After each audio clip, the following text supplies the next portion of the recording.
Hey there, night owls. Tonight we're pulling back the velvet curtains on something the palaces really wish you'd never find out about.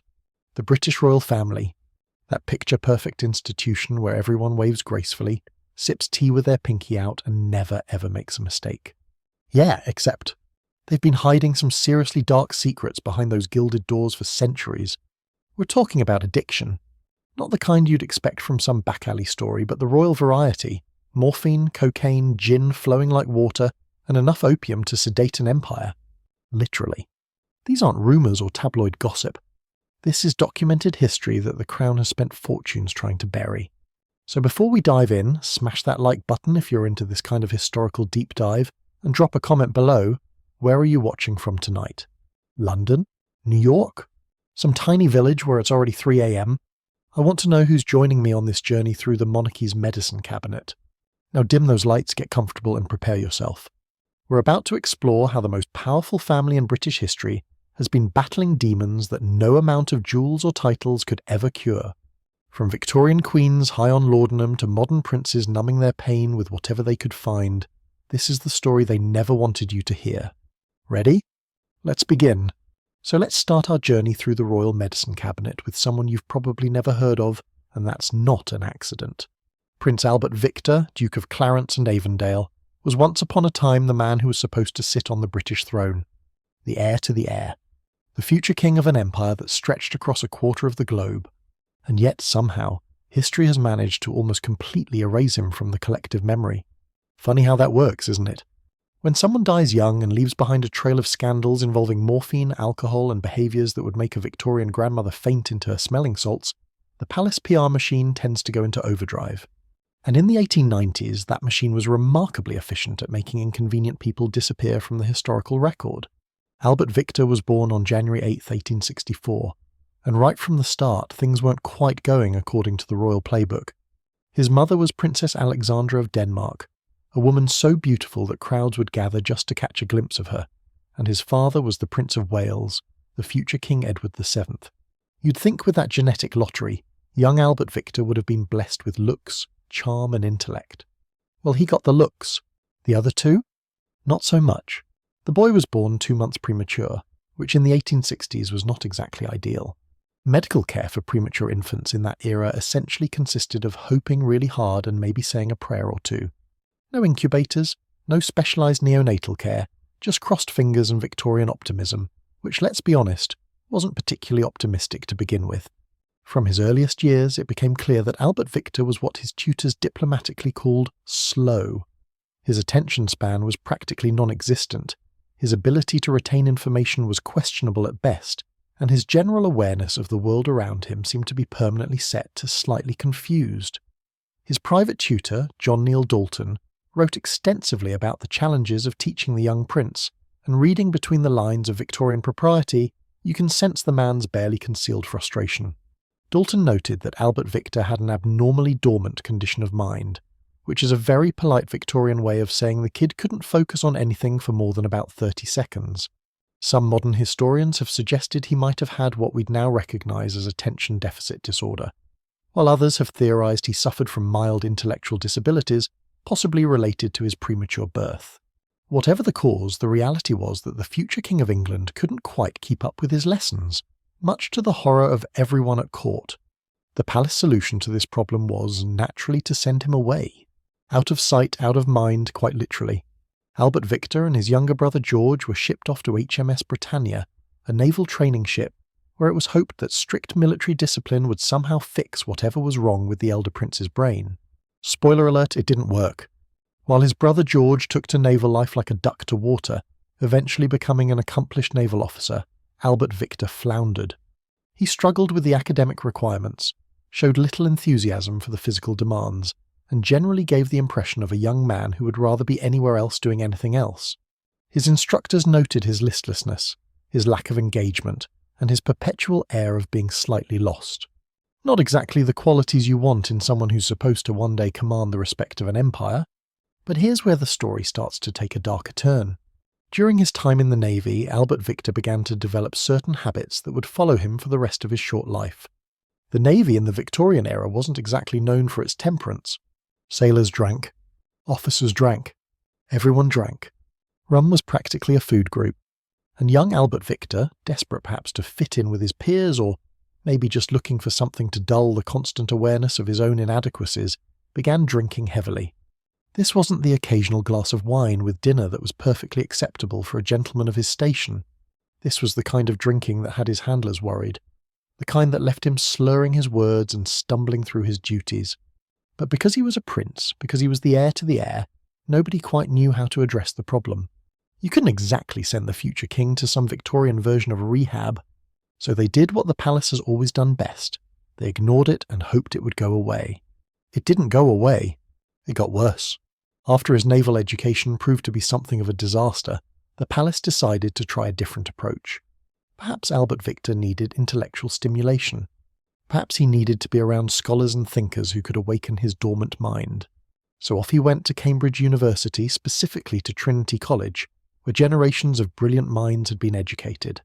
The hope was that exposure to the rigorous academic environment would somehow transform the sluggish prince into a sharp-minded future monarch.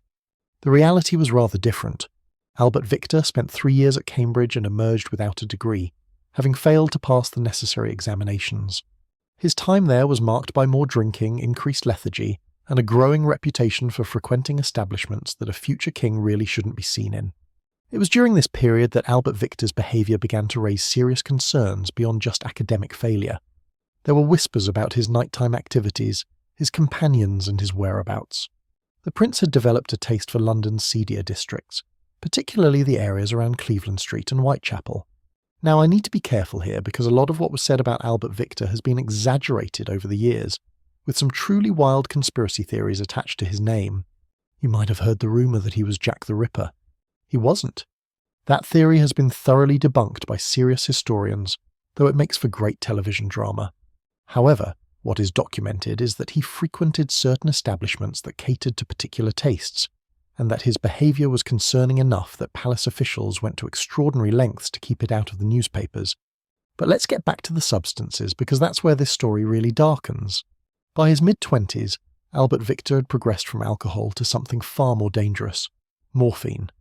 Now, to understand how a prince of the realm ended up addicted to opiates, you need to understand what medicine was like in the Victorian era.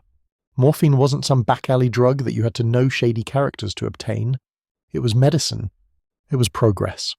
It was sold over the counter in various forms, prescribed freely by doctors for everything from toothaches to nervousness, to that vague Victorian ailment known as melancholy. Laudanum, which was basically opium dissolved in alcohol, was given to babies to help them sleep.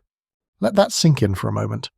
They gave babies opium, so the idea that a prince might be taking morphine wasn't inherently scandalous.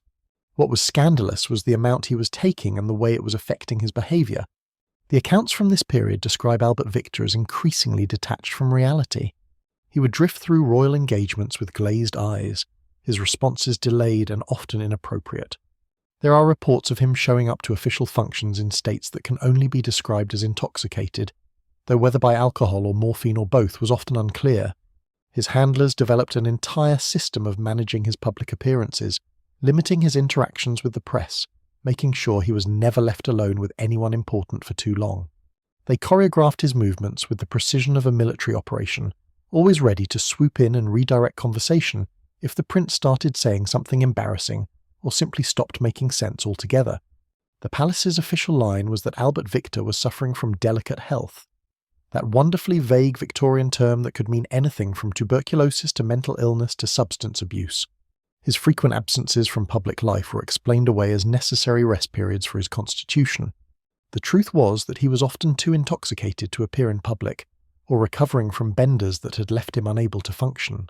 The court physicians prescribed more morphine for his nervousness, more laudanum for his sleeplessness, creating a vicious cycle of dependence that no one knew how to break. And why would they try to break it? In their minds, they were providing medical treatment. They were helping him. The concept of addiction, as we understand it today, simply didn't exist in the Victorian medical vocabulary. Meanwhile, the problem of what to do with Albert Victor long-term was becoming increasingly urgent. He was approaching 30, still unmarried, still showing no signs of developing into the kind of man who could lead an empire. His father, the Prince of Wales, was deeply concerned. Edward VII had his own issues with self-indulgence, being a notorious gambler and womanizer himself, but at least he was capable and charismatic. Albert Victor was neither. The Queen, Victoria herself, was at her wits' end. She had already dealt with one problematic heir in her son Edward, and now her grandson was shaping up to be even worse. Something had to be done, and in the Victorian playbook that something was usually marriage. The idea was simple. Find Albert Victor a suitable wife, someone sensible and grounding who could straighten him out. Marriage, Victorians believed, had an almost magical ability to reform wayward young men. A good woman could cure all manner of ills, from gambling debts to drinking problems to general uselessness. So the search began for a bride who could save the future king from himself. Several candidates were considered and rejected for various reasons. Finally, they settled on Princess Mary of Teck, a sensible, intelligent young woman who was royal enough to be suitable but not so important that she could refuse. Mary was essentially presented with the opportunity to become Queen of England someday, and all she had to do was marry this prince with a reputation for drinking, drug use, and questionable nighttime activities. What a bargain! The engagement was announced in December 1891, and the palace breathed a collective sigh of relief. Finally, their problem was going to solve itself. Albert Victor would marry, settle down, produce an heir, and everything would be fine. The wedding was set for February 27, 1892. They had less than 3 months to transform a morphine-addicted alcoholic into presentable husband material. Unfortunately for everyone involved, they didn't even have that long. In early January 1892, just weeks before his scheduled wedding, Albert Victor developed what appeared to be a cold. Now this is where the official story and the likely reality begin to diverge significantly. According to the palace narrative, the prince caught influenza during a shooting party at Sandringham, where the royal family was spending the holidays. The flu epidemic of 1889-1892 was indeed devastating, killing hundreds of thousands across Europe, so contracting it wasn't unusual. What was unusual was how quickly Albert Victor deteriorated. Within days, his cold had progressed to pneumonia, and by January 14, 1892, he was dead. 28 years old, 6 weeks away from his wedding, and suddenly mysteriously dead. The official cause of death was listed as pneumonia following influenza, and that may well have been technically accurate. But here's what the palace didn't mention in their official announcements. Albert Victor's immune system was almost certainly compromised by years of substance abuse. Chronic morphine use weakens the body's ability to fight infection. Heavy alcohol consumption damages the liver and reduces immune response. A healthy 28-year-old man might have fought off the influenza, or at least survived the pneumonia. But Albert Victor wasn't healthy. He was a man whose body had been systematically weakened by years of addiction, whose organs were likely already showing signs of damage, whose overall constitution was probably far worse than anyone publicly acknowledged. The flu didn't kill Albert Victor so much as it finished what his addictions had started. The palace went into immediate damage control mode.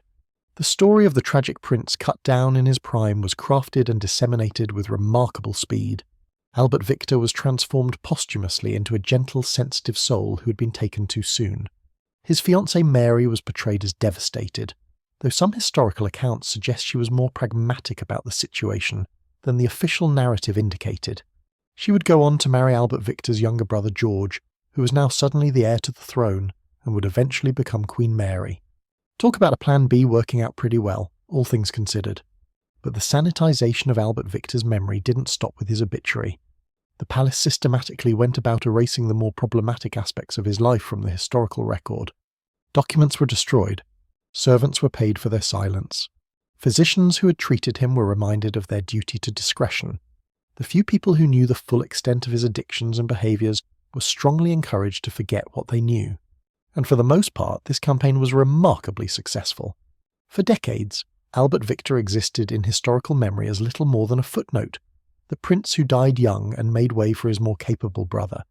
It wasn't until much later, when historians began digging through private correspondence, royal archives, and contemporary accounts that had escaped the palace's purge, that the true picture of Albert Victor began to emerge. Letters from courtiers to each other reveal their genuine concerns about his behaviour. Private diary entries from members of the aristocracy contain veiled references to his condition and his habits. Medical records, incomplete as they are, hint at treatments that go far beyond what would be prescribed for simple nervousness or delicate health. The picture that emerges is of a man who was profoundly unwell, both mentally and physically, whose addictions were known and discussed among the upper echelons of society, but never addressed in any meaningful way. And this is what makes Albert Victor's story so important as we begin our exploration of royal addictions. His case established a pattern that would repeat itself over and over in the British royal family. First, there's the problem. A family member showing signs of mental health issues or developing unhealthy coping mechanisms. Then comes the response. Ignore it, hide it, manage the public perception while doing nothing to address the underlying issue. The substances that would become the crutches of choice would change over the years, from morphine and laudanum in the Victorian era to alcohol and barbiturates in the 20th century to prescription medications in more modern times. But the fundamental approach remained the same. Protect the image of the monarchy at all costs, even if that cost is measured in human suffering. What makes Albert Victor's addiction particularly tragic is how preventable it probably was. If he had been born into a normal family, if he had received proper support for what might have been learning disabilities or attention issues, if someone had intervened when his drinking first became problematic, if addiction had been understood as a medical condition rather than a moral failing or a character weakness, things might have turned out differently. But he wasn't born into a normal family. He was born into the British royal family where appearance is everything and weakness is unacceptable. So instead of getting help, he got cover-ups. Instead of treatment, he got management. Instead of understanding, he got expectations he could never meet. And when the weight of all that became too much, he found relief in the bottom of a bottle and the tip of a morphine needle. The morphine use in particular is fascinating from a historical perspective because it shows how different the understanding of drugs was in the Victorian era. Albert Victor wasn't sneaking around buying his morphine from some underground dealer. He was getting it from royal physicians who thought they were helping him. They were treating his anxiety, his sleeplessness, his general malaise. They had no concept that they were creating a dependency, that the cure was actually making things worse. This was an era when morphine was marketed as a treatment for alcohol addiction, because apparently the solution to one addiction was to start another one. Cocaine was sold as a remedy for toothache. Heroin was marketed by Bayer as a cough suppressant suitable for children. The medical establishment hadn't yet made the connection between these substances and the devastating dependencies they could create. So when we judge Albert Victor for his addictions, and it's tempting to do so, we need to remember that he was living in an era of profound medical ignorance, trapped in a family system that prioritized image over well-being, and burdened with expectations he was temperamentally and possibly neurologically incapable of meeting. He was in many ways doomed from the start. His premature birth might have caused developmental issues that affected his entire life. His royal status meant he could never simply be himself, always having to pretend to be something more capable than he actually was. And the stress of that constant performance, combined with the ready availability of substances that could make everything feel a little bit better, created the perfect conditions for addiction to take root and flourish. His death at 28 was both a tragedy and, in the coldest possible calculation, something of a relief for the palace. They no longer had to worry about what he might do or say, what scandals he might create, how they would manage a king who couldn't manage himself. His younger brother George, who would eventually become King George V, was everything Albert Victor wasn't. Disciplined, dutiful, sober, boring in all the right ways. The succession was secure, and the royal family could move forward without the liability that Albert Victor represented. They could mourn him publicly while privately breathing easier. But the ghosts of Albert Victor's addiction would continue to haunt the royal family. The pattern had been set. Substances as coping mechanisms, secrecy as the default response to problems, public image prioritized over private well-being. These patterns would emerge again and again in the generations that followed, with different royal family members finding their own ways to numb the particular pain of their position. Some would turn to alcohol, others to prescription medications, others to behaviours that were every bit as compulsive and destructive as any drug. As we prepare to move forward in our exploration of royal addictions, keep Albert Victor in mind. He was the first in a long line, the prototype for the troubled royal who can't quite cope with the demands of their position. His story sets the stage for everything that follows: the Queen Mother's daily gin rituals, Prince George's cocaine parties, Princess Alice's forced institutionalization, and barbiturate treatments. All of these stories have their roots in the same soil, the same toxic combination of immense pressure, public scrutiny, and a family culture that simply cannot allow its members to be seen as flawed. The tragedy of Albert Victor is not just that he died young, or that he was addicted to morphine and alcohol. The tragedy is that he was never allowed to be anything other than what the institution needed him to be. which was something he was fundamentally incapable of being.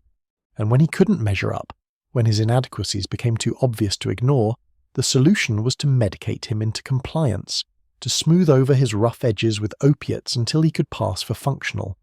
Nobody asked what he needed. Nobody wondered if there was a better way. Nobody thought to question whether the institution itself might be the problem, whether the pressure cooker of royal expectation was creating the conditions for exactly the kind of breakdown they were witnessing. And in a way, nothing has really changed. The substances are different, the medical understanding is better, but the fundamental dynamics remain eerily similar. Royals are still expected to be perfect, still scrutinized for every flaw, still punished for any sign of human weakness. And when they crack under that pressure, they still reach for whatever substances might help them cope, whether it's alcohol or pills or other behaviors.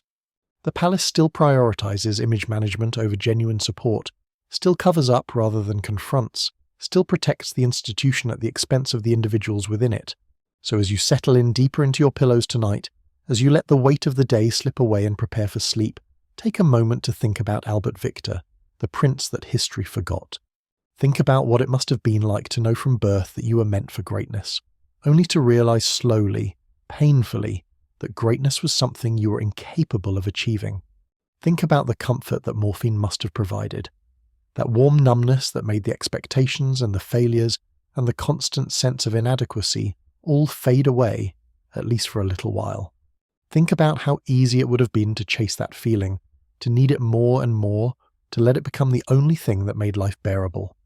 And then think about his death, alone and feverish, his body too weakened by years of abuse to fight off an illness that shouldn't have killed him. Think about the palace scrambling to craft the narrative to make sure the public never knew the truth about their fallen prince.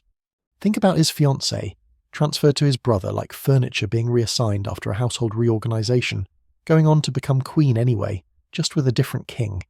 Think about all the truths that were buried with Albert Victor, all the uncomfortable realities that were smoothed over to protect the gleaming image of the monarchy.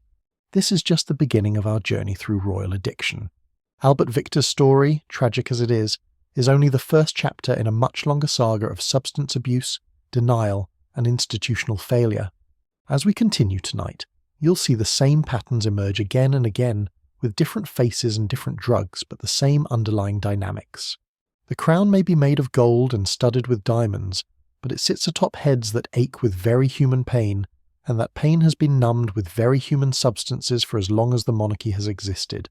So rest your eyes for a moment, let your breathing slow, and prepare yourself for the next story in our exploration of royal secrets. Because what comes next is just as troubling, just as revealing, and just as buried beneath layers of palace spin and historical amnesia. The House of Windsor has many rooms, and in each one there's a skeleton in the closet and a pill bottle on the nightstand. Albert Victor was just the first to show us that the key to that medicine cabinet has always been within easy reach, if only you know where to look. The fog of morphine that surrounded Albert Victor's final years was just a preview of the pharmaceutical clouds that would hang over various members of the royal family for generations to come.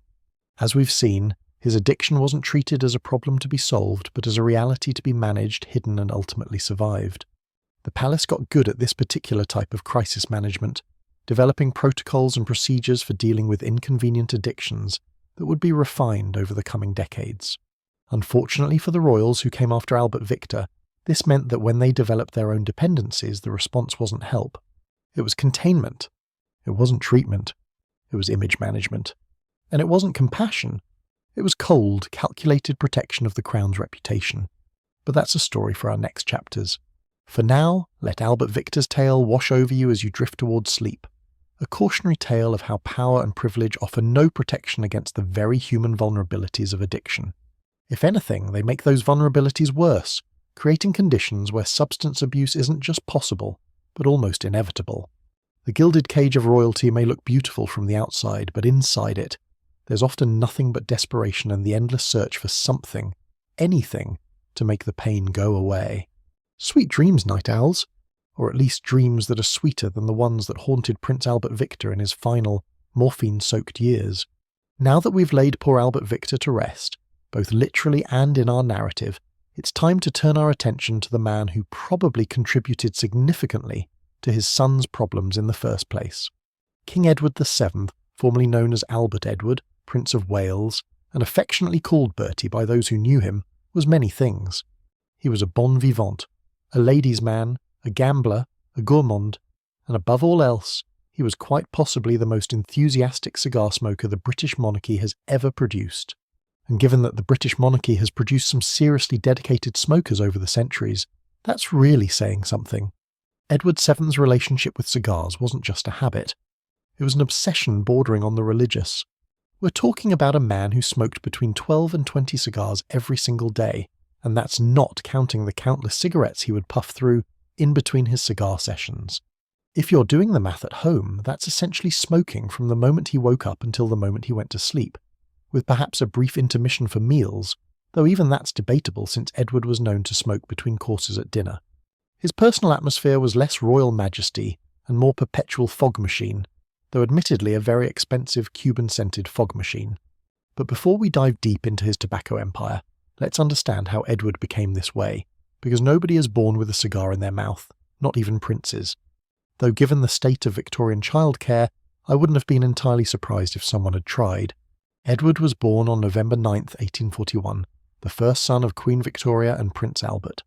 Right from the start, his parents had enormous expectations for him. Prince Albert, being the deeply serious, intellectually rigorous man that he was, designed an educational regime for young Bertie that would have made a Prussian drill sergeant wince. The boy was to become the perfect prince, educated in languages, sciences, arts, military strategy, and moral philosophy. He would be trained from childhood to become a model of royal virtue, a beacon of learning and propriety that would illuminate the entire empire. This plan had one small flaw: Edward wasn't particularly interested in any of it. Where his father was studious and serious, Edward was sociable and pleasure-seeking. Where Prince Albert found joy in intellectual pursuits and moral improvement, young Bertie found joy in having fun. This fundamental mismatch between parental expectations and the child's actual personality created tensions that would define Edward's entire life. His tutors reported that he was easily distracted, more interested in socializing than studying, and had a remarkable ability to avoid doing anything he didn't want to do. Sound familiar? Like father, like son apparently, because we saw exactly the same patterns in Albert Victor. The apple, as they say, didn't fall far from the tree, though in Edward's case the apple rolled quite a bit further away from the trunk before coming to rest in a haze of cigar smoke. The relationship between Edward and his parents, particularly his mother, was complicated to say the least. Queen Victoria was not what you'd call a warm and fuzzy parent. She was the monarch first, a mother second, and she had very specific ideas about how her children should behave. When they failed to meet those expectations, which Edward did regularly and spectacularly, her disappointment was both obvious and lasting. She blamed Edward for his father's death, believing that the stress of dealing with his son's scandals had weakened Prince Albert's constitution and contributed to his fatal illness in 1861. Never mind that Prince Albert died of typhoid fever, which had nothing to do with stress. Victoria needed someone to blame, and Edward was the convenient target. This strained relationship meant that Edward spent most of his life waiting in the wings. His mother refused to give him any real responsibilities, any meaningful role in government, any purpose whatsoever. She kept him at arm's length, emotionally and professionally, for decades.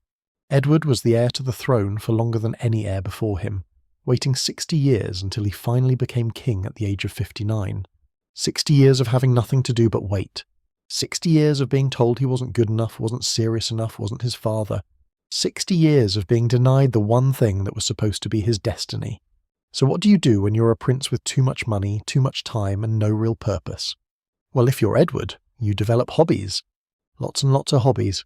Unfortunately for his health and reputation, most of these hobbies fell into the category of vices rather than virtues.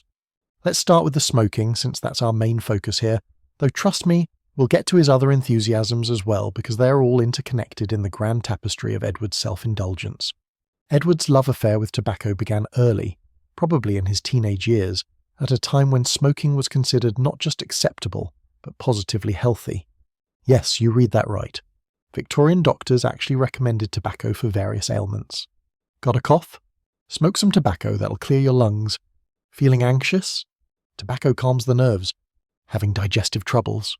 Tobacco aids digestion. The medical establishment's relationship with tobacco was essentially, is there anything this miracle plant can't do? Spoiler alert, Yes, there were many things tobacco couldn't do, like prevent cancer, heart disease, and emphysema.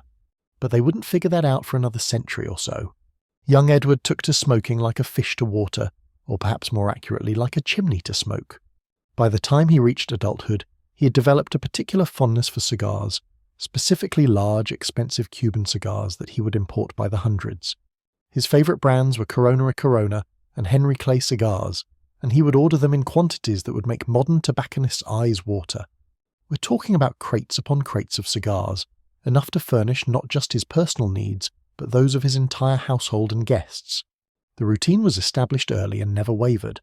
Edward would wake in the morning and, before doing anything else, light his first cigar of the day. This wasn't a quick smoke to start the morning. This was a proper cigar, which takes anywhere from 45 minutes to an hour to smoke properly. So before Edward had even gotten out of bed, really, he was already puffing away. Then came breakfast, where he might switch to cigarettes for a lighter smoke between courses. After breakfast, another cigar. Mid-morning, another cigar. Before lunch, another cigar. After lunch, you guessed it, another cigar.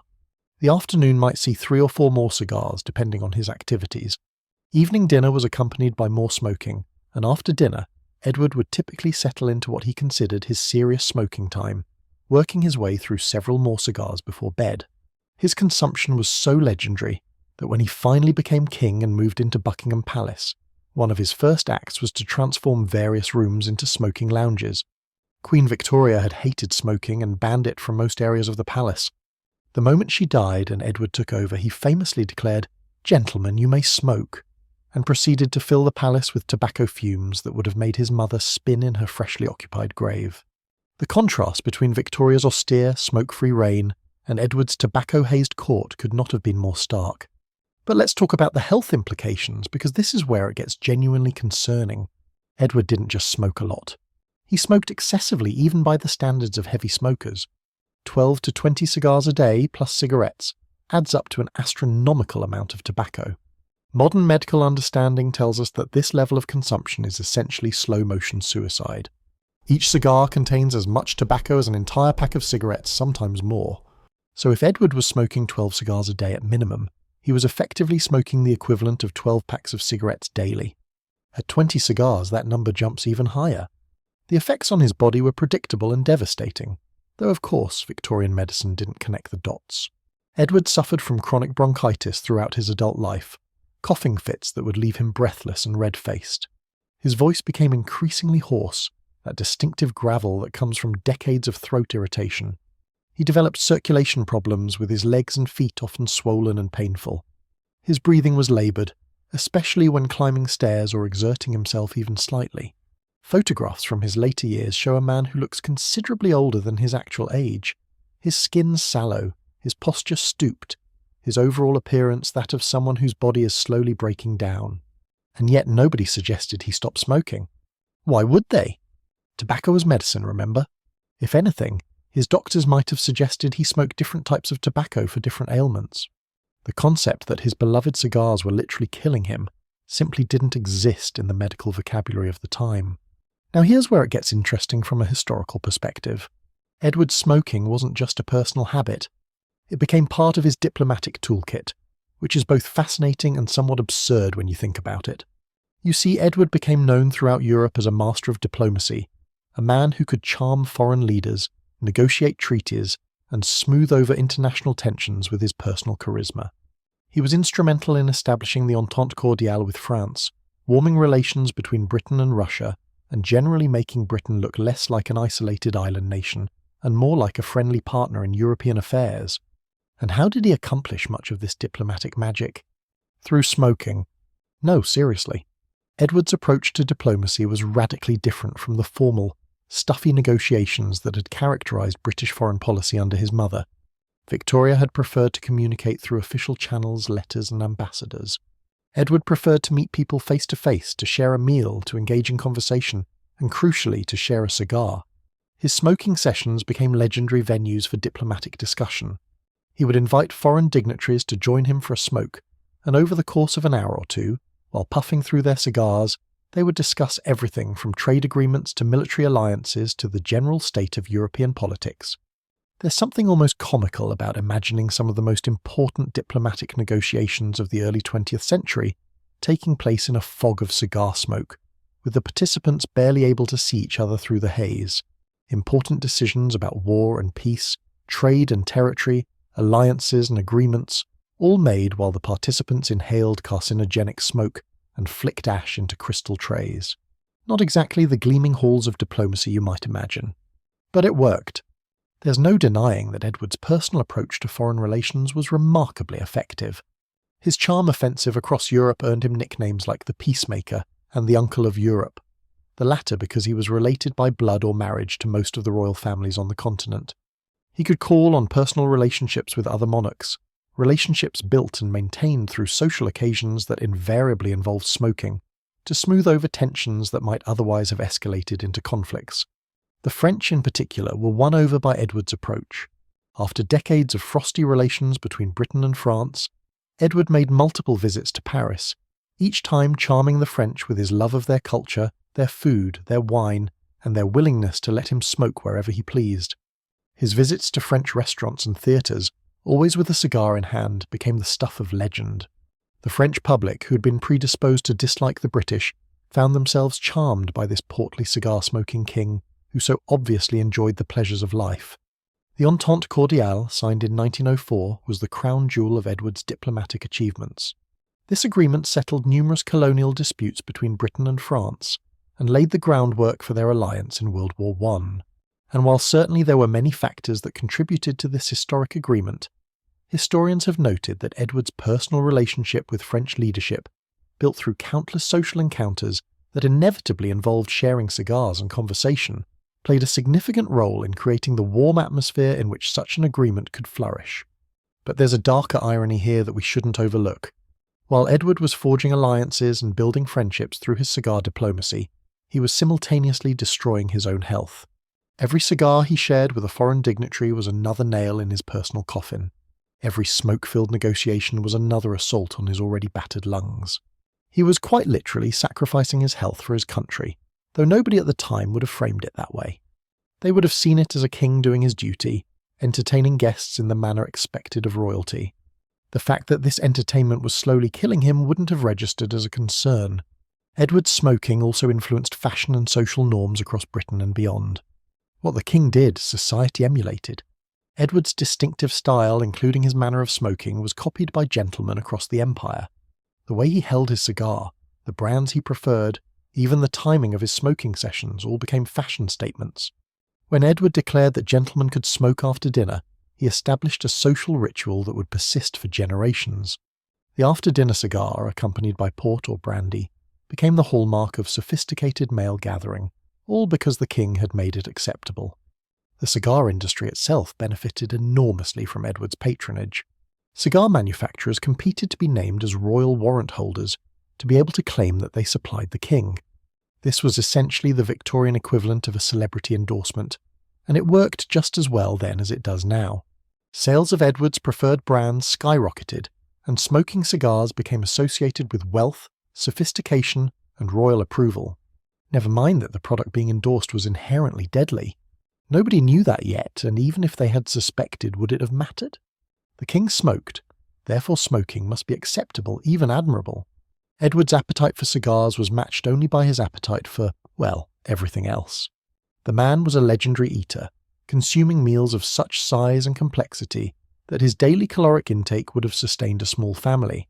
A typical day's eating might include a breakfast of bacon, eggs, haddock, chicken, and toast, followed by a mid-morning snack, followed by a lunch of multiple courses, followed by afternoon tea with cakes and sandwiches, followed by a dinner of 10 or 12 courses, followed by a late-night supper. In between all of this eating, he was smoking his cigars, which somehow didn't seem to affect his appetite, though it certainly affected his waistline. Edward's weight fluctuated throughout his life, but generally trended upward.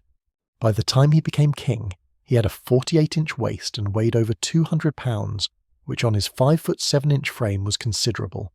Combined with his smoking, this weight put enormous strain on his cardiovascular system. His heart was working overtime to supply blood to his heavy body, while his lungs struggled to function through decades of smoke damage. It was a recipe for disaster, and disaster eventually came. But before we get to his end, let's appreciate for a moment the sheer scale of Edward's self-indulgence. Here was a man who had essentially turned excess into a lifestyle. He ate too much, drank too much, smoked too much, and pursued pleasure with a dedication that bordered on the professional. His mistresses were numerous and legendary, his gambling losses were significant, his parties were extravagant, and his consumption of cigars was staggering. In many ways, Edward was the template for the modern celebrity, someone famous primarily for being famous and for living a lifestyle that others could only dream about. His spending habits were equally impressive, or perhaps terrifying, depending on your perspective. Despite having a generous allowance from Parliament, Edward was perpetually in debt. He spent money on clothes, on horses, on gambling, on entertaining, on his mistresses, on his estates, and of course, on his cigars. The cost of maintaining his tobacco habit alone must have been substantial. Custom-made Cuban cigars shipped across the Atlantic, stored in specially constructed humidors, consumed at a rate of dozens per day, this was not a cheap hobby. But for Edward, expense was never a consideration. He was the Prince of Wales and later the King of England, and he would live accordingly. What's particularly interesting about Edward's addictions, and I do think we can call his cigar smoking an addiction in every meaningful sense of the word, is how they were enabled and encouraged by his position. Nobody was going to tell the Prince of Wales that he was smoking too much. Nobody was going to suggest that the king might want to cut back on his cigar consumption for the sake of his health. His position insulated him from the kind of feedback that might have caused a normal person to reconsider their habits. Surrounded by courtiers whose job was to please him, by servants whose role was to facilitate his desires, by doctors who were more concerned with his comfort than his long-term health, Edward existed in a bubble where his excesses were not just tolerated but celebrated. This is the same pattern we saw with Albert Victor, isn't it? The royal position that should have provided every advantage instead became a prison of enablement. Just as nobody intervened in Albert Victor's morphine addiction, nobody challenged Edward's smoking. The result in both cases was the same: health destroyed by substances that were consumed without restraint or question. Edward's reign as king was relatively short, lasting only from 1901 to 1910, 9 years of rule after 60 years of waiting. But in those 9 years, he made a significant impact on both British society and international relations. His approachable style, his love of pleasure, his personal diplomacy all marked a sharp contrast with his mother's reign and set the tone for the new century. The Edwardian era, as it came to be known, was characterised by a certain relaxed elegance, a gentler approach to social conventions, and an appreciation for the finer things in life. All of these qualities reflected their namesake king, but by the time he ascended to the throne, the damage to Edward's health was already severe. His doctors were increasingly concerned about his breathing difficulties, his chronic cough, and his cardiovascular issues. They prescribed various treatments, which of course did not include stopping smoking because that would have been considered too radical. Instead, they suggested spa visits for his bronchitis, reduced meal portions for his weight, and various tonics for his general constitution. Edward largely ignored their advice, continuing to smoke his cigars, eat his enormous meals, and live life exactly as he pleased. The end came in May 1910. Edward had recently returned from a trip to Biarritz, where naturally he had spent his time smoking cigars and enjoying the seaside air. He had caught a cold that developed into bronchitis, which for a man with his lung damage was serious. His breathing became increasingly laboured, his coughing fits more severe. Even then, he refused to stop smoking, reportedly lighting a cigar even as his condition worsened. It's a testament to the depth of his addiction that even on his deathbed he couldn't give up his beloved cigars. On May 6, 1910, Edward VII died of pneumonia following his bronchial infection. The official cause of death was listed as bronchitis, which was technically accurate but didn't tell the whole story. What killed Edward VII was a lifetime of smoking 20 cigars a day, combined with overeating, lack of exercise, and general excess. His lungs, after decades of assault by tobacco smoke, simply couldn't fight off the infection. His heart, weakened by years of supplying blood to his overweight body through damaged cardiovascular system, couldn't maintain the necessary circulation. His body, long abused in the service of pleasure, finally gave out. The nation mourned their king, and the obituaries praised his diplomatic achievements, his personal charm, his transformation of the monarchy into a more approachable institution. They talked about his love of life, his generosity of spirit, his ability to make friends wherever he went. They mentioned his smoking, but only in passing, as one of his endearing personal characteristics rather than as the addiction that killed him. The connection between his cigar consumption and his death wasn't made, at least not publicly. He was mourned as a king who had enjoyed life to the fullest, which was one way of looking at it. Another way of looking at it was that Edward VII was an addict who died from his addiction, just like his son Albert Victor before him. The substance was different, cigars instead of morphine, but the pattern was the same. Excessive consumption, enabled by position and wealth, ignored by those who should have intervened, ultimately fatal.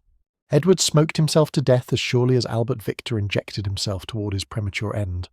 And just like with Albert Victor, the palace spun the narrative to protect the royal image. Edward became the jovial king who loved life, not the addict who couldn't stop consuming a substance that was destroying him. His smoking was romanticized as part of his charm, not pathologized as the compulsive behavior it actually was. The cigars became part of his legend, the trademark of a convivial monarch, rather than the instruments of his death. This romanticization of Edward's smoking persisted for generations. Even today, when we know unequivocally that tobacco kills, Edward's cigar habit is often mentioned with a kind of admiring nostalgia. Oh, he smoked 20 cigars a day, people say, as if this was something impressive rather than horrifying. The image of Edward with his cigar has become iconic, a symbol of a bygone era of elegance and indulgence. We've somehow managed to glamorize the very addiction that killed him, but let's not romanticize it. Let's call it what it was, a severe, life-threatening addiction that a man in a position of power was unable or unwilling to address, and that no one around him had the courage or authority to challenge. Edward's cigar smoking was not charming. It was compulsive. It was not diplomatic. It was addictive. It was not sophisticated. It was deadly. And it killed him just as surely as any other drug would have. The legacy of Edward's smoking extended beyond his own death. He had normalized excessive tobacco consumption for an entire generation of British men. His example had made smoking not just acceptable but desirable, a marker of sophistication and success. The cigar companies he had patronized continued to trade on his royal approval long after his death. The social rituals he had established around smoking persisted for decades. In many ways, Edward VII contributed to a culture of smoking that would claim countless lives throughout the 20th century, long after medical science had established the connection between tobacco and death. His son and successor, George V, was also a smoker, though not to the same extreme degree as his father. The pattern continued through subsequent generations of royals, each of them lighting up without fully understanding the consequences.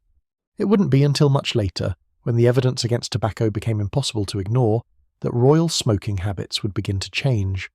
But by then, the damage done by Edward's example had been incalculable. As we prepare to move forward in our exploration of royal addictions, take a moment to reflect on Edward VII. Here was a man who had everything: wealth, power, position, and the adoration of millions. And yet, he couldn't stop smoking cigars, even when they were clearly destroying his health, even when he was coughing his way through state functions, even when breathing became a laborious struggle. His addiction was as powerful as any other we'll encounter in this series, as consuming as his mother's dependence on laudanum, as deadly as his son's morphine habit. The difference was in the packaging. Cigars were socially acceptable, even admired. Morphine was medicine. Gin was sophisticated. Each generation of royals found their poison, and each generation found ways to rationalize and glamorize their consumption. The substances changed, but the underlying pattern remained constant. The pressure of royal life creating the conditions for addiction, the position of power preventing intervention, and the institutional priority of image over health, ensuring that the problems were never properly addressed. Edward VII's cigars were just as much a crutch as Albert Victor's morphine or the Queen Mother's gin, which we'll get to soon. They served the same purpose, providing comfort, numbing stress, offering a reliable source of pleasure in a life that, despite all its privileges, was constrained and pressured in ways that outsiders couldn't understand. The difference was that smoking was visible, acceptable, even celebrated. It was an addiction hiding in plain sight, normalized to such an extent that we still struggle to see it clearly even now, over a century after Edward's smoke-filled reign came to its predictable conclusion. So as you settle deeper into your pillows tonight, as the room grows quieter and your breathing slows, think about Edward VII and his cigars.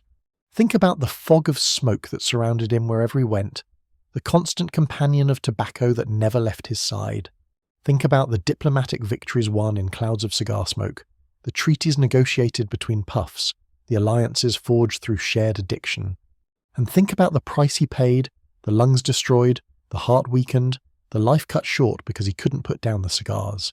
Think about how we glamorize addiction when it comes wrapped in the right packaging, how we call it sophistication when it's really compulsion, how we admire excess when it's dressed in royal robes. Edward VII was no different from any other addict, reaching for his substance of choice compulsively, unable to stop despite the mounting evidence of harm, dying ultimately from his dependency. The only difference was that he wore a crown while doing it, and that somehow made it all seem rather grand rather than deeply tragic. The cigar smoke that defined Edward's reign has long since dissipated, but the patterns he established continue to haunt the royal family.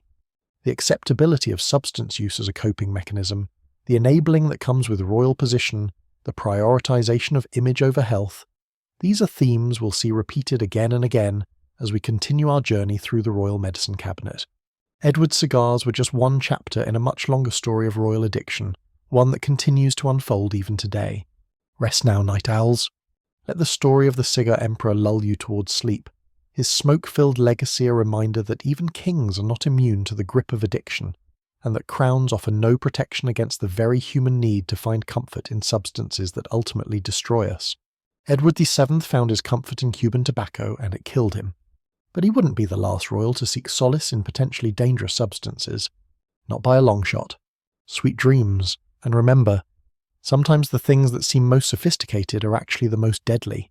Edward VII knew this too late, if he ever knew it at all. The cigars that made him look so distinguished were the same cigars that filled his lungs with poison, one expensive puff at a time. From cigar smoke we now move to something altogether more liquid, though equally intoxicating and just as deadly when consumed in the quantities we're about to discuss.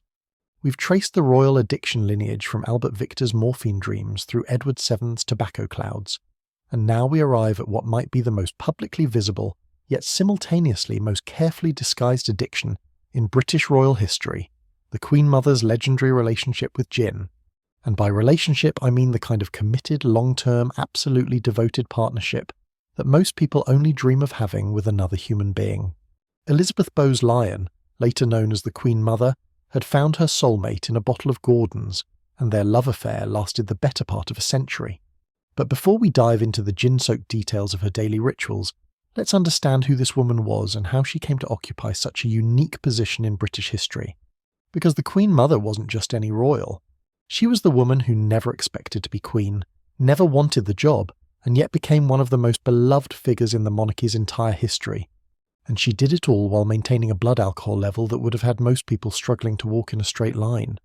Elizabeth Angela Margaret Bowes-Lyon was born on August 4, 1900, which means she arrived with the new century, a fact she would later use to claim she was as timeless as the century itself, though considerably better preserved thanks to, ironically, her daily preservative of choice, alcohol. She was born into Scottish aristocracy, the 9th of 10 children in the Bowes-Lyon family, which meant she grew up with plenty of siblings to compete with for attention, and plenty of staff to ensure she never had to do anything remotely resembling work. This was the gilded life of the Edwardian upper class, where children were raised by nannies, educated by governesses, and prepared for lives of elegant uselessness. The family estate, Glamis Castle in Scotland, was the kind of place that makes Downton Abbey look like a modest cottage. Ancient stone walls, sprawling grounds, more rooms than anyone could reasonably use, and a full complement of servants to ensure that the family never had to lift a finger for themselves. This was the world Elizabeth grew up in, a world of privilege so complete that she probably didn't realise until much later that most people couldn't just ring a bell when they wanted something. Her childhood, by all accounts, was happy, sheltered, and designed to prepare her for a life as the wife of some wealthy aristocrat, hosting dinner parties and managing a large household. Nobody, least of all Elizabeth herself, had any idea that she would one day be Queen of England. Her early years were marked by the kind of genteel education appropriate for young ladies of her class. She learned French, needlework, music, and the all-important social graces that would serve her well in high society. She also developed an early appreciation for the finer things in life, including good food, good company, and good drink. The aristocracy of the early 20th century didn't have the same hang-ups about alcohol that we might today. Drinking was simply what one did, a social lubricant that made parties more enjoyable and long evenings more bearable. Wine with dinner, champagne at celebrations, spirits after meals, These were the rhythms of upper-class life, and Elizabeth learned them from childhood. When World War I broke out, Elizabeth was 14 years old. Glamis Castle was transformed into a convalescent home for wounded soldiers, and young Elizabeth found herself helping to care for the injured men who arrived in waves from the front lines. This experience, by her own account, shaped her considerably. She saw suffering up close, witnessed the aftermath of industrial warfare, and developed a deep appreciation for the human cost of conflict. It also perhaps introduced her to the concept of using alcohol as a coping mechanism. The soldiers certainly drank to forget their traumas, and the staff who cared for them weren't immune to needing their own emotional support in liquid form. After the war, Elizabeth emerged into London society as an eligible young woman of good breeding and considerable charm. She was pretty without being stunning, witty without being sharp, warm without being overly emotional, and possessed of a personality that drew people to her. She had a gift for making people feel comfortable, for putting them at ease, for making every person she spoke with feel like they were the most important person in the room. This would become her superpower in later life, but for now it simply made her popular in social circles. It was in these circles that she caught the eye of Prince Albert, Duke of York, the second son of King George V. Albert, known as Bertie to his family, was not the dashing prince of fairy tales. He was shy, stammered badly, suffered from chronic stomach problems likely caused by anxiety, and had none of his elder brother's charisma or confidence. But he was smitten with Elizabeth from the moment he met her, and he pursued her with a determination that surprised everyone who knew his typically hesitant nature. Elizabeth, however, was not immediately sold on the idea of marrying into the royal family. She turned down his first proposal and his second. The reason, she would later confide, was that she was afraid of the loss of freedom that royal life would bring. She valued her independence, her ability to move through the world with relative anonymity, her freedom to be herself without the constant scrutiny of the press and public. Marrying a prince meant giving all of that up. It meant becoming public property, a symbol rather than a person, an institution rather than an individual. She wasn't sure she was willing to make that sacrifice. Eventually, however, after Bertie's third proposal, she relented. The wedding took place in April 1923, and Elizabeth became the Duchess of York. At this point, she was still safely removed from the throne. Bertie's elder brother David, the Prince of Wales, would be king, and David would surely marry and have children of his own. Elizabeth could enjoy the perks of royal life, the palaces and jewels and status, without the crushing responsibility of the crown. It was, she thought, the best of both worlds. Life as the Duchess of York was pleasant enough. She and Bertie established their household, had 2 daughters, Elizabeth and Margaret, and settled into a routine of royal duties that were important but not overwhelming. Elizabeth developed her public persona during these years, perfecting the art of the royal walkabout, the gracious wave, the interested expression when listening to endless speeches about things she couldn't possibly care about. She also developed her drinking habits, though at this point they were still within the bounds of what was considered socially acceptable. A glass of wine here, a cocktail there, perhaps a nightcap before bed. Nothing that would raise eyebrows in aristocratic circles. The cocktail of choice during this period was already gin-based, because gin was the fashionable spirit of the interwar years. The cocktail culture that had exploded in America during Prohibition, where people had to get creative about disguising the taste of bathtub gin, had crossed the Atlantic and become sophisticated in British high society. The bright young things, that set of aristocratic partygoers who defined the 1920s in Britain, were drinking cocktails at their endless parties, and even the more staid members of the upper class had adopted the habit. Elizabeth's preference for gin and Dubonnet likely started during these years, a sophisticated combination that was popular at the time. But then everything changed, and it changed because of something nobody had anticipated. Love. Not Elizabeth's love, but her brother-in-law David's love for an American divorcee named Wallace Simpson. The story of Edward VIII's abdication is well known, so I won't rehash it in detail, but the upshot was that in December 1936, David chose to give up the throne rather than give up Wallace. And just like that, Bertie was king and Elizabeth was queen. The crown that she had never wanted, the responsibility she had tried to avoid, was suddenly and irrevocably hers. By all accounts, Elizabeth was furious. Not at Bertie, but at David. She never forgave her brother-in-law for what she saw as his dereliction of duty, his selfish abandonment of his responsibilities, his willingness to throw an unprepared younger brother into the role of king. Elizabeth believed that the stress of kingship would kill Bertie, that his fragile health couldn't withstand the pressure, that David had essentially signed her husband's death warrant. And she wasn't entirely wrong. The stress of the crown did take its toll on George VI, contributing to the health problems that would end his life at the relatively young age of 56. But Elizabeth's anger was also personal. She had lost her freedom, her privacy, her ability to live a relatively normal life. She was now Queen of England, one of the most scrutinised women in the world, responsible for supporting a husband who was terrified of his new role and for maintaining the image of the monarchy during one of its most turbulent periods. It was a lot to handle, and Elizabeth needed coping mechanisms. She found them increasingly in the bottom of a glass.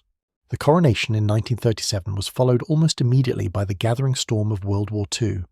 When war broke out in 1939, the royal family found themselves in an unprecedented situation. Hitler's bombs were falling on London, and there were serious discussions about evacuating the royal family to Canada for their safety. Elizabeth famously refused, declaring that the children wouldn't go without her, she wouldn't go without the king, and the king would never leave. This statement, widely publicised, endeared her to the British public immensely. Here was a queen who would stay and face the danger alongside her people.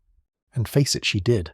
Buckingham Palace was bombed 9 times during the Blitz, with one bomb landing just yards from where the king and queen were standing. Rather than being terrified, Elizabeth seemed almost invigorated by the danger. After one particularly close call, she famously said, "I'm glad we've been bombed. Now I can look the East End in the face."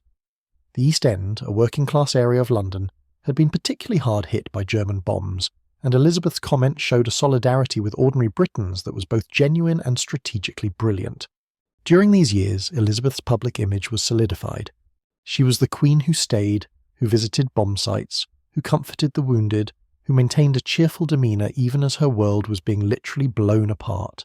She wore her finest clothes during these visits, not out of vanity but because, as she explained, people expected to see their queen looking like a queen.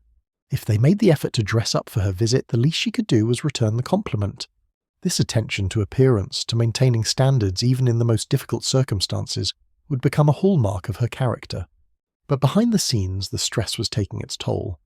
The constant danger, the worry about her husband's health, the weight of responsibility, the endless public performances, all of it required something to take the edge off. And that something was increasingly gin. During the war years, Elizabeth's drinking, while still not public knowledge, began to settle into what would become her lifelong pattern. The ritual of the pre-lunch drink became sacred, the evening cocktails became necessary, the nightcap became essential. This wasn't the casual social drinking of her younger years. This was the kind of regular, scheduled alcohol consumption that doctors today would recognise as problematic. The thing about aristocratic drinking is that it's so normalised, so integrated into the fabric of daily life, that it often doesn't register as problematic even when it clearly is. When everyone around you drinks regularly, when cocktail hour is a fixed point in the day, when meals are accompanied by wine as a matter of course, where do you draw the line between social drinking and alcoholism? For Elizabeth, that line was never drawn. She simply continued drinking day after day, year after year, gradually increasing her intake while maintaining the appearance of perfect control. Her drink of choice, gin and Dubonnet, was supposedly a family recipe passed down through generations of royals. The mixture was specific, 2 parts Dubonnet to 1 part gin, with a slice of lemon and 2 ice cubes. This wasn't just a drink. It was a ritual, prepared the same way every single day, consumed at the same time in the same setting. The regularity of it, the precision, the unwavering consistency, these are all hallmarks of addictive behaviour disguised as tradition.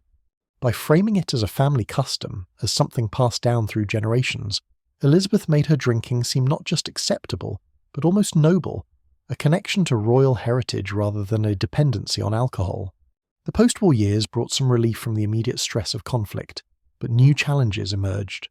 George VI's health was declining, his heavy smoking, like father, like son, like grandfather apparently, taking its toll on his lungs.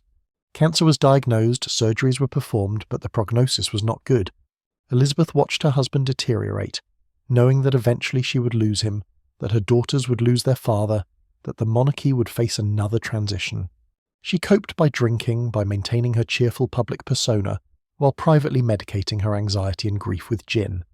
When George VI died in 1952, Elizabeth was just 51 years old. She was now the Queen Mother, a title created specifically for her since the term Dowager Queen was considered too old-fashioned.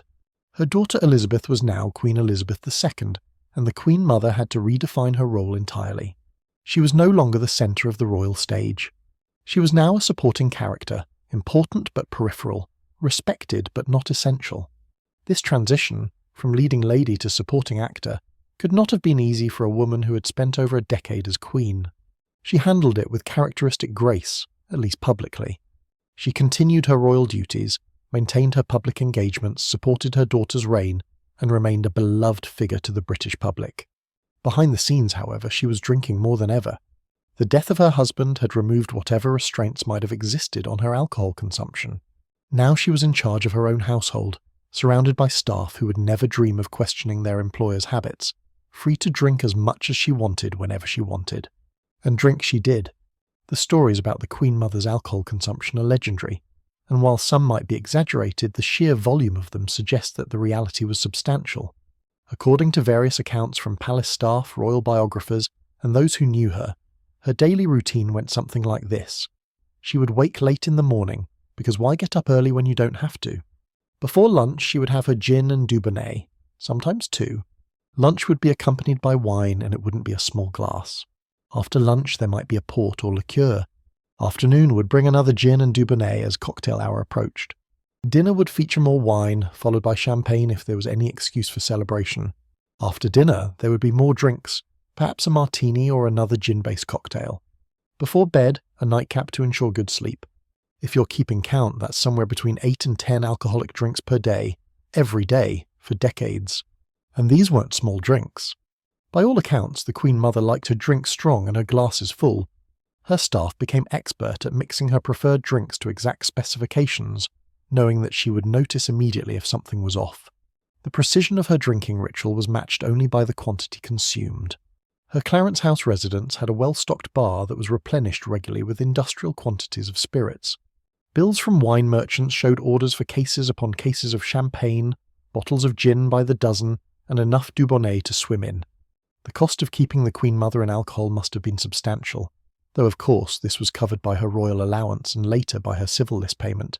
Essentially, the British taxpayer was funding one of the most expensive drinking habits in the country, though nobody phrased it quite that way. What's remarkable is how functional the Queen Mother remained despite this level of alcohol consumption. She continued her public duties well into her 90s, attending events, making speeches, greeting crowds with that famous wave and cheerful smile. She never appeared visibly drunk in public, never slurred her words during speeches, never stumbled during walkabouts. Her ability to hold her alcohol was, in its own way, impressive, though it's also a classic sign of severe alcoholism. When you can drink that much and not show obvious signs of intoxication, it means your body has built up such a tolerance that it takes enormous quantities to have an effect. Her public persona was so beloved, so carefully crafted as the nation's favourite grandmother, that her drinking was treated as charming rather than concerning. When stories about her gin consumption did surface, they were told with affection and humour rather than worry. "Oh, that's just the Queen Mum," people would say, as if daily excessive drinking was simply an endearing personality quirk rather than a serious health issue. The media, generally supportive of the royal family during her lifetime, framed her drinking as part of her down-to-earth charm. She liked her gin, bless her, just like millions of ordinary Britons liked their pint at the local pub. Never mind that she was consuming enough alcohol daily to constitute a medical emergency for most people. The financial aspect of her drinking was just one part of her overall extravagance that occasionally raised eyebrows. The Queen Mother lived large in every sense of the word. She loved expensive things, fine art, racehorses, designer clothes, lavish parties. Her overdraft at Coutts Bank reportedly reached millions of pounds, debts that were quietly settled by her daughter the Queen. She maintained multiple residences, employed large staffs, and entertained constantly. And through it all, the gin flowed freely. Her love of horse racing was another passion that consumed considerable resources and provided another excuse for drinking. At the races, champagne was standard, and the Queen Mother was a regular presence at courses across Britain. Her horses won races, she collected trophies, and she celebrated each victory with more champagne. Horse racing and drinking went together naturally in British aristocratic culture, so once again, her alcohol consumption was normalised within an acceptable context. But let's not romanticise this. The Queen Mother was an alcoholic by any reasonable medical definition. She consumed excessive amounts of alcohol daily. She had built up enormous tolerance. Her drinking was ritualized and compulsive. She prioritized her drinking schedule over other activities, and she continued this pattern for decades despite what must have been obvious signs of physical damage. The fact that she lived to 101 doesn't negate her alcoholism.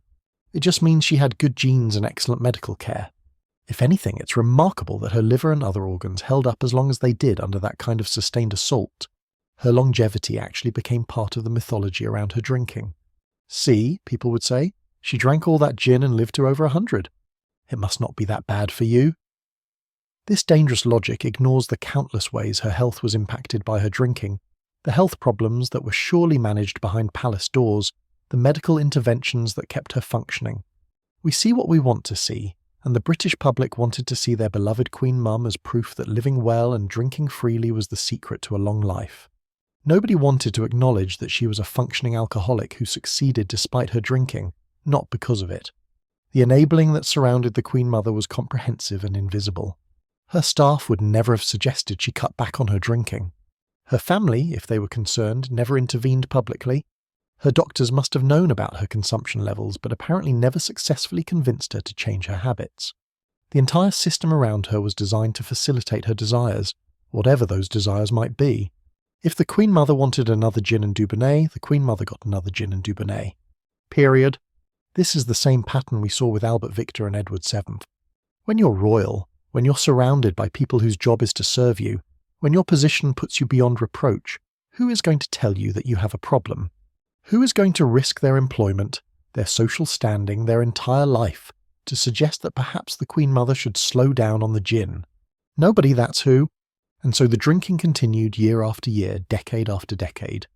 The Queen Mother's alcoholism also needs to be understood in the context of the trauma she experienced. She lost her husband relatively young. She watched her beloved brother-in-law abdicate and felt the weight of that decision for the rest of her life. She lived through 2 world wars, saw London bombed, witnessed the decline and eventual death of the man she loved. She was forced into a role she never wanted, had to sacrifice her privacy and freedom for the sake of the crown, and spent her entire adult life under public scrutiny.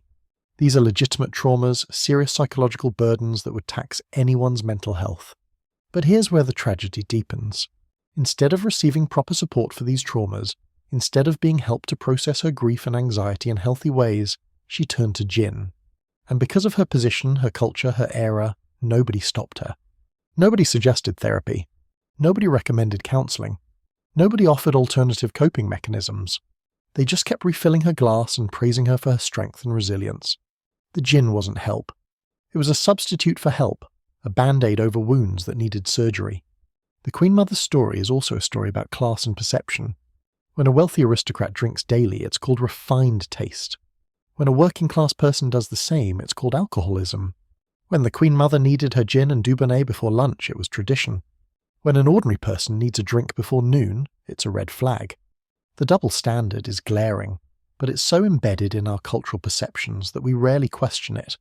The Queen Mother's drinking was aristocratic, elegant, sophisticated. It was served in crystal glasses, accompanied by silver trays, presented by uniformed staff.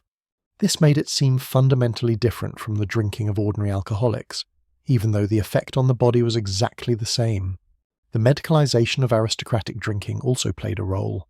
The Queen Mother, like many of her class, was known to claim that she drank for health reasons. Gin was supposedly good for the constitution. A drink before lunch aided digestion. Champagne was celebratory and therefore healthy for the spirits. These justifications, flimsy as they are, were accepted without question because of her status. If a working-class person claimed they needed a drink for their health, they'd be sent to a treatment program. When the Queen Mother made the same claims, people nodded sagely and agreed that yes, the old ways knew best. Her drinking also influenced those around her in ways that were not always positive. Her household staff, immersed in this culture of daily drinking, likely had their own relationships with alcohol shaped by their employment. Her example, visible to the entire royal family, normalised excessive drinking in ways that might have influenced younger royals. We'll see in later chapters how various members of the family developed their own substance dependencies, and while we can't draw direct causal lines, the culture of acceptance around the Queen Mother's drinking certainly didn't help. The Queen Mother's final years were marked by various health problems that were almost certainly exacerbated by her lifetime of drinking. She had hip replacements, suffered from circulatory problems, and had various other ailments that required medical attention. Through it all, she maintained her drinking schedule, her staff continuing to provide her daily cocktails even as her health declined. Her death in March 2002 at the age of 101 was mourned by millions who had genuinely loved her, who saw her as a symbol of a bygone era of grace and strength. Her funeral was a massive public event, with hundreds of thousands lining the streets to pay their respects. The eulogies praised her courage during the war, her dedication to duty, her warmth and charm, her remarkable longevity. Nowhere in the official remembrances was there mention of her daily gin consumption, her extravagant spending, her debts, or her alcoholism. These aspects of her life were sanitized away, just as Albert Victor's morphine addiction and Edward VII's excessive smoking had been glossed over in their obituaries. The pattern of protecting the royal image, of presenting only the positive aspects while hiding the troubling truths, continued even in death. But we shouldn't let the sanitized version be the only story told. The Queen Mother was a complex person who experienced genuine trauma and coped with that trauma in the best way she knew how, which happened to be through alcohol. She was both the beloved national grandmother and a functioning alcoholic. She was both a symbol of strength and a woman dependent on gin to get through her days. These truths can coexist, and acknowledging them doesn't diminish her positive qualities. If anything, understanding the full picture makes her more human, more relatable, and her struggles more meaningful. Her story also illustrates how addiction can be hidden in plain sight when it's dressed up in the right packaging. Nobody was hiding the Queen Mother's drinking. It was an open secret discussed with affection and humour by those who knew her. But because it was framed as charming rather than problematic, as aristocratic rather than alcoholic, as tradition rather than addiction, it was never addressed as the health issue it clearly was.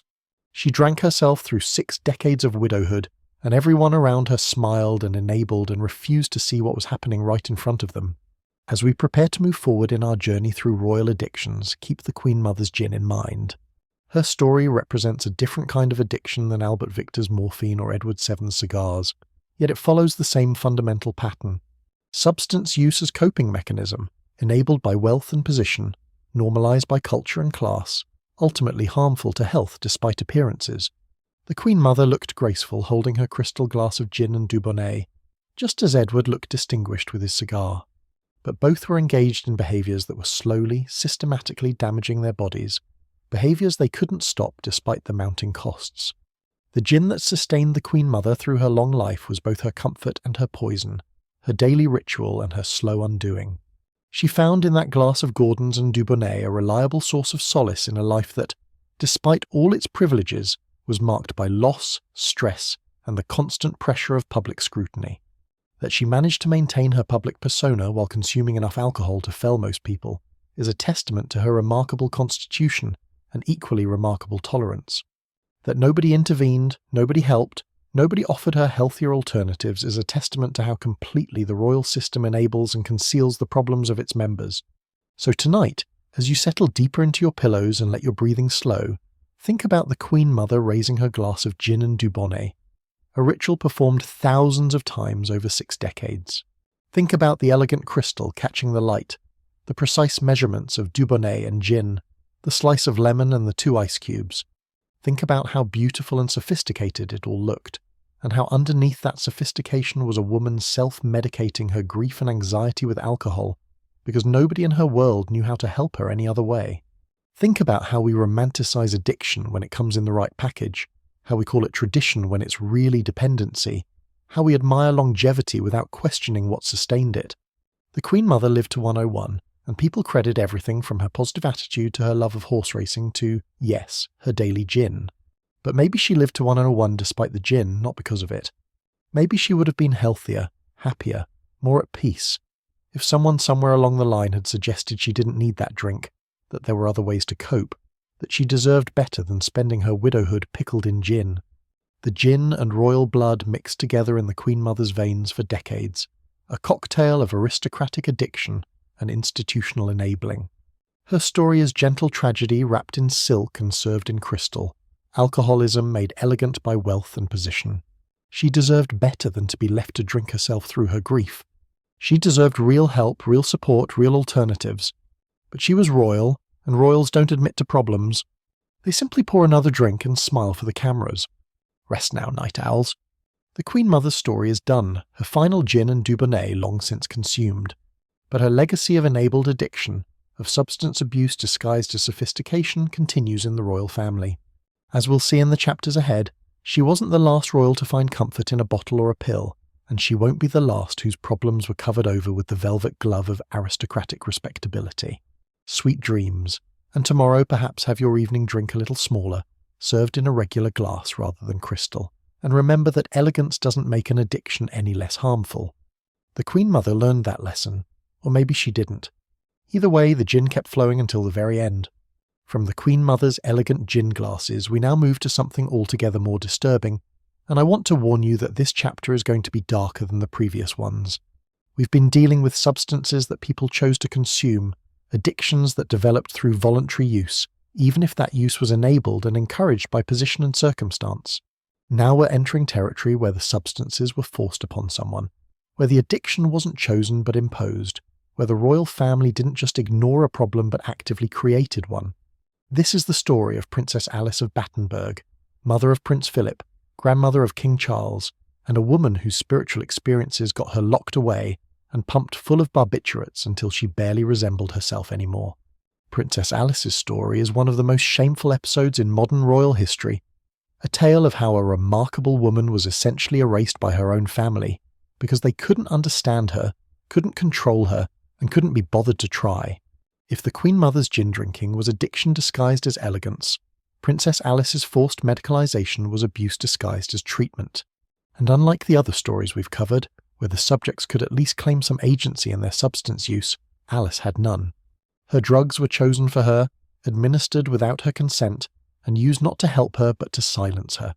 This is medical violence wrapped in the language of care, and it's as disturbing now as it should have been then.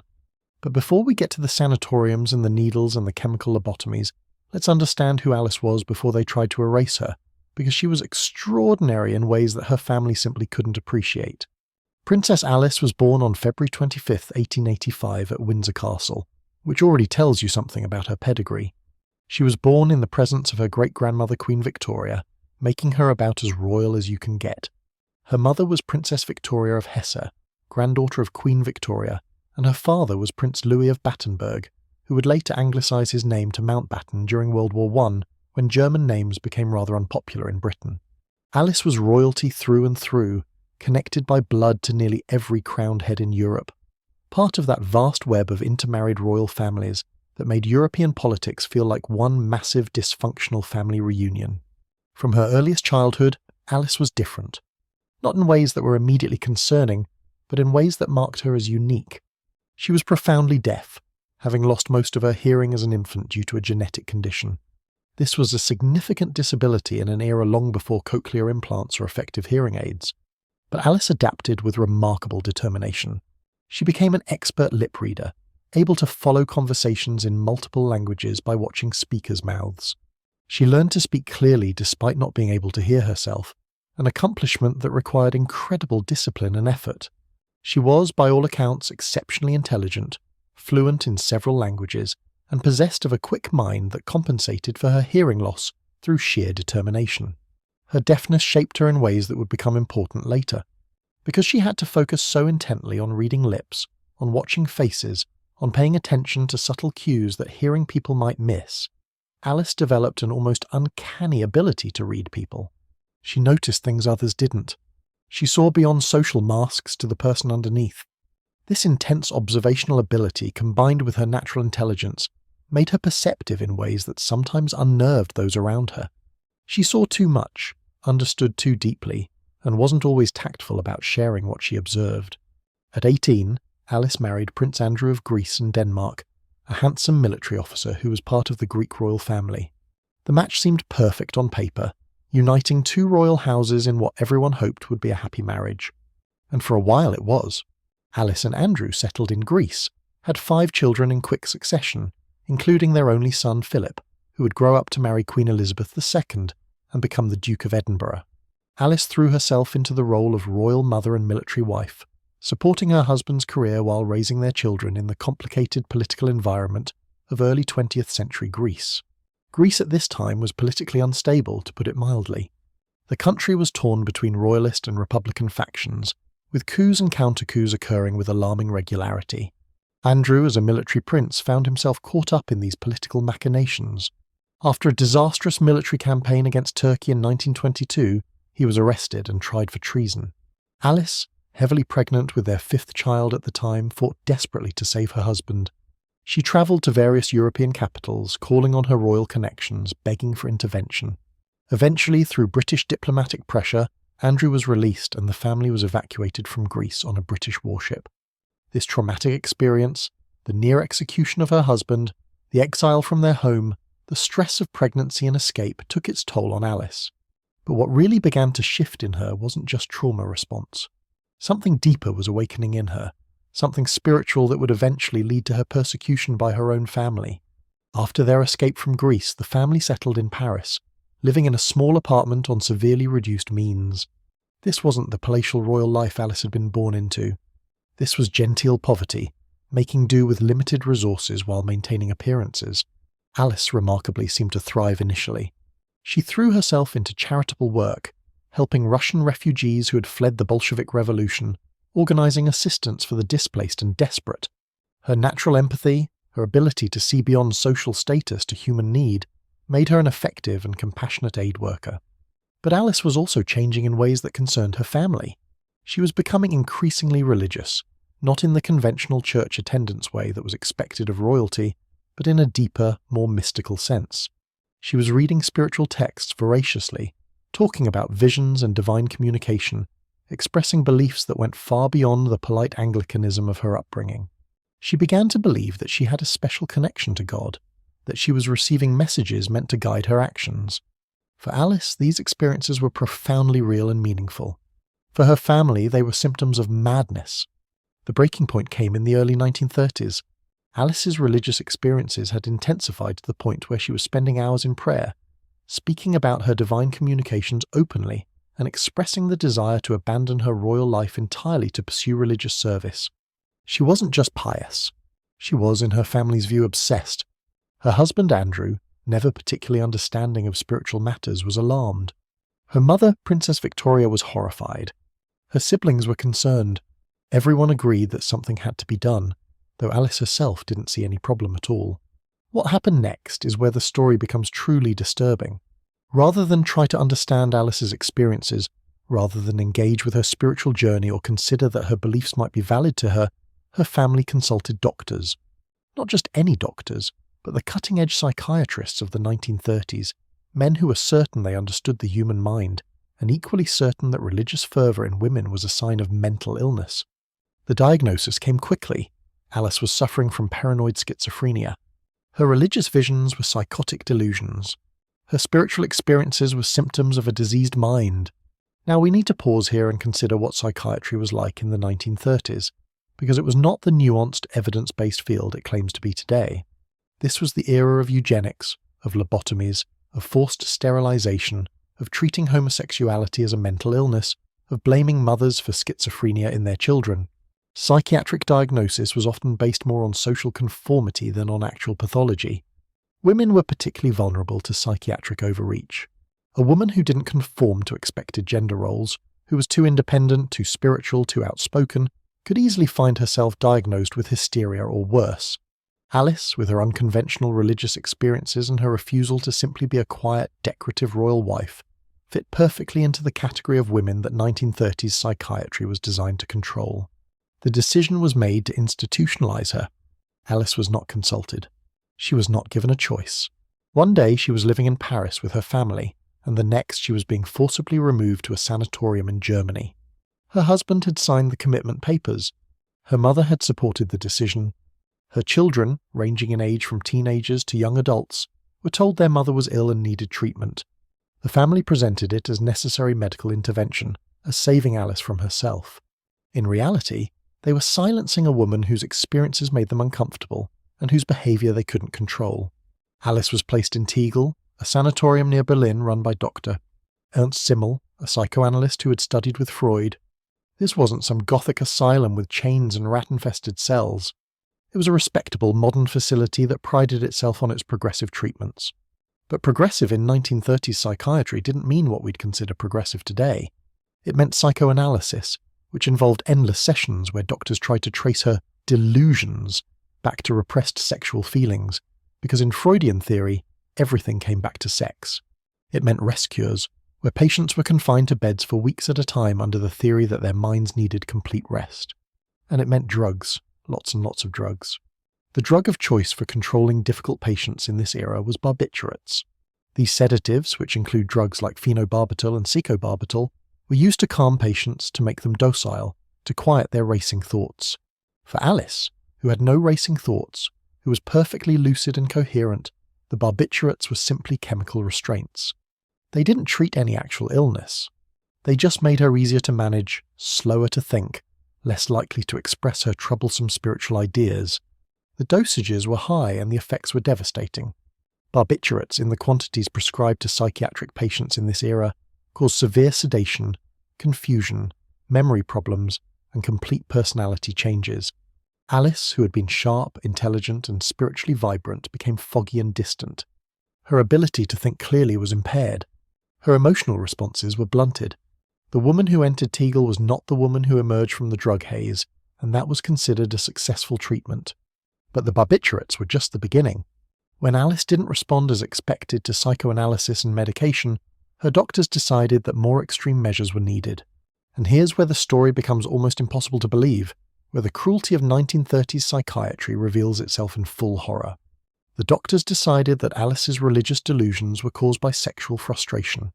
Their theory, and I wish I was making this up, was that her menopause had somehow triggered her psychosis, that her aging body was manifesting its unfulfilled desires as religious visions. The treatment they proposed was to irradiate her ovaries to kill any remaining sexual drive, effectively inducing complete menopause through radiation. This procedure, they believed, would cure her of her spiritual experiences by eliminating the sexual energy that was being misdirected into religious fervor.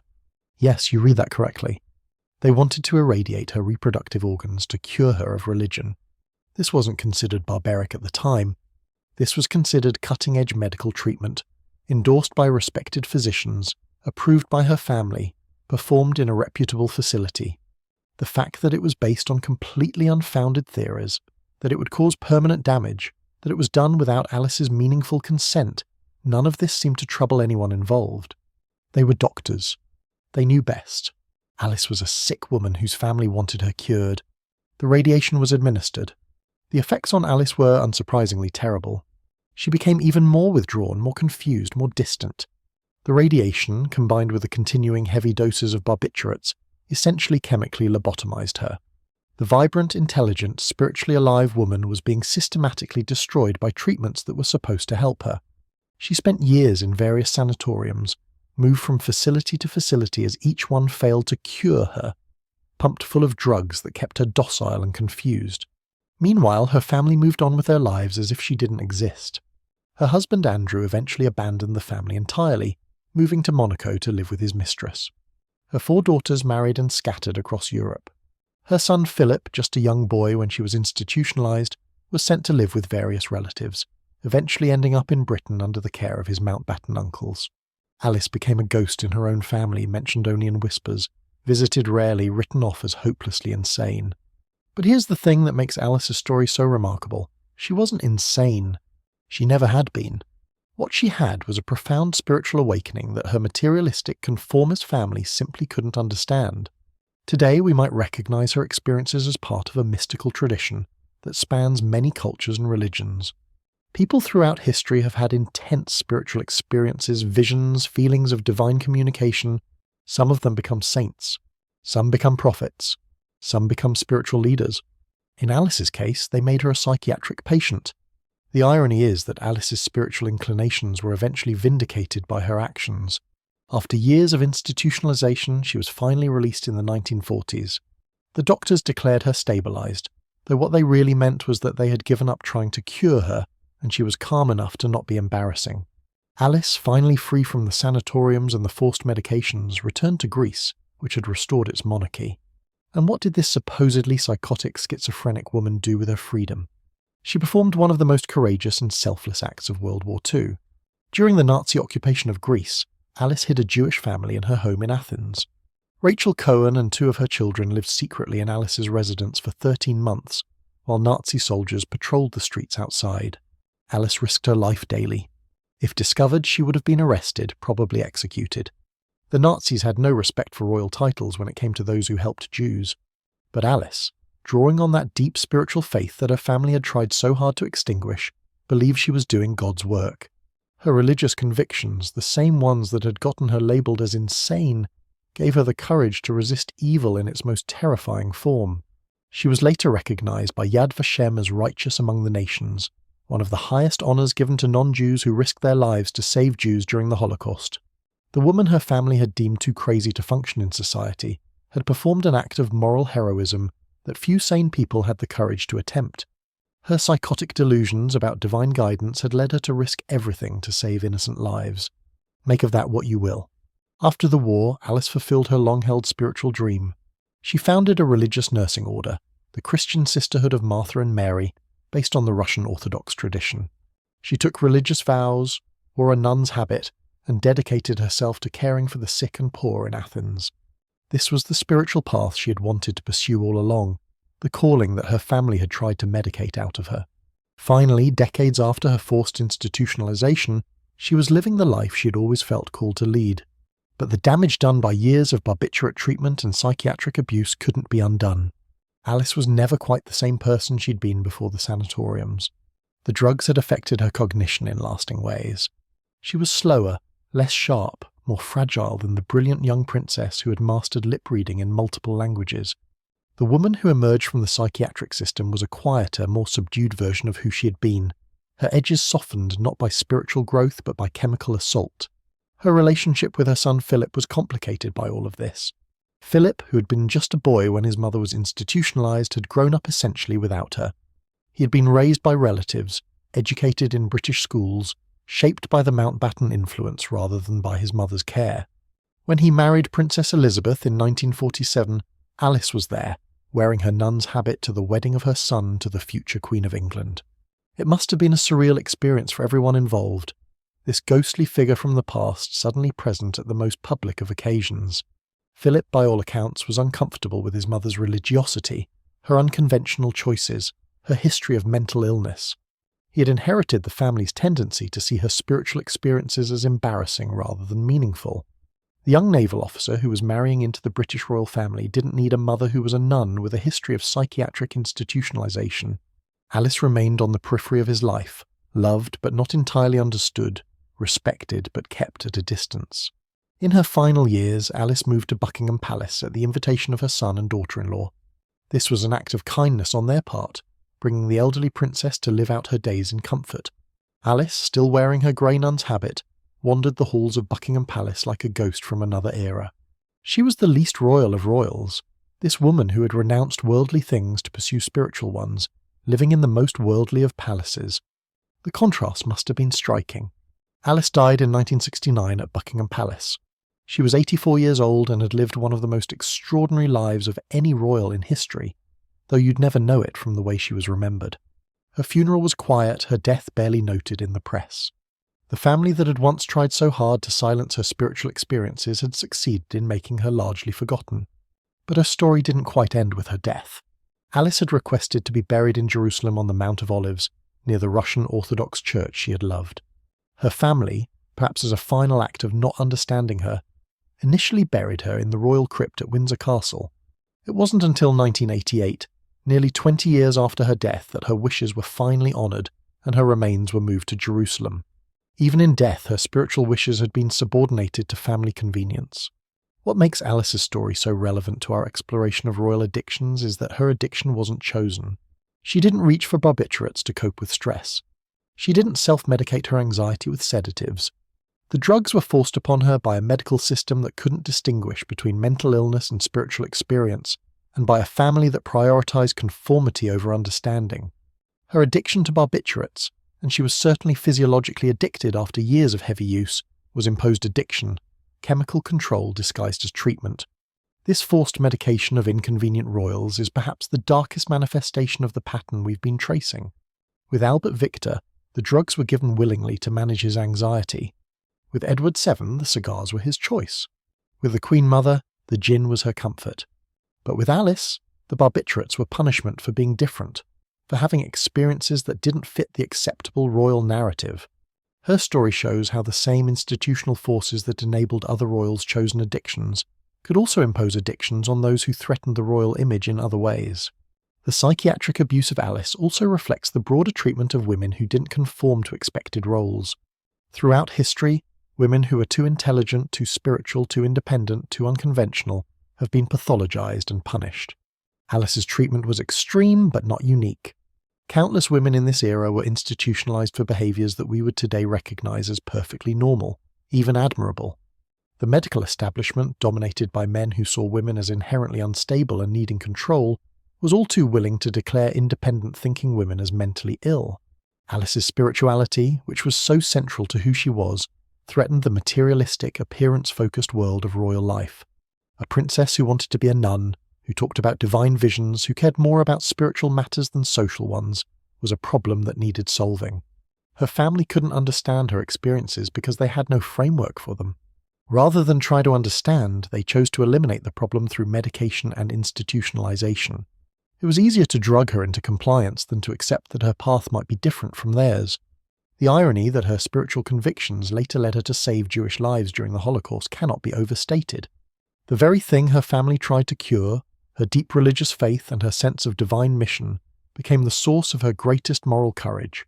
Had they succeeded in completely eliminating her spirituality through barbiturates and radiation, would she have hidden the Cohen family? Would she have risked her life for others? Her spiritual experiences, diagnosed as psychosis, were actually the wellspring of her heroism. As we prepare to move forward in our exploration of royal addictions, take a moment to sit with Alice's story. Unlike the other subjects we've covered, she was a victim rather than a user.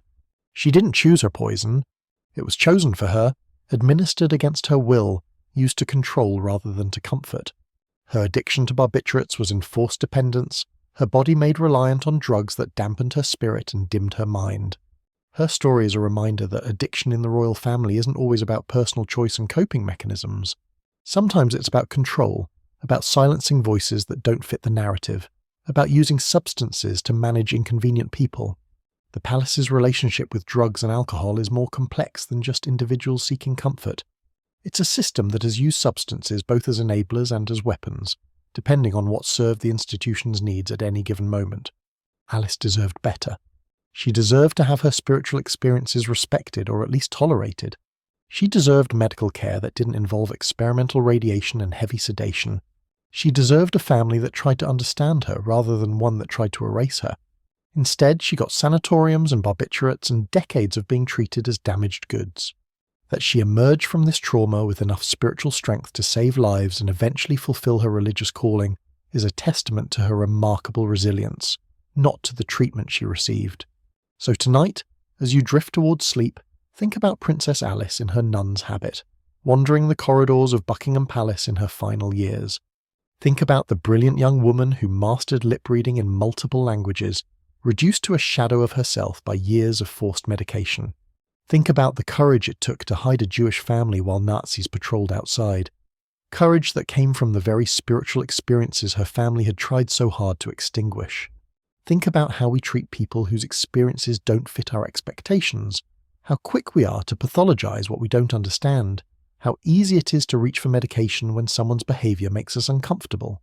Alice's story is nearly a century old, but its lessons remain relevant. We still pathologize spiritual experiences, still over-medicate those who don't conform, still silence voices that challenge our understanding. The barbiturates that clouded Alice's mind have long since cleared, their chemical grip finally released by death.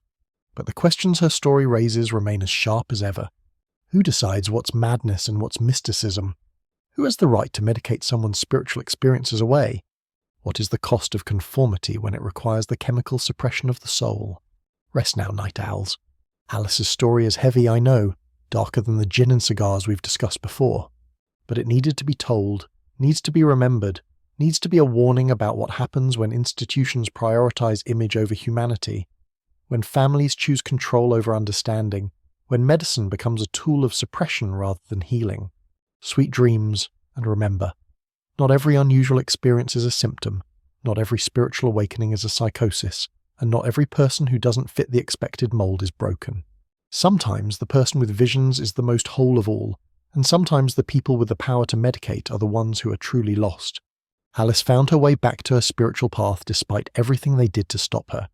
May we all have such resilience, and may we never need it quite so desperately. After the forced pharmaceutical imprisonment of Princess Alice, we now turn to something that looks more like what we typically imagine when we think of addiction: recreational drug use that's spiraled out of control. But this isn't just any addict we're discussing. This is Prince George, Duke of Kent, fourth son of King George V, brother to two kings, and quite possibly the most glamorous and troubled royal of the 20th century. His story involves cocaine, morphine, nightclubs, bisexual affairs, Nazi sympathizers, and ends with a plane crash so mysterious that conspiracy theories still swirl around it over 80 years later. If you thought the royal family was boring, you haven't met Prince George. This man made the rest of the royals look like accountants at a tax convention. Prince George was born on December 20th, 1902, the fourth son of the future King George V and Queen Mary. Right from the start, his position in the family was complicated. He was royal enough to matter, but too far down the line of succession to be important. His eldest brother Edward would be king, followed by Albert if Edward had no children. George was essentially a spare's spare, which gave him a certain freedom that his elder brothers didn't have, but also left him without a clear purpose or role. This combination of royal privilege without royal responsibility would prove to be dangerous, like giving someone a sports car without teaching them to drive. George's childhood was shaped by the rigid, emotionally distant parenting style of George V and Queen Mary. The king was a stern, punctual man who valued discipline and order above all else. Breakfast at precisely 8:30, tea at exactly 4, emotions kept firmly locked away. Queen Mary, for all her regal bearing, was not what you'd call warm and fuzzy. She loved her children in her way, but that way involved maintaining proper distance and expecting perfect behaviour at all times. The children were raised by nannies and governesses, trotted out for formal occasions and otherwise kept out of the way. This was not an environment designed to produce emotionally healthy adults, though it was excellent at producing repressed ones. George, unlike his more dutiful brothers, chafed against these restrictions. From an early age, he showed a rebellious streak that worried his parents. He was artistic, sensitive, and intellectually curious in ways that didn't quite fit the royal mould. While his brothers were interested in naval careers and military matters, George was drawn to art, music, and culture. He had genuine taste and intelligence, but in a family that valued conformity and tradition, these qualities were seen as slightly suspect. A prince who preferred gallery openings to military parades was not quite what the House of Windsor had in mind. After the obligatory naval education that all royal males were subjected to, George entered the Royal Navy. This went about as well as you might expect for someone with his temperament. He hated it. The rigid discipline, the physical demands, the complete lack of anything resembling cultural stimulation, all of it was torture for a young man whose interest ran more toward the aesthetic than the nautical. He developed various health problems, real or possibly exaggerated, that got him discharged from naval service. The official story was that his health wasn't suited to sea life. The unofficial story was that he was relieved to escape. Free from naval obligations, George entered London society in the late 1920s, and this is where things started to get interesting. The late 20s were a golden age for British high society, the heyday of the bright young things, those aristocratic partygoers who drank, danced, and drugged their way through the post-war years. The jazz age had arrived in London, and with it came a sense of liberation and experimentation that would have horrified the previous generation. Women wore short skirts and bobbed their hair. Men wore their hair slicked back and their morals loose. And everyone, absolutely everyone who was anyone, was experimenting with drugs. George dove into this world head first. Finally, here was a milieu that suited him. He had money, looks, charm, and a royal title. These opened every door in London's nightclub scene, and George walked through all of them.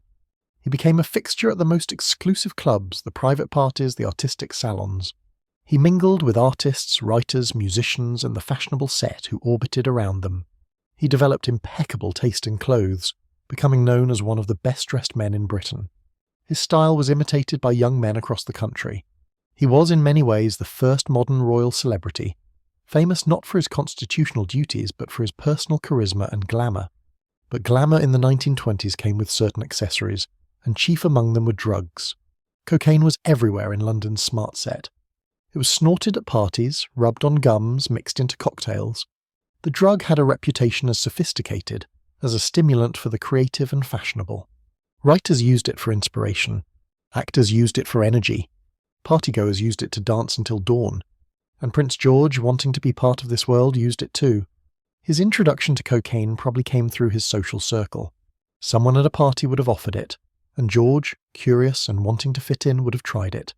The initial experience would have been revelatory. Cocaine creates feelings of confidence, euphoria, and endless energy. For someone like George, who despite his outward charm probably harboured deep insecurities about his place in the family and the world, cocaine would have felt like a magic solution. Suddenly he wasn't the awkward fourth son trying to find his purpose. He was brilliant, confident, the life of every party. The problem with cocaine, of course, is that those feelings don't last. The high fades, often quickly, leaving behind a crash that makes you feel worse than before. The natural response is to take more cocaine, to chase that initial feeling. And so the cycle begins.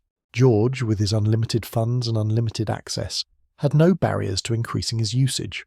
He could afford as much cocaine as he wanted, and his position meant that nobody was going to refuse to sell to him or suggest he might have a problem. As his cocaine use increased, George began experimenting with other substances. Morphine entered the picture, probably initially as a way to come down from cocaine highs.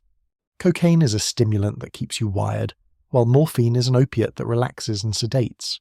The combination, alternating between ups and downs, created a chemical roller coaster that George rode with increasing frequency. He would use cocaine to get through the evening, then morphine to sleep. The cycle was classic drug addiction, using one substance to counteract the effects of another, building tolerance and dependence to both. The signs of his addiction became increasingly obvious to those around him. George was erratic, his moods swinging wildly depending on what he'd taken and when. He would be charming and energetic one moment, then irritable and withdrawn the next.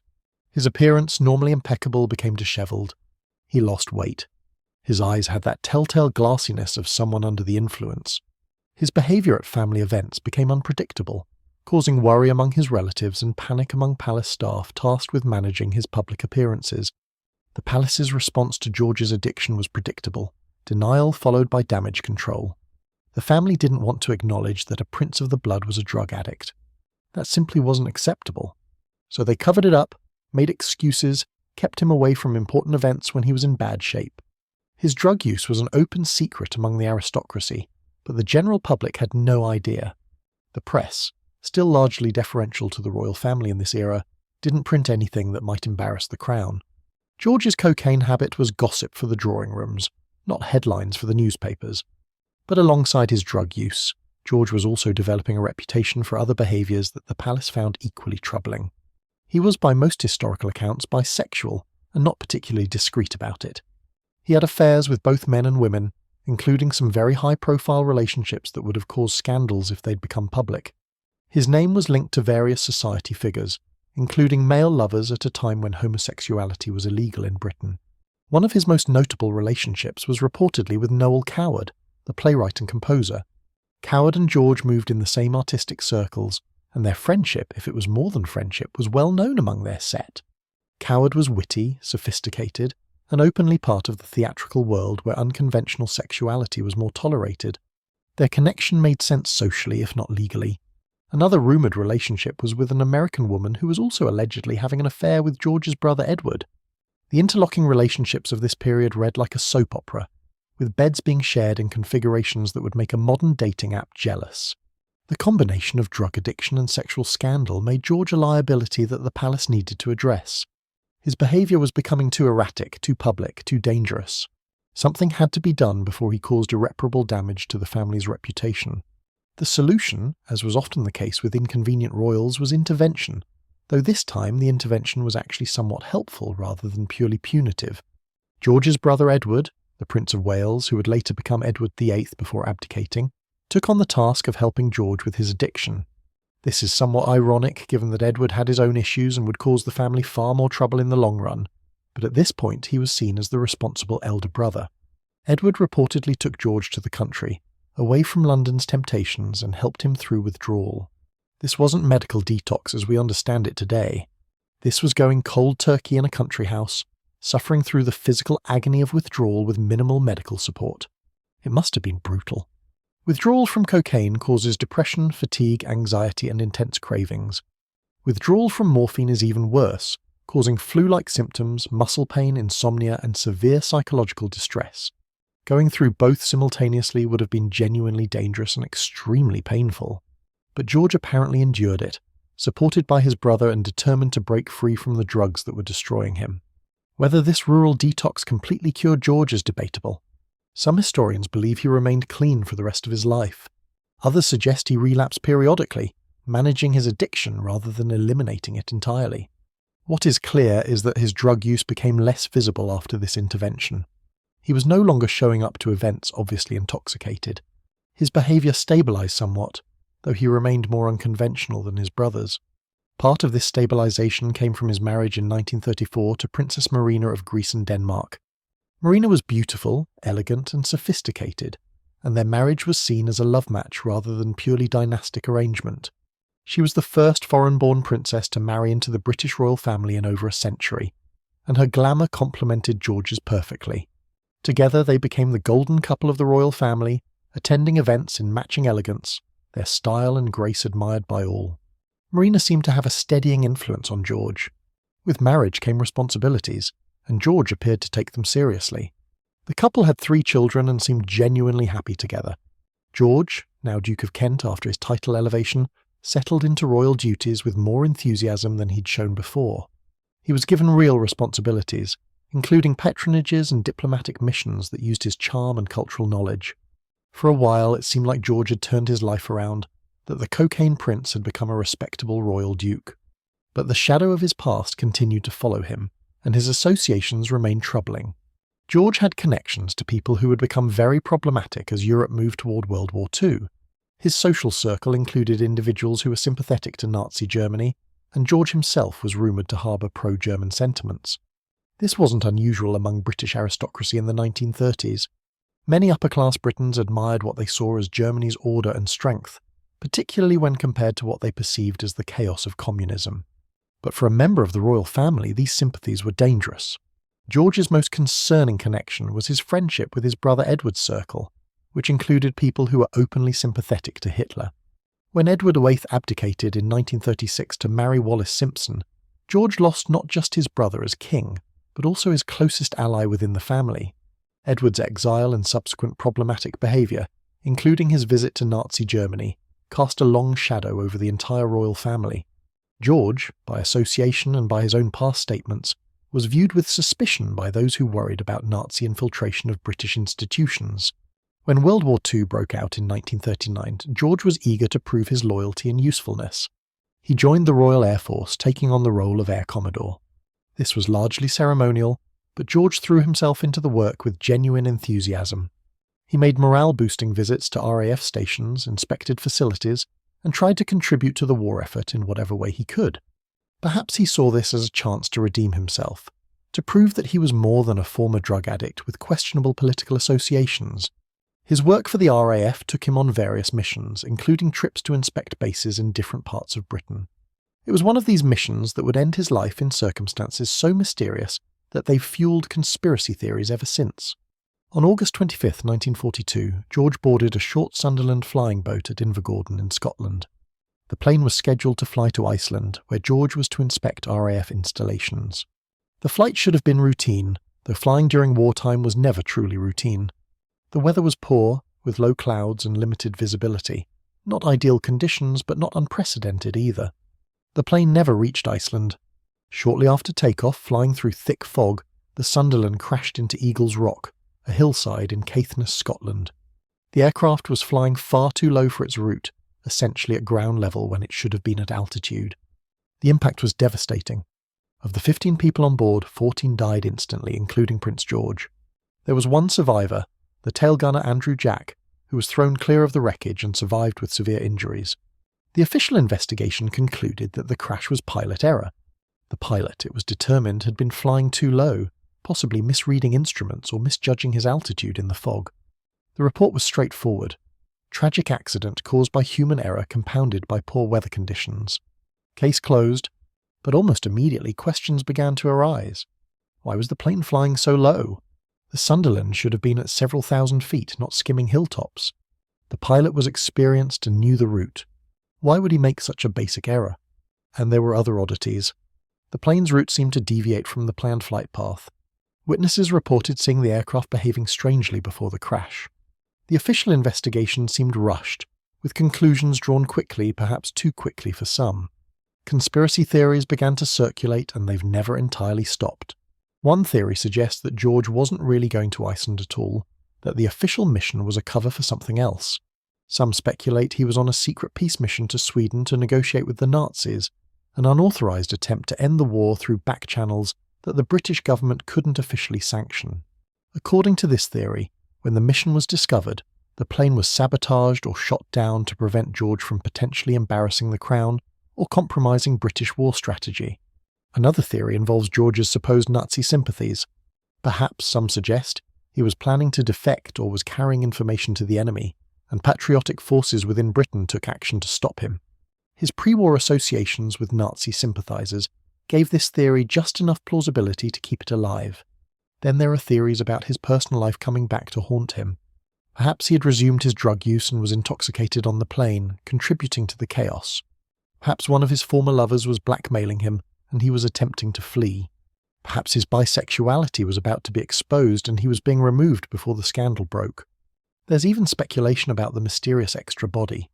Official records state that 15 people were aboard the plane, but some accounts suggest there might have been a 16th passenger, someone whose presence was never officially acknowledged. Who this person might have been, and why their presence would need to be hidden, fuels further speculation about the true nature of George's final flight. The survivor, Andrew Jack, reportedly made statements about what he witnessed before losing consciousness, but these statements were classified and never fully released. He was bound by the Official Secrets Act and remained largely silent about what he knew until his death. This secrecy only added to the conspiracy theories. If this was simply a tragic accident, why all the secrecy? The truth is probably more mundane than the conspiracies suggest, though no less tragic.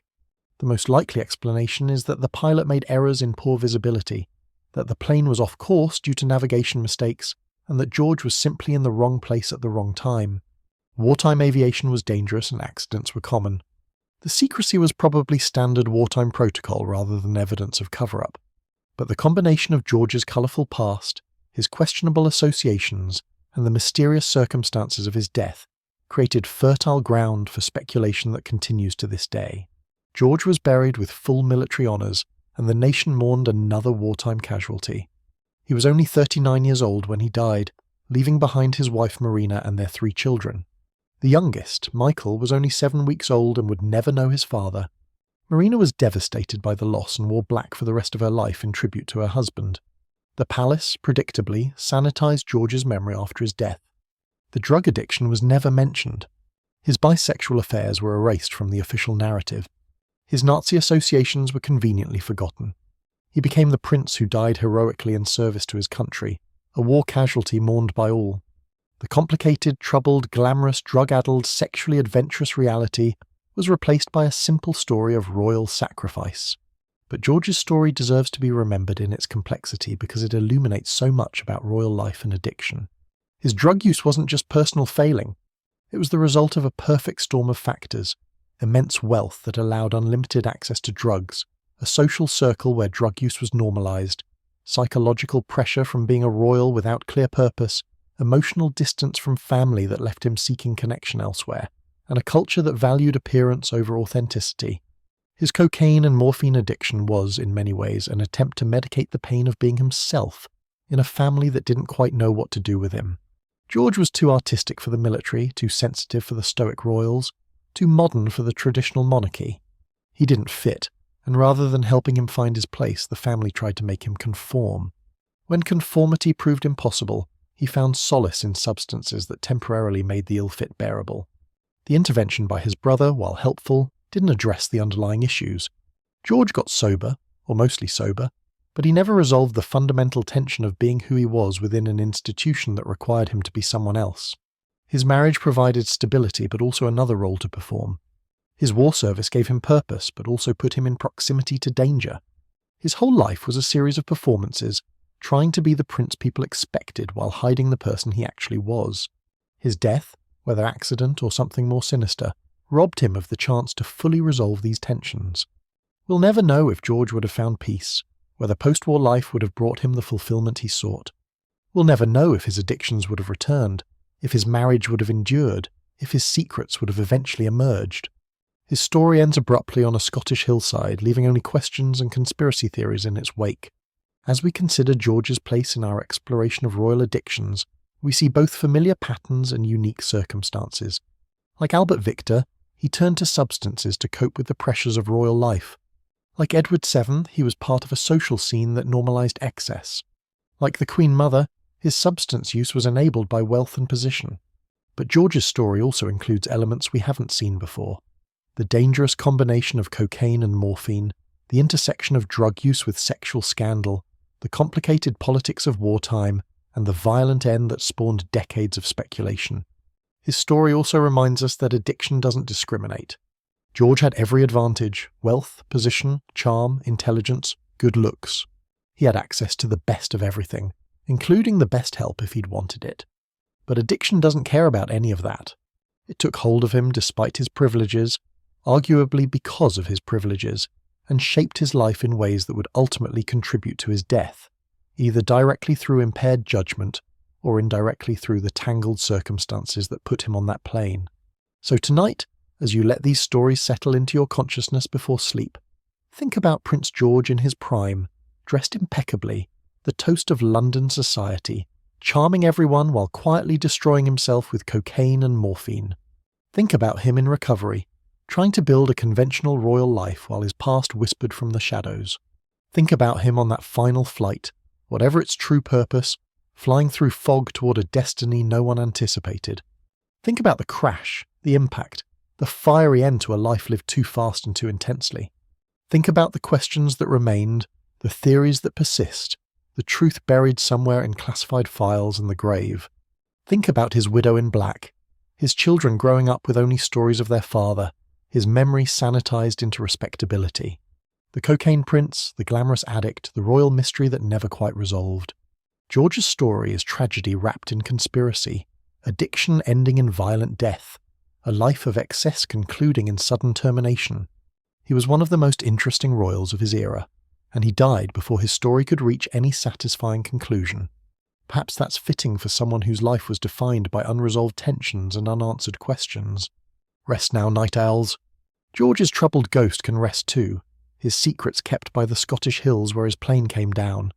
But his story lives on, a reminder that royal blood offers no immunity from addiction, that wealth provides no protection from self-destruction, and that sometimes the brightest flames burn out the fastest and leave the most questions in their wake. Sweet dreams, and remember that the glamour we see from the outside often conceals chaos within, that the most stylish among us are sometimes the most lost, and that addiction can wear even the finest clothes while it slowly destroys everything it touches. From the cocaine-fueled nightclubs of 1920s London and the fog-shrouded crash site in Scotland, we now travel back in time to explore a different kind of royal addiction, one that didn't involve substances at all, but was every bit as destructive and compulsive. Prince Frederick, Duke of York, second son of King George III, had an addiction that bankrupted him repeatedly, forced Parliament to secretly intervene on multiple occasions, and made him a laughingstock among European aristocracy. His drug of choice wasn't morphine or cocaine or gin. It was gambling, and he pursued it with the same single-minded dedication that other royals brought to their chemical dependencies. Frederick's story is particularly interesting because it shows that addiction in the royal family wasn't limited to substances. The same patterns of compulsive behaviour, enabling, cover-ups and family dysfunction that we've seen with drugs and alcohol played out equally with his gambling. The palace protected him just as they protected other troubled royals. Parliament bailed him out just as they funded other royal excesses, and the public was kept largely ignorant just as they were kept ignorant of other embarrassments. The only difference was that Frederick was throwing money away at card tables rather than destroying his liver with gin or his lungs with cigars. The addiction was behavioural rather than chemical, but the results were remarkably similar. Frederick was born in 1763, the second son of George III. Being the second son of a king was an awkward position in the 18th century. You were royal enough to have expectations placed upon you but unlikely to become king yourself. You had to be trained for military or church leadership since you needed something to do with your life, but you couldn't have too much power because that might threaten your elder brother's position. Frederick was groomed for a military career from childhood, eventually becoming Commander-in-Chief of the British Army, a position of considerable influence though not exactly the crown. His relationship with his father was complicated by the fact that George III was slowly going mad. Those famous episodes of porphyria that would leave him incapacitated for extended periods. The king's illness created instability in the royal household and eventually led to Frederick's elder brother George serving as Prince Regent while their father was incapacitated. This family chaos, the mad king, the regent brother, the younger son trying to find his place, created perfect conditions for Frederick to develop his own dysfunction. Frederick's gambling began early and escalated quickly. The aristocratic circles in which he moved were saturated with gambling. Card games, horse racing, bets on everything from weather to politics, gambling was simply what gentlemen did. It was entertainment, social bonding, and display of wealth all rolled into one. Not to gamble would have been suspicious, as if you couldn't afford to lose or were too prudish to participate in gentlemanly pursuits. So Frederick gambled and quickly discovered that he absolutely loved it. The problem was that Frederick was spectacularly bad at gambling while also being completely unable to stop. This is a particularly unfortunate combination. If you're going to be addicted to gambling, being good at it might at least limit the financial damage. But Frederick had neither skill nor luck. He lost at card games. He lost at horse racing. He lost at any bet he made. And yet he continued to gamble, convinced that his luck would change, that the next bet would be the one that turned everything around. This magical thinking, this belief that the next gamble will reverse all previous losses, is classic gambling addiction psychology. His debts mounted with alarming speed. We're not talking about small amounts here. Frederick's gambling debts reached levels that would be staggering even by modern standards, and in 18th century money, they were absolutely astronomical. At various points, his debts totaled hundreds of thousands of pounds, which in today's money would be tens of millions. For a prince who was supposed to represent British dignity and responsibility abroad, this was beyond embarrassing. It was a national security concern. Creditors began hounding Frederick. In the 18th century, even royalty could be pursued for debts, though actually imprisoning a prince was politically complicated. Frederick's creditors couldn't exactly throw him in debtor's prison, but they could make his life very uncomfortable. They would show up at his residences. They would send representatives to follow him. They would threaten legal action. The prince was essentially being chased by debt collectors, which is not exactly the picture of royal dignity that the crown wanted to project. The situation became so dire that Parliament had to intervene repeatedly. On multiple occasions, Parliament quietly voted to pay off Frederick's gambling debts using public funds. This was dressed up as various grants and allowances for the prince's services to the nation, but everyone knew what it really was. The government bailing out a gambling addict to prevent embarrassment to the crown. The amounts were substantial, and they came from taxpayers who had no idea their money was funding a royal gambling habit. The secrecy around these bailouts was impressive. Parliament conducted closed sessions to discuss Frederick's debts. Records were kept minimal. The official justifications were vague enough that the public wouldn't realise what was actually happening. Members of Parliament who knew the truth were sworn to discretion. It was a massive cover-up operation designed to protect the royal image while enabling Frederick to continue his destructive behaviour. And enable it did. Every time Parliament bailed Frederick out, they essentially removed the consequences of his gambling. Why stop gambling when someone will always pay your debts? Frederick would go through a period of apparent reform after each bailout, swearing to change his ways, promising to be more responsible. And then he'd be back at the gaming tables, losing money he didn't have, accumulating debts that would once again need to be secretly settled. The cycle repeated multiple times throughout his life. His gambling affected his military career as well. As Commander-in-Chief of the British Army, Frederick should have been focused on military matters, on modernising the forces, on preparing for conflicts with Napoleon. And to be fair, he did accomplish some significant military reforms. He improved training, standardised procedures, and made the army more professional. But his gambling distracted him constantly. His financial troubles made him vulnerable to corruption scandals. His reputation as a gambler undermined his authority. How could soldiers respect a commander who couldn't control his own impulses at a card table? The most damaging scandal came in 1809 when it was revealed that Frederick's mistress, Mary Ann Clark, had been selling military commissions. Basically, she was taking bribes from people who wanted positions in the army, using her influence with Frederick to secure these positions. The scandal exploded when it became public, with newspapers publishing all the sordid details. Frederick claimed he didn't know what his mistress was doing, that she had acted without his knowledge, but nobody really believed him. The scandal was tied to his constant need for money to cover gambling debts, the implication being that he either knew about the scheme and tolerated it because it brought in cash, or he was so distracted by his gambling that he didn't notice his mistress running a corruption ring from his bedroom. Frederick was forced to resign as commander-in-chief, a humiliating blow for someone who had defined himself through military service. The resignation was meant to appease public outrage, though he was later reinstated after the scandal died down. But the damage to his reputation was permanent. He was seen as corrupt, incompetent, and enslaved to his vices. The newspapers mocked him mercilessly. Political cartoons depicted him as a fool led around by his mistress and his gambling addiction. It was not a good look for a prince.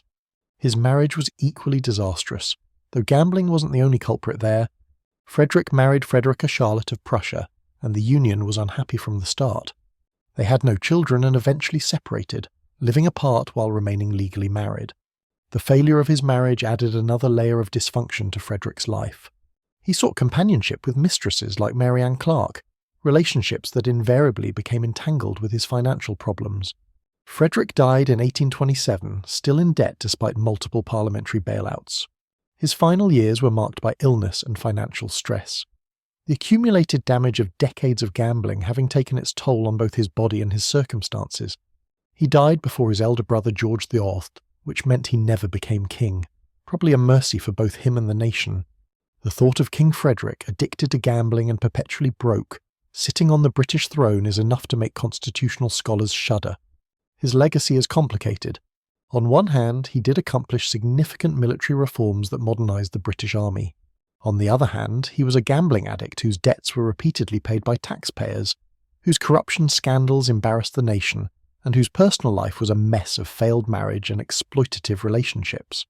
He's remembered, when he's remembered at all, as a cautionary tale about addiction and entitlement. The parallels to our other stories are striking. Like Albert Victor with morphine and the Queen Mother with gin, Frederick was enabled by his position. His wealth and status gave him access to gambling opportunities, while his royal blood ensured he would always be bailed out. Like Prince George with cocaine, Frederick's addiction was tied to the social culture of his time, where gambling was normalized among aristocracy. Like all our subjects, Frederick's addiction was covered up by the palace and the government, the truth hidden from the public to protect the royal image. What Frederick's story adds to our understanding is that royal addiction isn't limited to substances. The same family dynamics, the same institutional enabling, the same prioritization of image over health, all of these factors can create behavioral addictions as easily as chemical ones. Frederick's brain was hooked on gambling just as surely as others' brains were hooked on drugs. The neurological pathways of addiction, the compulsive behavior despite negative consequences, the inability to stop, the chasing of the high, all of these were present in Frederick's gambling even without any substance involved. His story also highlights the financial cost of royal dysfunction. Parliament spent enormous sums bailing out Frederick, money that came from taxpayers who had no say in the matter. The cover-up required resources and coordination that could have been better spent elsewhere. The corruption scandal damaged military effectiveness at a time when Britain was at war with Napoleon. Frederick's personal addiction had national consequences, a reminder that when royals fall into dysfunction, the entire nation can pay the price. As we transition from Frederick's gambling tables to a much earlier period of royal addiction, we move from behavioral addiction back to chemical dependency, though in a time so distant that our modern understanding of addiction didn't exist at all.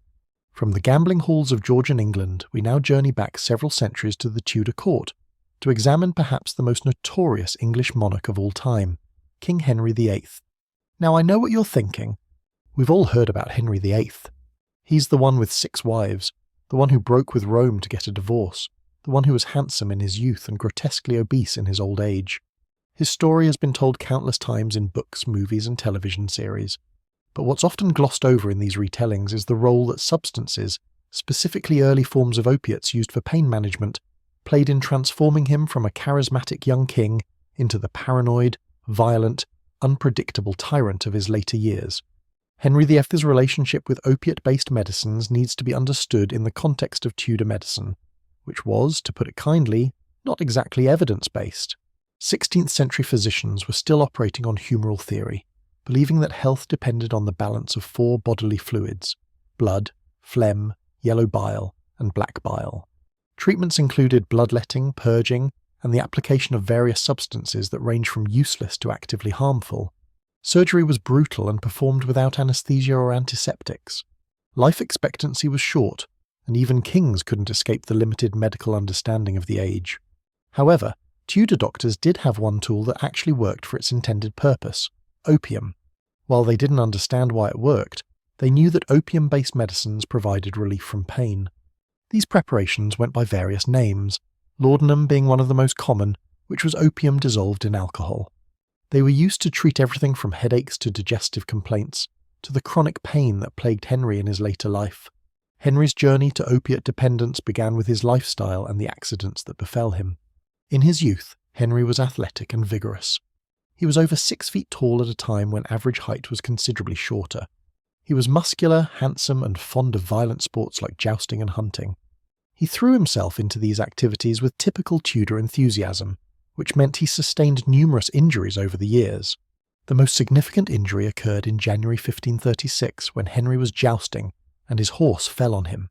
He was knocked unconscious for 2 hours, and the impact caused serious damage to his leg that would never fully heal. This injury, combined with earlier wounds to the same leg, created a chronic condition. The wounds would close, then reopen, becoming ulcerated and infected. The pain was constant and severe. Tudor physicians had no way to properly treat such injuries. They would lance the wounds, apply poultices, and hope for the best. And to manage the pain, they gave Henry opiates. At first, this would have been intermittent, doses given when the pain was particularly bad, but chronic pain is relentless, and Henry increasingly needed relief to function. The opiate medicines became more frequent, the doses likely increasing as his tolerance built up. Henry's physicians, not understanding addiction, would have seen his increased need as simply the worsening of his condition, giving him more medicine to match his increased pain. They had no concept that the opiates themselves might be creating dependency, that Henry's body was becoming reliant on these substances to function normally. The effects of chronic opiate use on personality and behavior are well documented today. Opiates affect mood regulation, decision-making, and impulse control. They can cause mood swings, irritability, paranoia, and erratic behavior. They impair judgment and can lead to grandiosity and irrational thinking. In someone who already had power and was inclined toward authoritarianism, these effects would be magnified. In Henry VIII, they may have contributed to some of the most brutal decisions of his reign. Consider the timeline of Henry's behavior. In his early reign, he was relatively merciful by Tudor standards. He had political opponents executed, but this was normal practice for the time. He was charming, cultured, interested in theology and music. He wrote love letters to Anne Boleyn that showed genuine emotion and intelligence. He was capable of nuanced thinking and diplomatic sophistication. After the 1536 jousting accident and the beginning of his chronic opiate use, his behavior changed dramatically. He became increasingly paranoid, seeing threats and conspiracies everywhere. He executed not just political enemies but close friends and advisors. Thomas More, Thomas Cromwell, even wives, anyone who displeased him or whom he perceived as a threat faced possible execution. His mood swings became legendary, with courtiers never knowing whether they'd encounter the charming Henry or the rage-filled tyrant from one moment to the next. His religious policies became more extreme and contradictory. One week he'd be burning Protestants for heresy, the next he'd be executing Catholics for treason. The theological positions he took seemed driven more by paranoia and personal grudges than by consistent belief. His subjects learned to fear his unpredictability, knowing that royal favour could turn to deadly disfavour without warning. Now, it's important to note that we can't blame all of Henry's terrible behaviour on opiate use. He was raised with absolute power in an era when kings genuinely believed they were divinely appointed. He lived in a culture where execution was a standard political tool. He had massive ego and entitlement issues that existed long before any drug use. But the opiates likely exacerbated these tendencies, removing whatever restraint he might have had, amplifying his worst impulses, and impairing his judgment in ways that had fatal consequences for those around him. His treatment of his wives in particular shows the erratic behaviour that could indicate opiate-influenced thinking. His obsession with producing a male heir became increasingly desperate and irrational. When Anne Boleyn failed to give him a living son, he convinced himself she was guilty of adultery, witchcraft, and even incest with her brother. The charges were almost certainly false, fabricated to give him an excuse to be rid of her. But Henry seemed to genuinely believe them. his paranoid mind constructing elaborate conspiracies that had no basis in reality. Anne was executed in May 1536, just months after Henry's serious jousting accident. The timing suggests that his decision-making was already being affected by chronic pain and whatever medicines he was taking for it. His later wives fared variably. Jane Seymour died, giving him his longed-for son. Anne of Cleves was divorced when Henry found her unattractive. Catherine Howard was executed on dubious adultery charges, more of Henry's paranoid pattern. Catherine Parr managed to survive him, though even she had some close calls when Henry's paranoia made him suspicious of her religious discussions. Henry's physical condition deteriorated rapidly in his later years, and with it, his opiate use likely increased. He became massively obese, possibly weighing over 300 pounds at his heaviest. He could barely walk due to his leg ulcers. He had to be carried or moved using mechanical devices. His eating was compulsive and excessive. His entire body was failing, and the pain must have been extraordinary. His physicians would have been giving him increasing doses of opiates to manage this pain, creating a cycle where his body needed more and more of the drug to achieve the same effect. The mental effects would have compounded over time. Chronic high-dose opiate use can cause cognitive impairment, memory problems, and difficulty concentrating. Henry in his final years was making decisions that affected the entire nation, while likely under the influence of mind-altering substances. His will changed repeatedly. His policies shifted erratically. His final decisions about succession were confused and contradictory. Whether this was natural decline or drug-induced impairment is impossible to know for certain, but the opiate use certainly didn't help. Henry died in January 1547, worn out by disease, obesity, and the accumulated damage of his lifestyle. He was only 55 years old but looked decades older. His body was a wreck, his mind likely impaired by years of opiate use, his legacy a mixture of significant historical change and brutal tyranny. The man who had unified the English church and state had also executed countless subjects on dubious grounds. The king who had fostered English Renaissance culture had also created a climate of fear and paranoia. The ruler who had projected strength and power had been increasingly controlled by his addictions and physical ailments. Henry VIII's story is valuable for our exploration because it shows how opiate addiction has affected rulers throughout history, not just in modern times. The substances were different, laudanum rather than modern opioids, but the effects on the brain and behaviour were similar. Henry's increasing doses, his tolerance build-up, his personality changes, his impaired decision-making, all of these are recognisable symptoms of opiate dependency. It also shows how addiction in rulers affects not just the individual but entire nations. Henry's opiate-influenced paranoia led to executions that deprived England of talented advisors and thinkers. His erratic religious policies created instability that would take generations to resolve. His unpredictable behaviour made diplomatic relations difficult. His personal addiction had national and international consequences, shaping the course of English history in ways we still feel today. The Tudor court, like the later royal courts we've examined, had no framework for understanding addiction. They saw Henry's increased need for medicine as simply his worsening condition. They saw his erratic behaviour as the king's prerogative. They saw his violence as necessary for maintaining power. No one suggested that perhaps the medicines themselves were affecting his mind, that his paranoid decisions might be influenced by drugs. The concept simply didn't exist. Henry's doctors were caught in an impossible situation. They had to manage his pain or he would be furious. But the only effective pain management they had was opiates, which were making his behaviour worse. They couldn't refuse to treat him. He was the king. They couldn't explain addiction to him. The concept didn't exist. So they kept giving him laudanum, kept increasing the doses as his tolerance grew, kept watching his behaviour become more erratic while having no understanding of the connection. Comparing Henry to our other subjects reveals both differences and similarities. Unlike Albert Victor or the Queen Mother, Henry's drug use began as legitimate pain management rather than recreational use or coping mechanism. Unlike Prince George, Henry had no choice but to use the available medicines if he wanted any pain relief. But like all our subjects, Henry's addiction was enabled by his position. As king, he had access to as much medicine as he wanted. As absolute ruler, nobody could tell him no. As divinely appointed monarch, his behaviour couldn't be questioned even when it became obviously problematic. The institutional dynamics are also similar. Just as later royal courts covered up embarrassing addictions, the Tudor court never acknowledged that their king might be impaired by medicines. Just as Parliament secretly bailed out Frederick's gambling debts, Tudor councillors quietly managed Henry's erratic decisions and tried to minimise damage. Just as the Queen Mother's gin was framed as charming tradition, Henry's medicine use was framed as necessary treatment for his ailments.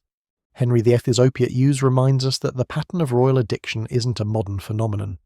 Throughout English history, monarchs have struggled with substance dependence, enabled by their positions and protected by institutions that prioritise stability and image over individual health. The substances have changed, from Tudor laudanum to Georgian gambling to Victorian morphine to modern alcohol and drugs. But the fundamental dynamics remain remarkably consistent. As we prepare to move forward in our journey through royal addictions from Tudor times back to the modern era, take a moment to appreciate the long history we've now traced. Prince Frederick gambled away fortunes while Parliament secretly covered his debts. King Henry VIII made life-or-death decisions while likely under the influence of opiates. These historical examples show that the problems we've identified in more recent royals, the Queen Mother's gin, Prince George's cocaine, weren't aberrations but rather continuations of patterns that have existed as long as the monarchy itself. The crown has always come with pressures, and those wearing it have always sought relief from those pressures through various means. Whether it's gambling, opiates, gin, cocaine, or morphine, the underlying dynamic is the same. Individuals with immense privilege but constrained lives turning to substances or behaviours that provide temporary escape from their circumstances. And the institutional response has been equally consistent: enable, cover up, protect the image, never address the underlying problem. Frederick and Henry both died with their addictions unacknowledged and untreated, their stories sanitised by official history. Frederick is remembered, when remembered at all, as a minor royal who made military reforms. Henry is remembered for his wives and his break with Rome, with his drug dependency rarely mentioned. The pattern of hiding royal addiction extends even to how we tell their stories, preferring neat narratives to messy truths. So tonight, as you settle into sleep, think about the gambling prince throwing dice in Georgian England, his debts mounting while Parliament scrambles to cover them. Think about the Tudor king on his throne, his leg throbbing with pain, reaching for another dose of laudanum to make it through another day of ruling. Think about the patterns that connect them across centuries to the later royals we've discussed: the morphine, the gin, the cocaine, the barbiturates. Think about how addiction doesn't discriminate, how it takes hold regardless of century or circumstance, how it warps judgment and destroys lives, whether those lives are lived in Tudor palaces or Georgian mansions or 20th century Buckingham Palace. The substances change, but the suffering persists, the enabling continues, and the cover-ups remain essentially the same across hundreds of years. Rest now, night owls. We've travelled through time tonight, from the airplane crash of 1942 back to Frederick's card tables, then further back to Henry's drug-hazed court. These stories, separated by centuries, are connected by common threads of addiction, privilege, and institutional failure. The royal blood that flows through all our subjects offered no immunity from dependence, no protection from compulsion, no salvation from the grip of addiction. Sweet dreams, and remember that history echoes across generations, that patterns established centuries ago continue to repeat, and that sometimes the best way to understand the present is to look deeply into the past. Frederick gambled and Henry medicated, and their descendants would find their own substances, their own escapes, their own ways to cope with the impossible burden of royal blood. The games of thrones continue, and the players keep reaching for their poisons of choice. The cards are dealt, the medicine is poured, and the cycle turns once more. From the opiate-hazed Tudor court of Henry VIII and the gambling halls where Prince Frederick threw away his fortune, we now arrive at perhaps the most ironic story in our entire exploration of royal addiction. Queen Victoria, the woman whose name became synonymous with moral rigidity, strict propriety, and uptight respectability, was herself dependent on opium-based medicines for much of her reign. The Empress, who presided over an era of sexual repression and temperance movements, was quietly medicating herself with laudanum and chloroform, while her subjects were lectured about the evils of substance use. If that's not a perfect example of Victorian hypocrisy, I don't know what is. Victoria's relationship with opiates began, like so many of our stories, with trauma. The specific trauma in her case was the death of her beloved husband, Prince Albert, in December 1861. Albert's death from typhoid fever at the age of just 42 shattered Victoria completely. Their marriage had been a genuine love match, a partnership of minds and hearts that was rare among royalty. Victoria had relied on Albert for everything, not just emotional support but actual governance. He was her chief advisor, her intellectual companion, her confidant in all matters. When he died, she lost not just a husband but her entire support system. The depth of Victoria's grief was extraordinary even by Victorian standards, and Victorians really knew how to grieve. This was the era of elaborate mourning rituals, of wearing black for years, of hair jewellery made from the deceased's locks, of photographing corpses in lifelike poses. Grief was almost competitive, with the bereaved trying to outdo each other in demonstrations of sorrow. But Victoria took mourning to levels that alarmed even her most devoted subjects. She wore black for the remaining 40 years of her life. She kept Albert's rooms exactly as they were when he died, his clothes laid out daily as if he might return. She slept with his photograph above her bed and his nightshirt in her arms. She had plaster casts made of his hands. She visited his mausoleum obsessively. She withdrew from public life almost entirely, refusing to appear at state functions, to open parliament, to fulfill the ceremonial duties that were essentially her job description. Her subjects, who had paid for a queen, were getting a recluse. The government was in crisis. They needed their monarch to be present, visible, functioning. Ministers pleaded with her to resume her duties. Newspapers, initially sympathetic, began criticising her prolonged withdrawal.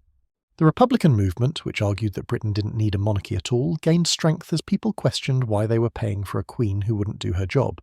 Victoria was jeopardising the very institution she was supposed to represent. But Victoria couldn't pull herself out of her grief. The loss was too overwhelming, too complete. She was genuinely incapacitated by sorrow, unable to function in ways that would today be recognised as severe depression. And in the 1860s, the treatment for such conditions was simple: drugs. Specifically laudanum. Laudanum was the Victorian wonder drug, the aspirin of its era if aspirin were made of opium dissolved in alcohol. It was prescribed for everything from headaches to menstrual cramps to teething pain in babies to, yes, grief and melancholy. Doctors saw it as perfectly safe, non-addictive and appropriate for regular use. They had no understanding of opiate dependency, no concept that the relief their patients felt was creating a physical need that would only grow stronger over time. Victoria's physicians began prescribing laudanum to help her cope with her grief. It would calm her nerves, help her sleep, ease the overwhelming emotional pain that was paralysing her. And it worked, at least initially. The opium took the edge off her sorrow, allowed her to function just enough to get through her days. The problem was that this relief was temporary, and when it wore off, the pain came rushing back, often worse than before. The obvious solution was more laudanum, higher doses, more frequent use. The exact details of Victoria's laudanum use are somewhat obscured by Victorian discretion and the passage of time.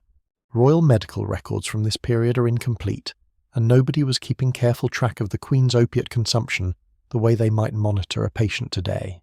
But what evidence exists suggests that Victoria was using laudanum regularly, possibly daily, for extended periods throughout her widowhood. Her doctors prescribed it freely, refilling her supply without concern, never suggesting she might need to reduce her intake. The effects of regular laudanum use would have been significant. Opiates cause drowsiness, mental fog, impaired judgment, and emotional blunting.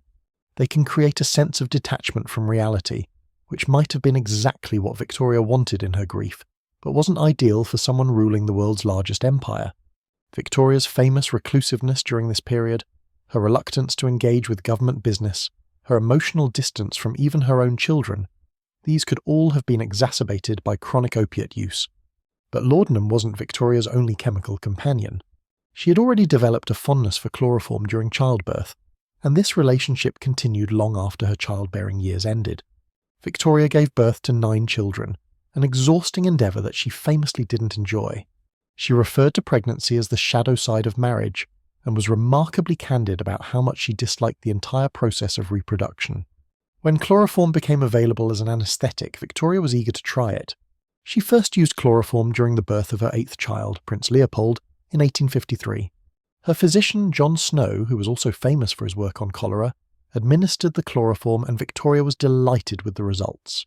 The pain was dulled, the experience was more bearable, and she became an enthusiastic advocate for chloroform use in childbirth. Her endorsement as Queen gave the practice legitimacy that it might not otherwise have had.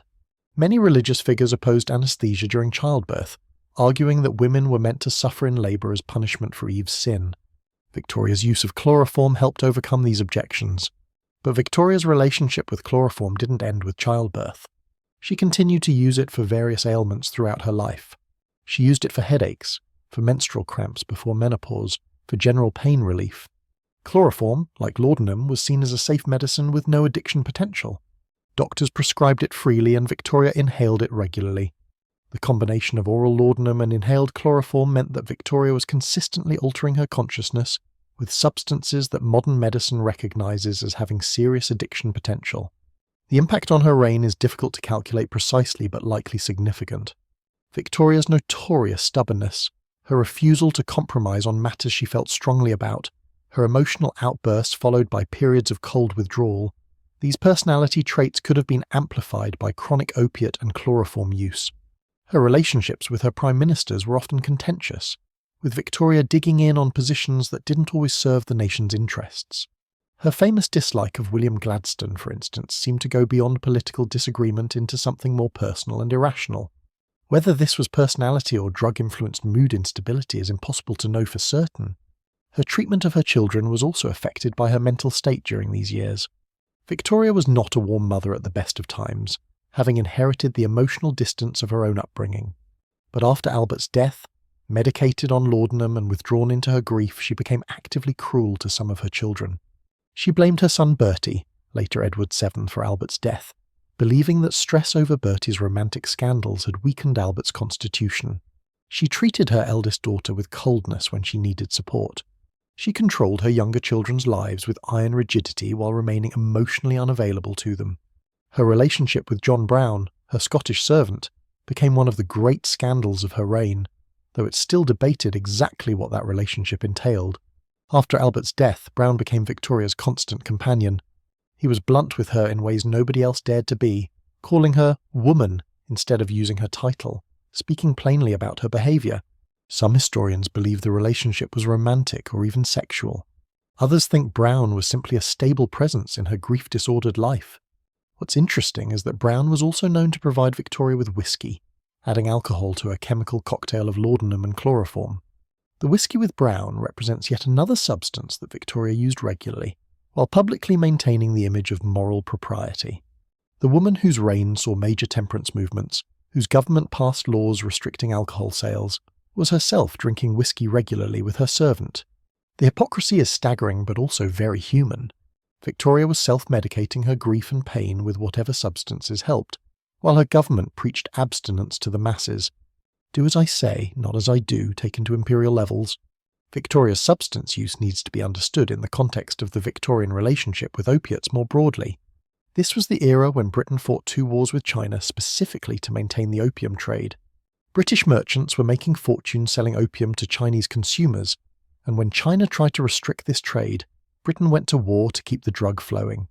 Victoria's empire was essentially a narco-state, profiting from the addiction of millions of Chinese people, while the Queen herself was using opiate-based medicines daily. The irony deepens when we consider that Victoria oversaw the British Raj in India, where opium was grown for export to China.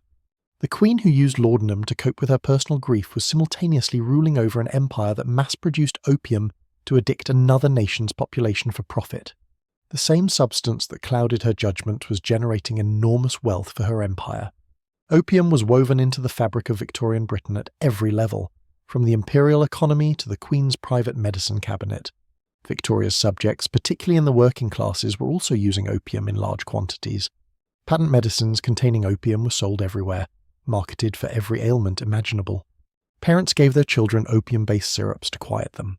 Workers used opium to cope with the brutal conditions of industrial labour. The drug was everywhere, used by everyone with no understanding of its addictive properties. Victoria was simply following the medical practices of her time, though she had access to the highest quality preparations and the most liberal prescriptions due to her position. As Victoria aged, her health declined and her medication use likely increased. She developed various ailments common to elderly people: arthritis, digestive problems, insomnia. Each of these would have been treated with the medicines of the day, many of which contained opiates. Her final years were marked by physical frailty and mental decline, though how much of this was natural aging versus long-term effects of chronic drug use is impossible to determine. She died in January 1901 at the age of 81, having reigned for 63 years. Her death marked the end of an era, literally the end of the Victorian age. Her funeral was massive, with heads of state from around the world attending. She was mourned as the grandmother of Europe, with her children and grandchildren sitting on thrones across the continent. Her reign was celebrated as an age of progress, of empire, of British greatness. What wasn't celebrated, what was barely even acknowledged, was the fact that she had spent much of her reign medicated on opiates, grieving her husband while drugged on laudanum, ruling her empire with judgment potentially impaired by chronic substance use. The sanitized version of Victoria, the dignified queen in her widow's weeds, doesn't include the chloroform inhaler or the laudanum bottle on her nightstand. The official story of her widowhood emphasizes her devotion to Albert's memory, not her chemical dependence on substances that helped her bear that devotion. Victoria's addiction fits perfectly into the patterns we've identified throughout our exploration.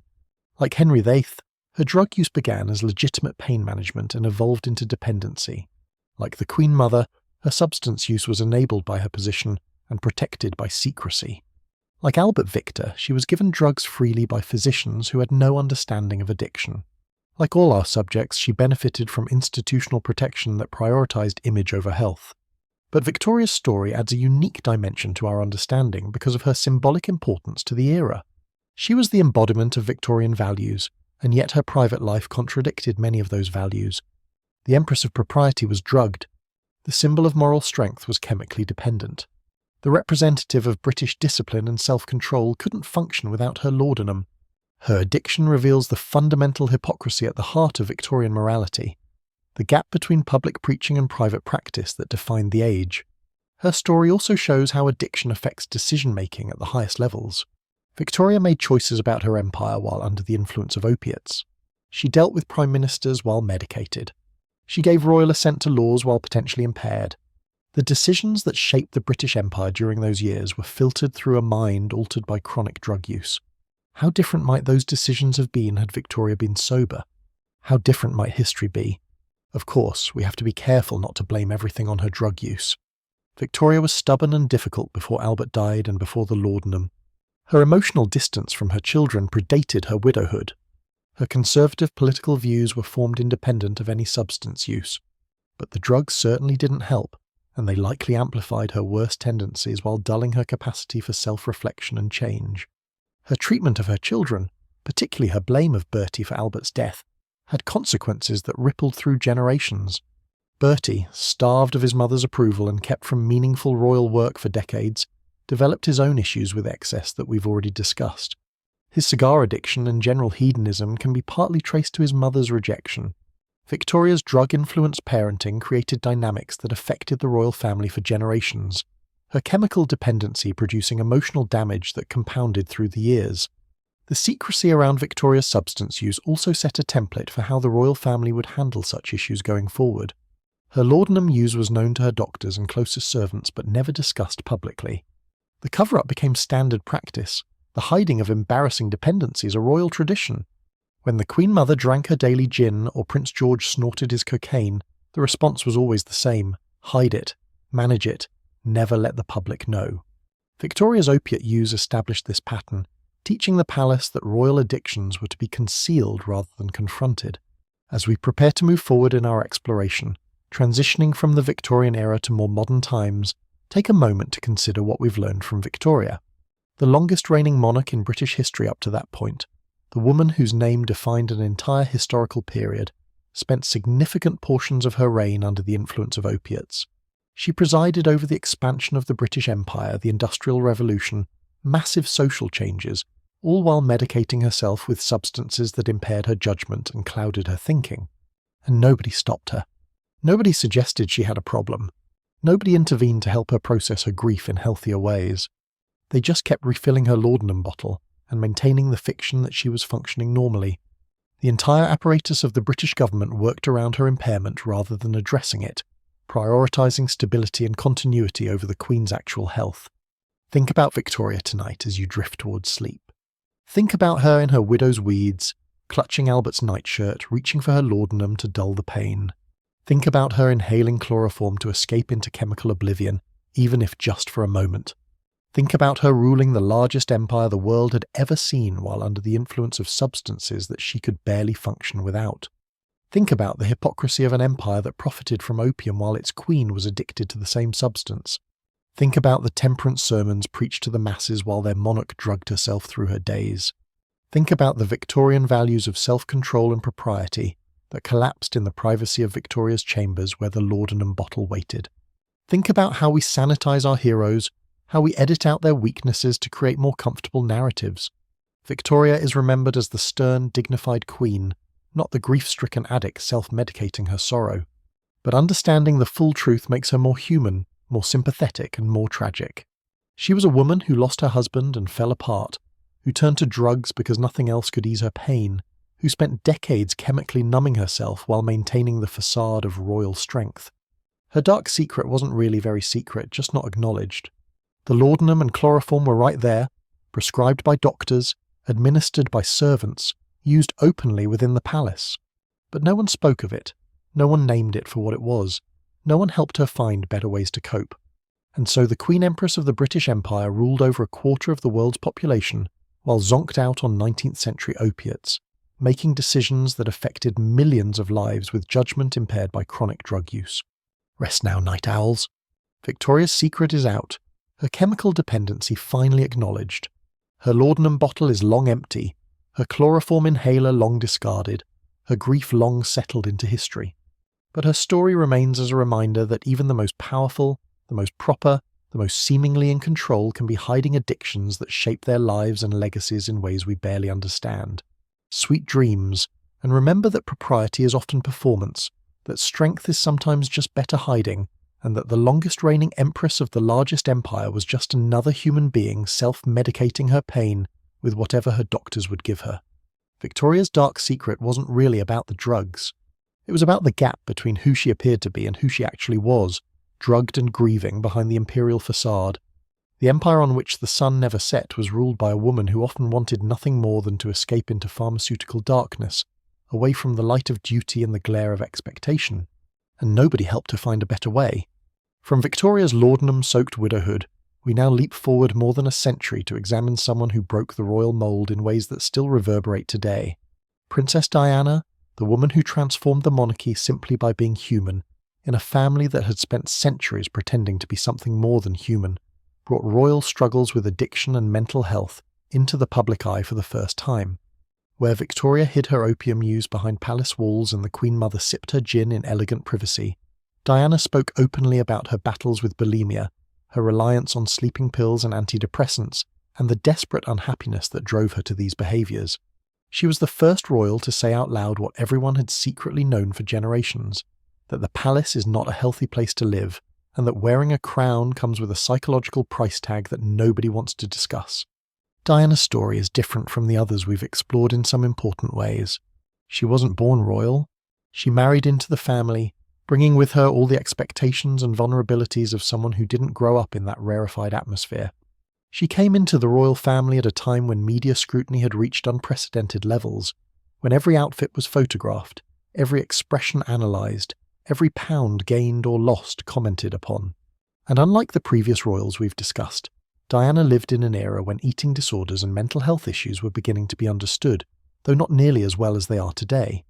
Her struggles weren't hidden from view, but played out in real time before a global audience that was both sympathetic and voyeuristic in equal measure. Diana Frances Spencer was born on July 1st, 1961, into an aristocratic family with deep connections to the royal household. Her father was the 8th Earl Spencer, and her family had served the monarchy for generations. Diana grew up in a house on the Sandringham estate, literally next door to the royal family. Her childhood, however, was far from the fairy tale stability that her later princess role would seem to promise.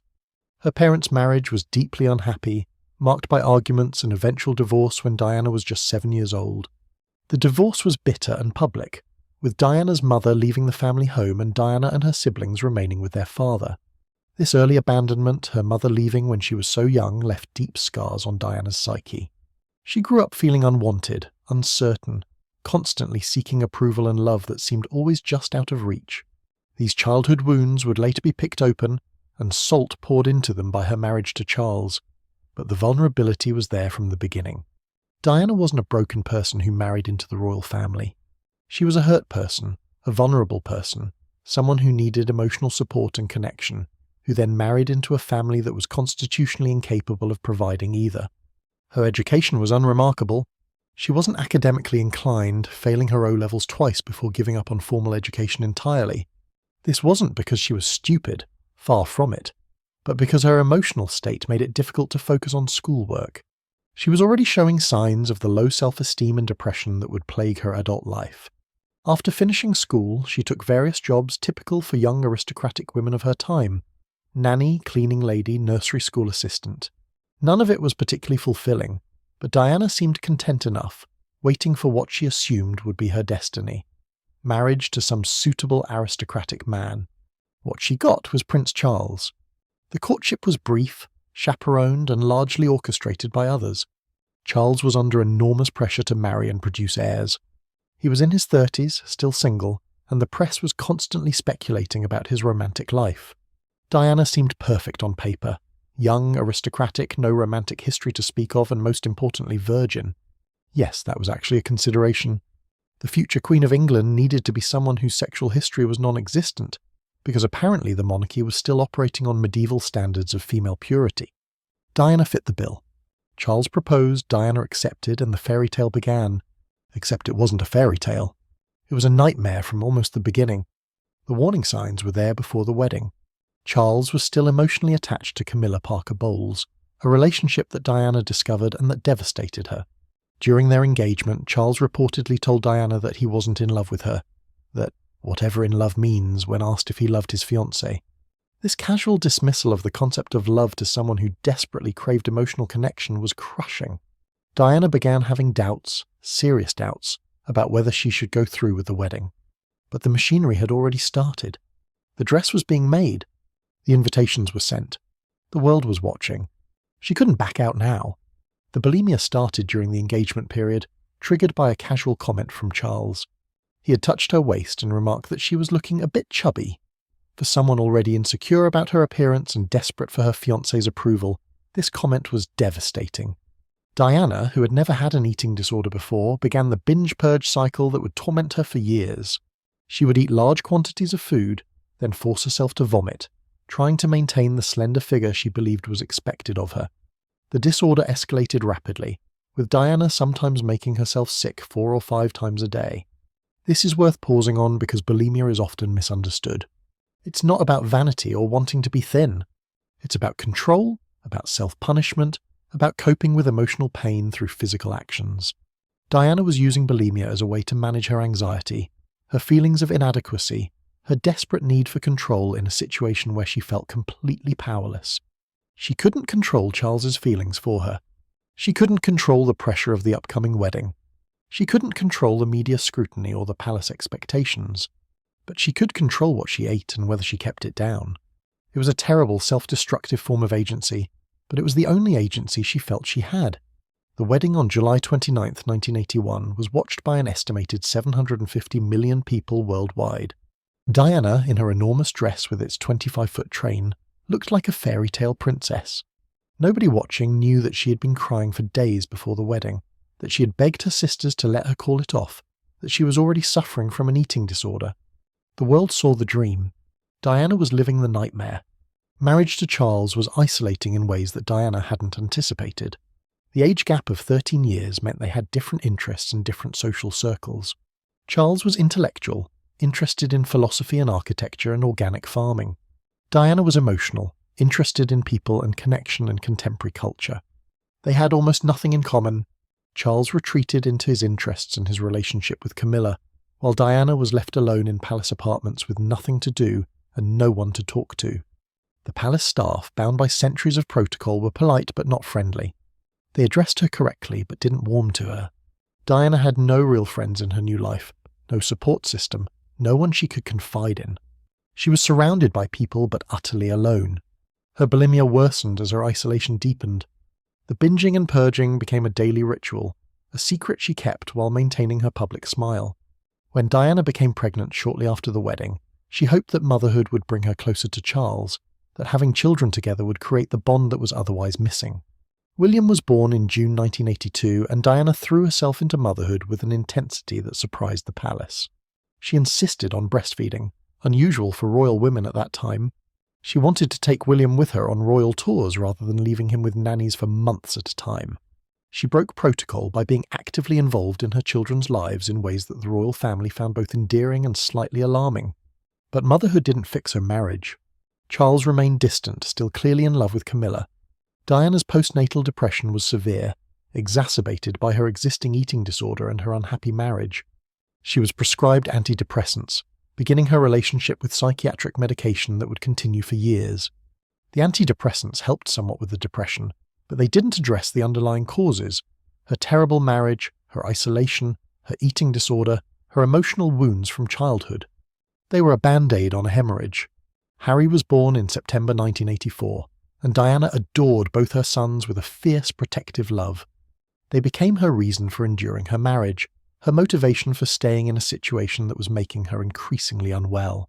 She threw herself into being their mother, often to the exclusion of everything else. The boys became her emotional anchor, the source of unconditional love that she craved and wasn't getting from Charles or the institution. Her bulimia continued throughout these years, hidden from public view but known to some within the palace. The signs were there for anyone who looked: her fluctuating weight, her frequent bathroom breaks after meals, her preoccupation with food. But nobody intervened effectively. The palace's approach to Diana's eating disorder was the same as their approach to every other royal addiction we've discussed: ignore it, hide it, hope it goes away. They didn't understand bulimia as a serious mental health condition requiring treatment. They saw it as embarrassing behavior that needed to be concealed. Diana did seek help eventually, consulting with therapists and eating disorder specialists. But getting treatment while being Princess of Wales was complicated. Everything had to be done discreetly. Therapists had to be vetted. Appointments had to be scheduled around her royal duties.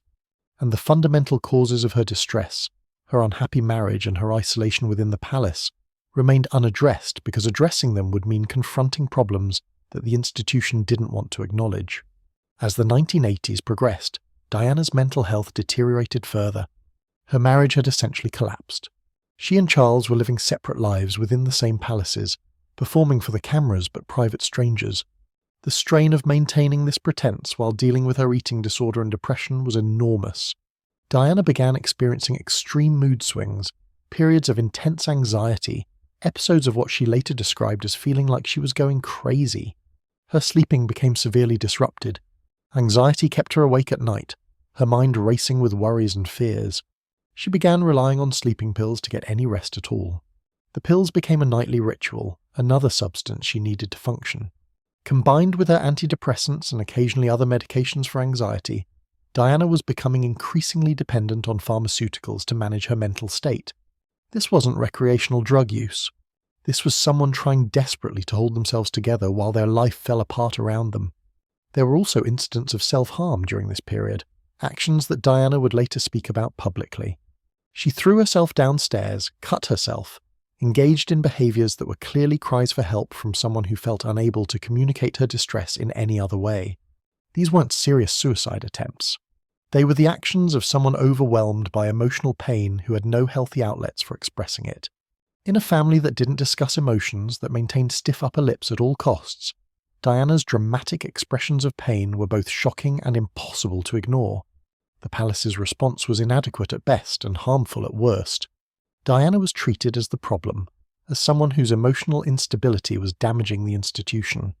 There was little understanding that perhaps the institution itself was damaging her, that the environment of emotional coldness and public performance was toxic for someone with her emotional needs. Charles apparently referred to her as a sick woman, the implication being that her struggles were personal failings rather than responses to an impossible situation. Diana's sense of being trapped was compounded by the constant media attention. Paparazzi followed her everywhere.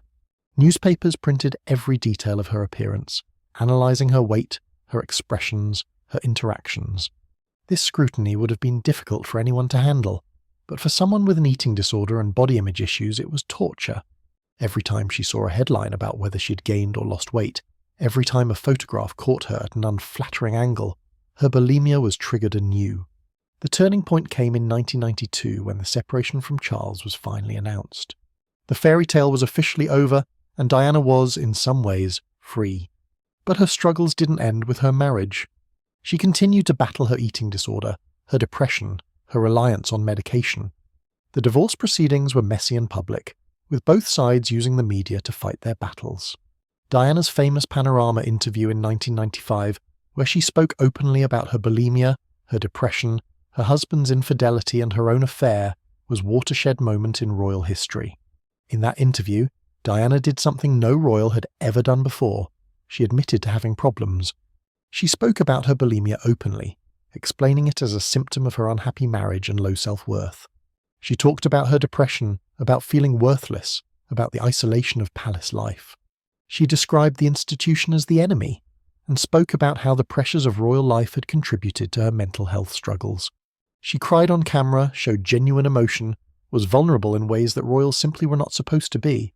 The interview was watched by millions and changed public perception of the royal family fundamentally. Here was a princess admitting that the palace wasn't a fairy tale, that wearing a tiara came with psychological costs, that the institution that projected such confidence and stability was actually a dysfunctional family like any other, just with better real estate. Diana's honesty resonated with people who had their own struggles with mental health and addiction. She made it okay to talk about these things by talking about them herself. But the interview also further damaged her relationship with the royal family, who saw it as a betrayal of the institution. The divorce was finalised in 1996, and Diana lost her HRH title, becoming simply Diana, Princess of Wales. She was no longer officially part of the royal family, though she remained mother to the future king. This strange liminal position, royal but not royal, famous but exiled, was both freeing and deeply destabilising. In the final years of her life, Diana continued to struggle with her mental health, while also doing important charitable work. Her advocacy for HIV/AIDS patients, for victims of landmines, for various humanitarian causes, showed a woman who had channeled her own suffering into compassion for others. Her ability to connect emotionally with people, the very quality that had made her struggle so much in the emotionally frigid royal family, made her an incredibly effective humanitarian. She could relate to suffering because she had suffered. She could show compassion because she had needed it herself. Her death in August 1997 in that Paris tunnel car crash was shocking and traumatic for millions around the world. She was only 36 years old, finally finding some happiness after years of struggle when her life was cut short. The conspiracy theories that sprung up around her death reflected the public's inability to accept that someone so vital could simply die in an accident. But the official investigation concluded that it was indeed an accident, caused by a drunk driver trying to outrun paparazzi. The irony that Diana was killed while being chased by the same media that had contributed so much to her mental health struggles was not lost on anyone. The woman whose every appearance had been photographed, whose weight had been analysed, whose emotional state had been scrutinised, died trying to escape those cameras. The public grief that followed her death was extraordinary, a genuine outpouring of emotion that seemed to surprise even the royal family. Diana's legacy in terms of royal addiction and mental health is profound. She was the first royal to speak openly about her struggles, to admit publicly that she had an eating disorder and depression, to acknowledge that she used medication to cope. By being honest about her battles, she gave permission to millions of others to seek help for their own issues. She destigmatized mental health struggles in a way that no public health campaign could have achieved, simply by being vulnerable about her own experiences. She also exposed the reality of royal life in ways that hadn't been done before. The picture she painted was not attractive: emotional coldness, rigid protocol, public performance over private truth, institutional protection over individual well-being. This was the same pattern we've seen throughout our exploration, the same dynamics that contributed to Albert Victor's morphine addiction, the Queen Mother's alcoholism, Princess Alice's forced institutionalization. Diana just showed it in modern terms, with eating disorders and antidepressants instead of laudanum and gin. Her story also shows how the substances involved in royal addiction have changed over time while the underlying patterns remain constant. Diana didn't abuse alcohol or illegal drugs. Her addictions were behavioral, bulimia and pharmaceutical, sleeping pills and antidepressants. These were modern addictions, medically sanctioned substances used to cope with psychological pain that wasn't being addressed in healthier ways. In this sense, Diana was very much a product of her time, just as Victoria's laudanum use reflected Victorian medicine, and the Queen Mother's gin reflected aristocratic drinking culture. The sleeping pills Diana relied on are particularly interesting because they represent a modern version of the same self-medication pattern we've seen throughout royal history. Unable to sleep because of anxiety and emotional distress, Diana turned to pharmaceutical solutions that provided temporary relief while creating dependency. This is the same dynamic as Victoria using laudanum for grief, just with different drugs. The underlying issue, psychological pain caused by impossible circumstances, was managed chemically rather than addressed therapeutically. Her use of antidepressants raises important questions about the role of psychiatric medication in managing distress caused by external circumstances. Diana was depressed at least partly because she was trapped in a terrible marriage within a dysfunctional institution. The antidepressants helped manage her symptoms, but they didn't change her situation. This raises the question of whether medicating emotional responses to genuinely bad circumstances is helpful, or whether it simply makes people more able to tolerate situations they shouldn't have to tolerate. For Diana, the medication allowed her to function, but it didn't make her life better. Her bulimia was the most visible manifestation of her internal turmoil, a physical symptom of emotional disease. The binge-purge cycle was her way of managing feelings that had no other outlet, a destructive form of control in a life where she felt powerless. Understanding bulimia as addiction, which it is in many ways, involving compulsive behavior that provides temporary relief while causing long-term harm, places Diana firmly within our royal addiction narrative. She was no different from the Queen Mother reaching for her gin, or Edward VII lighting his cigar, just using a behavior rather than a substance to cope with the unique pressures of royal life. The response of the royal family to Diana's struggles was predictable given the patterns we've identified. They treated her as the problem, not the system. They focused on managing her behavior and maintaining appearances rather than addressing the underlying issues. They enabled her medication use while criticizing her emotional instability. They perpetuated the same patterns of denial and cover-up that had characterized their handling of every other royal addiction we've examined. But Diana broke the pattern by speaking out. This was revolutionary. For the first time, someone within the royal family said publicly what had been true for generations: that the institution creates conditions that drive people to addiction, that royal life involves pressures that ordinary people can't imagine, that the palace prioritizes image over the well-being of the people who live within it. Diana's honesty threatened the carefully constructed royal narrative in ways that her predecessors' hidden addictions never had. Her sons, William and Harry, grew up with her openness about mental health as their legacy. They witnessed their mother's struggles, lost her at young ages, and carried the trauma of her death forward. How they dealt with that trauma, and how it influenced their own relationships with substances and mental health, is part of the story we'll continue to explore. Diana's impact didn't end with her death. It rippled forward through her children and through the institution itself, which has slowly, grudgingly, begun to acknowledge that maybe, just maybe, mental health matters even for royals. As we consider Diana's place in our narrative of royal addiction, we see both continuity and change. The continuity is in the fundamental pattern. Royal pressures creating conditions for addiction, substances or behaviors used as coping mechanisms, institutional enabling and denial, eventual tragedy. The change is in Diana's willingness to break the silence, to speak about her struggles publicly, to refuse to maintain the pretense that everything was fine when it clearly wasn't. Her courage in speaking out came at enormous personal cost.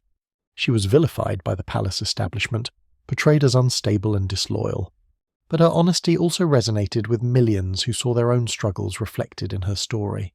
She humanized the royal family in ways that actually made them more sympathetic, more relatable. If even a princess could struggle with eating disorders and depression, then ordinary people dealing with the same issues could feel less alone. Diana's story is also important because it shows that royal addiction isn't just a historical curiosity. It's an ongoing reality. The pressures that drove Albert Victor to morphine and Victoria to laudanum continue to drive Diana to bulimia and sleeping pills.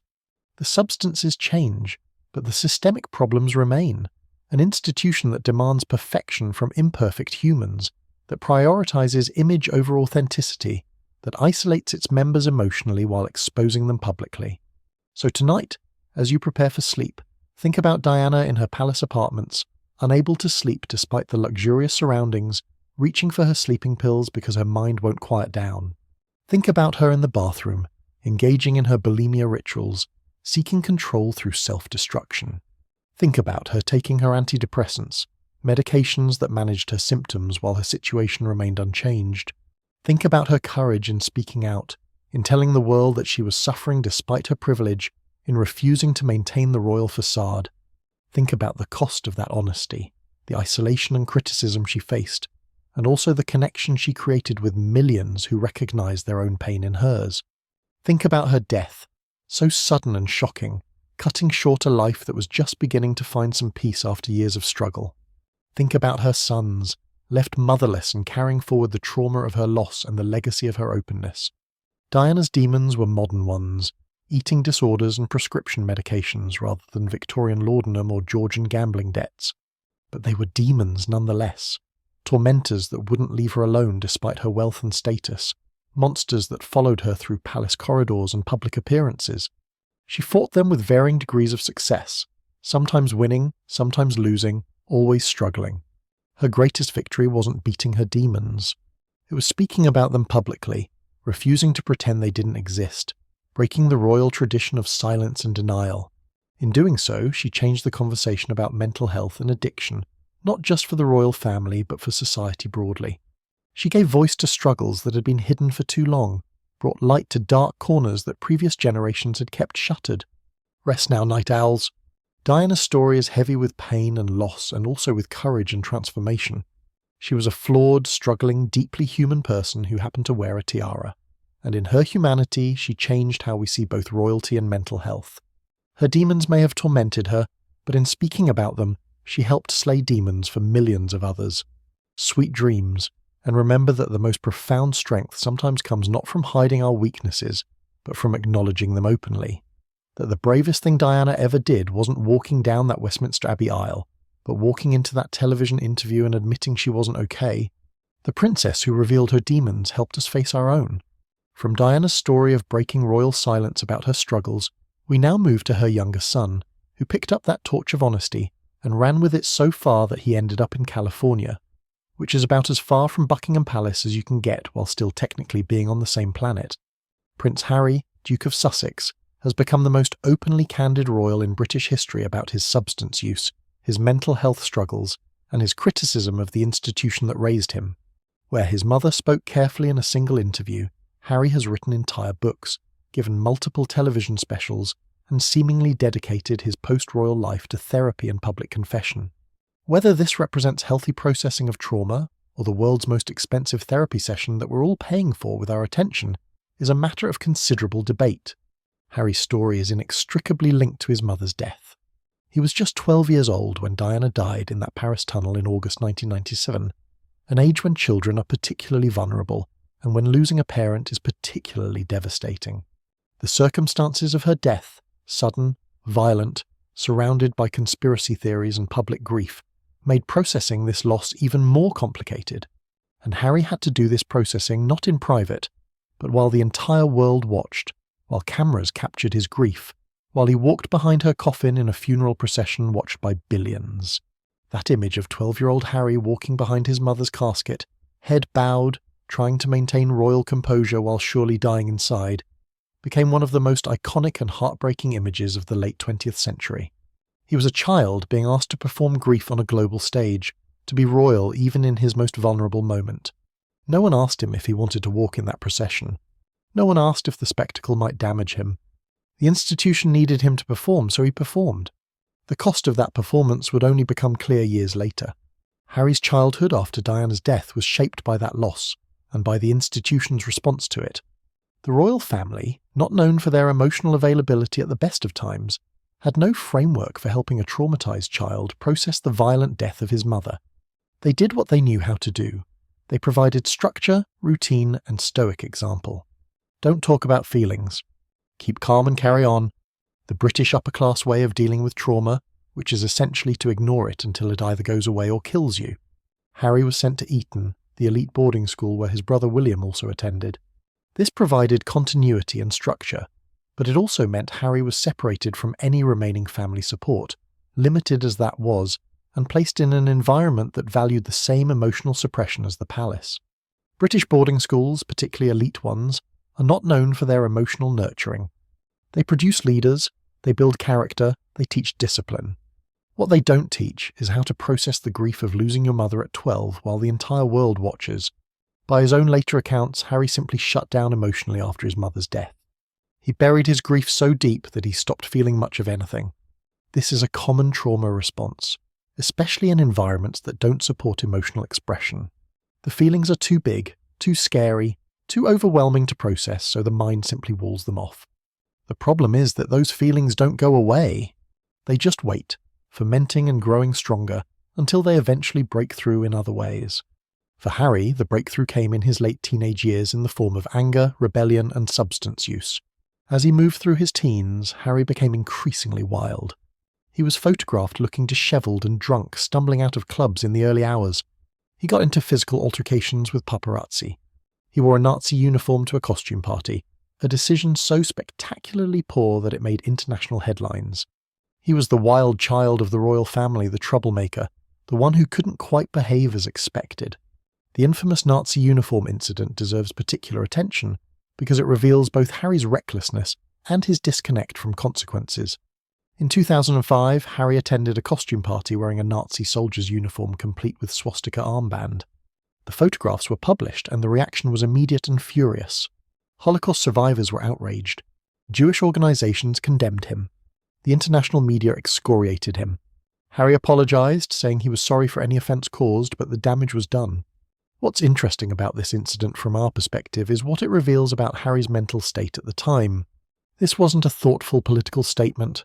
This was a young man who was so disconnected from appropriate judgment, so impaired in his decision-making, that he thought dressing as a Nazi was acceptable. Whether this impairment was due to substance use at the time or general psychological dysfunction is unclear, but it's the kind of decision that suggests someone who is not functioning well. Harry has since spoken about his heavy drinking during this period. He describes using alcohol to numb his emotions, to forget, to avoid dealing with the grief and trauma that he had never properly processed. This is classic self-medication behavior, the same pattern we've seen throughout our royal addiction exploration. Can't handle the pain? Find a substance that makes it go away, at least temporarily. Harry's substance of choice was initially alcohol, readily available and socially acceptable enough that a young prince drinking heavily wouldn't raise immediate alarms. Royals drink. It's what they do. But Harry's drinking wasn't social lubrication. It was desperate self-medication. He drank to black out, to obliterate consciousness, to escape the feelings he couldn't face. He would drink until he couldn't remember, until the grief and anger and confusion were temporarily silenced by alcohol. This pattern continued throughout his late teens and into his 20s, with Harry becoming known for his partying lifestyle, his club appearances, his general air of aristocratic dissolution. Cannabis entered the picture as well, another substance that offered temporary escape from emotional pain. Harry has spoken about smoking marijuana as a way to cope, as another tool in his numbing arsenal. Marijuana use among young British aristocrats wasn't unusual, but Harry's use was significant enough that it became part of his public narrative. The combination of alcohol and cannabis, both used compulsively to manage emotional pain, represented a clear pattern of substance dependency. In 2002, when Harry was 17, there were reports that his father Charles had sent him to visit a rehabilitation centre to see the consequences of drug addiction. Whether this was actual intervention or preemptive education is debated, but it suggests that Harry's substance use was concerning enough to warrant some response. The fact that the response was a single visit rather than comprehensive treatment reflects the palace's typically inadequate approach to these issues. Let's show him some addicts and he'll straighten up is not exactly evidence-based intervention. Harry's entry into the army in 2005 provided some structure and purpose that his life had been lacking. He trained at Sandhurst and eventually served in Afghanistan, experiences he describes as transformative. The military offered clear expectations, defined purpose, and an environment where his status meant somewhat less than his performance. For someone who had always been defined by his birth rather than his achievements, this was refreshing. His military service also provided legitimate danger that satisfied some of his risk-seeking behavior in more constructive ways. Rather than seeking thrills through substance use and reckless behavior, Harry could seek them through military service. His 2 tours in Afghanistan, cut short when media coverage endangered his unit, gave him experiences of real purpose and real danger that made his previous acting out seem shallow by comparison. But military service didn't heal his underlying trauma. It just gave him a temporary purpose and structure. When he left active service in 2015, the old patterns began reasserting themselves. Without the military structure, without the clear sense of purpose, Harry was once again adrift. He was a royal without a clear role, second in line to the throne but increasingly distant from it as William's children were born, wealthy enough to do anything but lacking direction about what to do. His mental health during this period was, by his own account, terrible. The unprocessed grief from his mother's death, The anger at the institution he blamed for her unhappiness, the lack of clear purpose, the continued scrutiny from media, all of it was taking its toll. Harry describes experiencing severe anxiety, panic attacks, and periods of deep depression. He was, in his words, on the verge of a complete breakdown, held together only by substances and sheer will. The turning point, according to Harry, came when his brother William encouraged him to seek therapy. Harry initially resisted, stuck in the royal mentality that you don't discuss feelings, and you certainly don't seek professional help for emotional problems. But eventually, in his late 20s, he began therapy, and this opened the floodgates for confronting everything he had suppressed since his mother's death. Therapy became Harry's new obsession, replacing substances with self-examination. He threw himself into psychological work with the same intensity he had brought to his drinking. He did EMDR therapy for his trauma. He examined his childhood, his mother's death, his father's parenting, his place in the family. He processed, analysed, examined, and discussed. This work was clearly valuable for his mental health, but it also set the stage for his eventual public revelations. Harry's relationship with Meghan Markle, which became public in 2016, accelerated his transformation. Meghan, an American actress with very different experiences of race, family, and mental health, brought perspectives that challenged Harry's worldview. She came from a world where therapy was normalized, where discussing feelings was expected, where calling out systemic problems was considered brave rather than disloyal. Her influence on Harry's willingness to speak out about his struggles and criticize the institution cannot be overstated. The racism that Meghan faced from the British media and the palace's inadequate response to it further radicalized Harry against the institution. He saw his wife being treated the way he felt his mother had been treated, persecuted by media while the palace stood by and did nothing. This triggered all his unresolved anger about Diana's death and the institution's role in her unhappiness. Meghan's suffering became a canvas onto which Harry projected his mother's suffering, and his response was fierce protection combined with rage at the system. Their decision to step back from royal duties in 2020, the infamous Megxit, was Harry's ultimate rebellion against the institution he blamed for his mother's death and his own suffering. By leaving the royal family, moving to America, and establishing independent lives, Harry and Meghan were doing something no senior royals had done in modern times. They were refusing to play the game, rejecting the system entirely, choosing personal well-being over institutional duty. The aftermath of Megxit has been a sustained campaign of public revelation that has shocked royal watchers and general public alike. Harry's interview with Oprah, his documentary series, and especially his memoir Spare, have laid bare his substance use, his mental health struggles, and his grievances against his family with unprecedented detail. He has discussed his cocaine use, describing trying the drug and not finding it particularly helpful but using it nonetheless. He has talked about his marijuana use in extensive detail. He has described psychedelic experiences, including using mushrooms to process his grief. The level of detail Harry has provided about his substance use is remarkable. He has described smoking marijuana at Eton, getting high in a bathroom at Clarence House, using drugs to cope with his mother's death, drinking heavily through his 20s. He has talked about the specific circumstances, the specific feelings, the specific experiences in ways that no royal has ever done before. This isn't vague acknowledgement of difficult periods. This is detailed confession of regular substance abuse. His revelations about psychedelic use are particularly interesting because they represent a different relationship with substances than simple numbing. Harry describes using psychedelics as therapeutic tools, ways to access emotions and memories that were locked away. Psilocybin mushrooms, he claims, helped him process his mother's death in ways that years of traditional therapy hadn't. Whether this represents genuine therapeutic breakthrough or rationalization of continued drug use is debated, but it shows Harry's complicated relationship with substances, sometimes using them destructively, sometimes claiming therapeutic benefit. The public response to Harry's revelations has been deeply divided.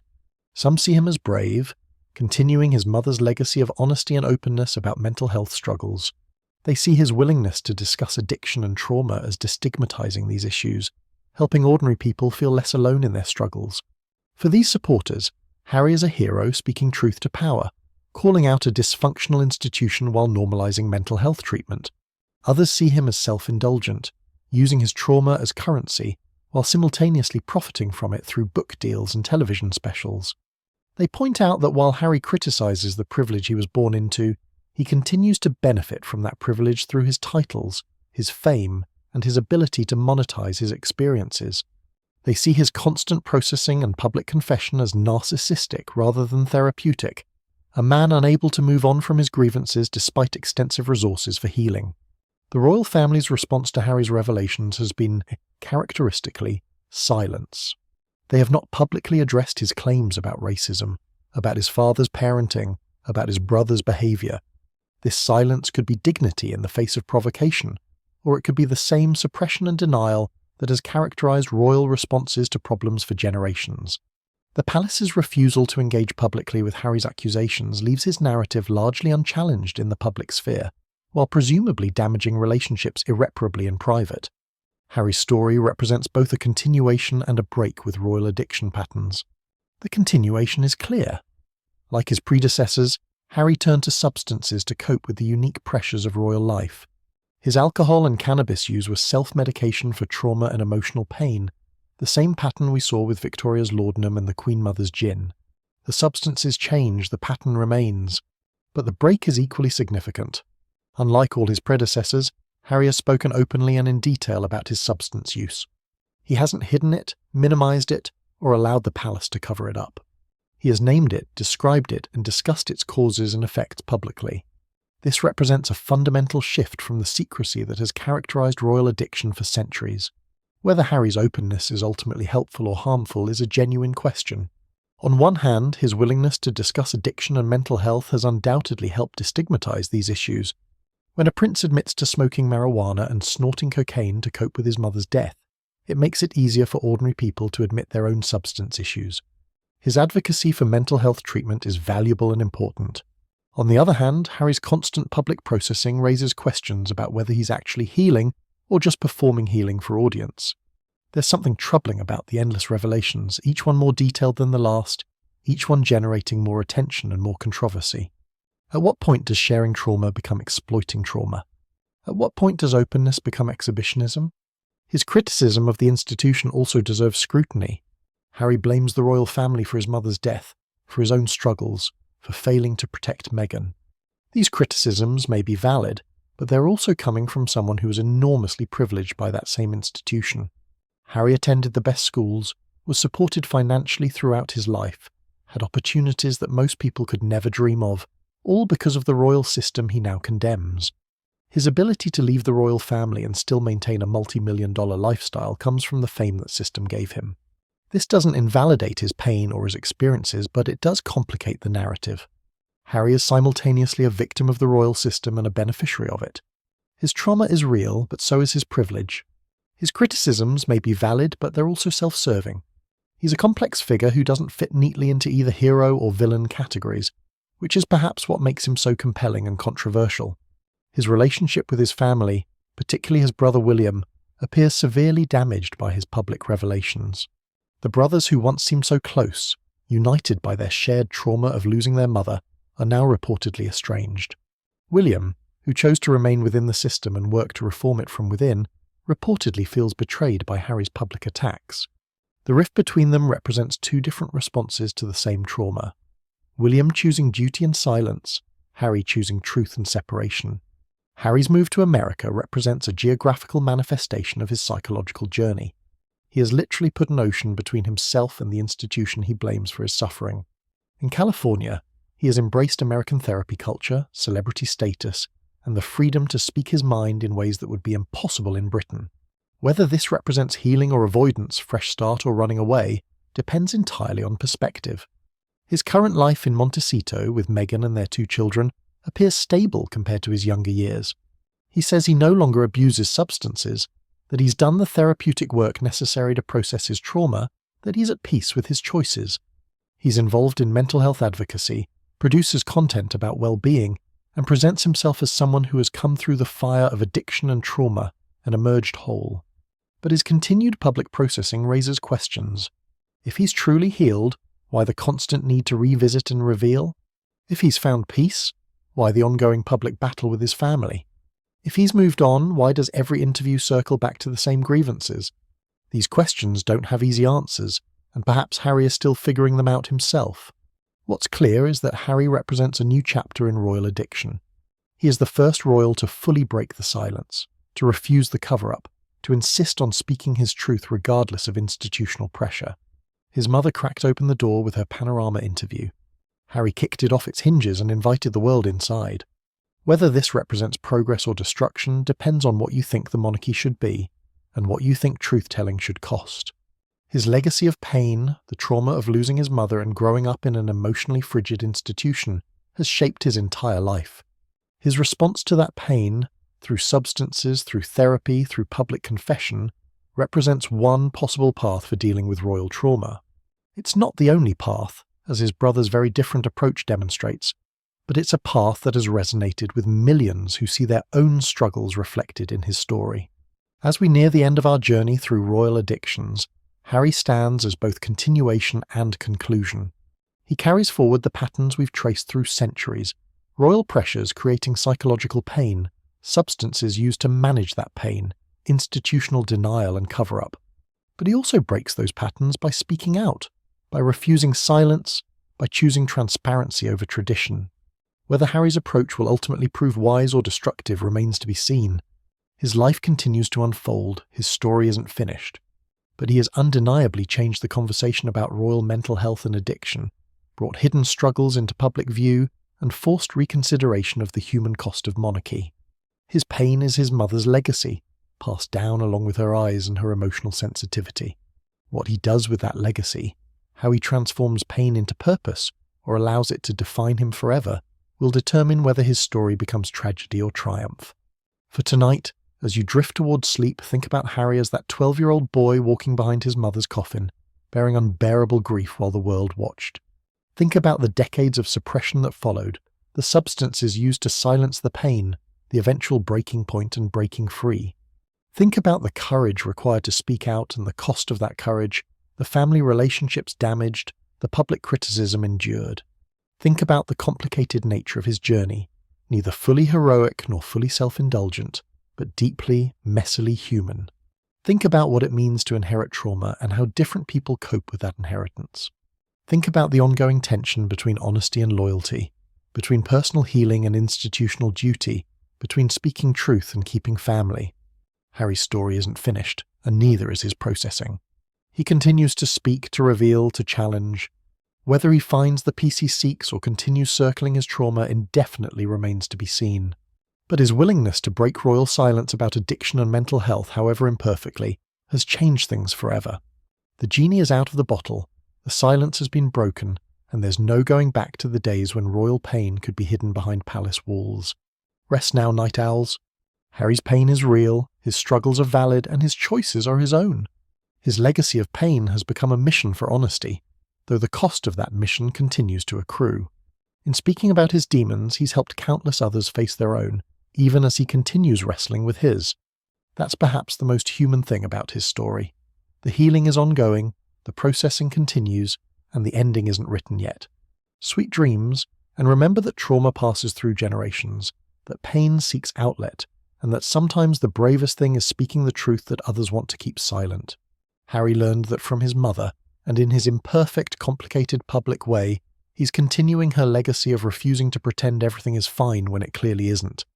The pain continues, but so does the breaking of silence. Perhaps that's progress, even when it's messy. And so we arrive at the end of our journey through the Royal Medicine Cabinet, having traced a path from Tudor laudanum through Victorian opium, Georgian gambling, Edwardian cigars, wartime cocaine, institutional barbiturates, aristocratic gin, modern eating disorders, and contemporary cannabis. We've walked through centuries of royal addiction, seen different substances but remarkably similar patterns, witnessed the same institutional failures repeated generation after generation. Now it's time to step back from the individual stories and examine what they reveal collectively about the monarchy as a system that creates the very conditions for addiction to flourish. The crown, that glittering symbol of power and privilege that sits in the Tower of London when it's not perched on royal heads, represents a burden that few people truly understand. We see the jewels and gold, the palaces and pageantry, the wealth and status that come with royal blood. What we don't see, what the palace works very hard to ensure we don't see, is the psychological cost of wearing that crown, or even just being related to someone who wears it. Every story we've explored tonight has revealed different facets of that cost, and those costs are paid in substance abuse, mental health crises, and lives damaged or destroyed by the very institution that's supposed to elevate them. Let's consider what the monarchy actually demands of its members, because understanding these demands is essential to understanding why addiction is so prevalent within the family. First and foremost, the monarchy demands performance. Royals are not allowed to simply be themselves. They must be symbols, representatives, embodiments of the nation and its values. Every public appearance is a performance, every wave and smile carefully calibrated to project the right image. Authenticity is not valued. Consistency is. Royals must be the same person in every interaction, show the same warmth to every stranger, maintain the same dignity in every circumstance. This is exhausting on a level that most people never experience. Consider what it means to never have a bad day publicly, to never snap at a rude stranger, to never show irritation when you're tired, to always project calm and grace regardless of what's happening in your private life. Diana was bulimic and deeply depressed, yet she had to smile for cameras. The Queen Mother was medicating with gin, yet she had to appear for engagements. Prince George was addicted to cocaine and morphine, yet he had to represent the crown at official functions. The performance never stops, and the gap between who you are and who you must pretend to be creates psychological pressure that demands some kind of relief. Substances provide that relief, at least temporarily. They offer a break from the performance, a moment of authenticity even if that authenticity is chemically induced. When you're drunk or high or numbed by opiates, you don't have to maintain the facade. You can feel what you actually feel, even if those feelings are being filtered through substances. This is why self-medication is so common among royals. The substances provide the emotional authenticity that the institution forbids. The monarchy also demands emotional suppression. British royalty particularly has elevated the stiff upper lip to an art form. Emotions are to be felt privately if at all, never expressed publicly, and certainly never allowed to interfere with duty. Victoria grieved her husband for 40 years but was criticised for withdrawing from public life. Diana showed genuine emotion in her work and was labelled unstable. Harry has talked about his feelings and been called self-indulgent. The message is clear. Royal emotions are inconvenient and should be hidden. But emotions don't disappear just because you don't express them. They accumulate, fester, and eventually demand outlet. For many royals, that outlet has been substances. Victoria's laudanum numbed her grief when she wasn't allowed to express it. The Queen Mother's gin provided chemical cheerfulness when genuine happiness was elusive. Edward VII's cigars provided comfort when emotional connection with family was impossible. Substances became the valve through which suppressed emotions could be released without violating the protocols of royal behaviour. The isolation of royal life is another factor that contributes to addiction. Being royal means being set apart from ordinary human experience in ways that create profound loneliness. Royals can't have normal friendships because the power differential is always present.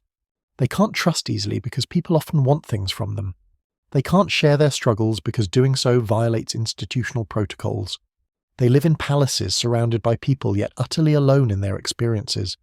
This isolation was evident in every story we covered. Albert Victor was isolated by his position and his cognitive differences. Princess Alice was isolated by her deafness and her spirituality. Diana was isolated in her unhappy marriage by palace walls. Harry was isolated by his trauma and his status. Each of them turned to substances or behaviours that provided some connection, some relief from the loneliness of their position. Addiction became their companion when human companionship was impossible or inadequate. The pressure of public scrutiny adds another layer of stress that feeds addiction. Royals are constantly watched, photographed, analysed. Every outfit is commented on, every expression interpreted, every word passed for meaning. This level of scrutiny would be difficult for anyone, but is particularly challenging for people who are already performing a role that doesn't reflect their true selves. The anxiety of constant surveillance, the fear of making mistakes, the knowledge that any slip will be broadcast globally, these create chronic stress that demands management. Substances manage that stress chemically when it can't be managed otherwise. Diana's sleeping pills helped quiet an anxious mind that couldn't rest, knowing tomorrow would bring more scrutiny. The Queen Mother's gin smoothed the edges of anxiety about public appearances. Prince George's cocaine provided temporary confidence to face the cameras. Each substance served as buffer between the vulnerable human and the demanding public role. The monarchy's handling of problems within the family follows a consistent pattern that enables rather than addresses addiction. When a royal develops substance problems, the institutional response is predictable. Deny, hide, manage appearances, and hope it goes away. Never is the response to actually help the person with their addiction, to provide genuine treatment, to address the underlying causes. The institution's priority is always image, not individual well-being. We saw this with Albert Victor, whose morphine addiction was hidden until it contributed to his death. We saw it with Princess Alice, who was institutionalized and drugged to make her more compliant. We saw it with Prince George, whose cocaine use was an open secret but never properly addressed. We saw it with the Queen Mother, whose alcoholism was reframed as charming tradition. We saw it with Victoria, whose opiate dependence was simply part of her medical care. The pattern is always the same: protect the institution at the expense of the individual. This institutional enabling is perhaps the most damaging aspect of royal addiction. When you have unlimited access to substances, unlimited wealth to procure them, and institutional protection that ensures no consequences for use, where is the motivation to stop? Normal addiction trajectories involve hitting bottom, experiencing consequences severe enough to motivate change. But royals are cushioned from consequences by their position. Their debts are paid, their scandals covered up, their behaviour excused. The natural feedback mechanisms that might encourage sobriety are eliminated by privilege. Parliament paid Prince Frederick's gambling debts, enabling him to continue gambling. Royal physicians provided Victoria with unlimited laudanum, enabling her dependency to deepen. Palace staff kept the Queen Mother supplied with gin, enabling her daily consumption to continue unchecked. In each case, the enabling came from a desire to help, to serve, to maintain stability. But the effect was to remove any reason for the royal to change their behaviour. The generational transmission of addiction patterns is evident throughout royal history. Edward VII's excessive smoking was learned in a family where substance use was normalised. His son Albert Victor's morphine addiction developed under the watch of physicians who were already medicating royal problems chemically. The Queen Mother's alcoholism was enabled by the same institutional structures that had hidden earlier addictions. Diana's struggles emerged in a family already experienced in covering up dysfunction. Harry's substance abuse occurred in the wake of his mother's very public battles with mental health and the institution's inadequate response. Each generation passes down not just the crown, but also the patterns of dysfunction, the coping mechanisms, the institutional blindness to individual suffering. The royals who struggle with addiction today are inheriting centuries of accumulated trauma, suppressed emotion, and maladaptive coping strategies. They're born into a system that has been creating addicts for generations and have no reason to expect different outcomes. The substances themselves have evolved with medical and social changes, but their function remains constant. In the Tudor era, opiates were the available medication for pain. In the Victorian era, laudanum and chloroform were the respectable drugs. In the Edwardian era, tobacco was sophisticated and alcohol was aristocratic. In the modern era, prescription medications and recreational drugs serve the same purposes. The specific substance matters less than its function: numbing pain, managing anxiety, providing escape from the impossible demands of royal life. What's particularly tragic is that the monarchy has the resources to do better. With unlimited wealth and access to the best medical care in the world, royal addicts could receive state-of-the-art treatment. They could have therapy, rehabilitation, comprehensive mental health support. Instead, they get cover-ups, enablement, and institutional pressure to maintain appearances.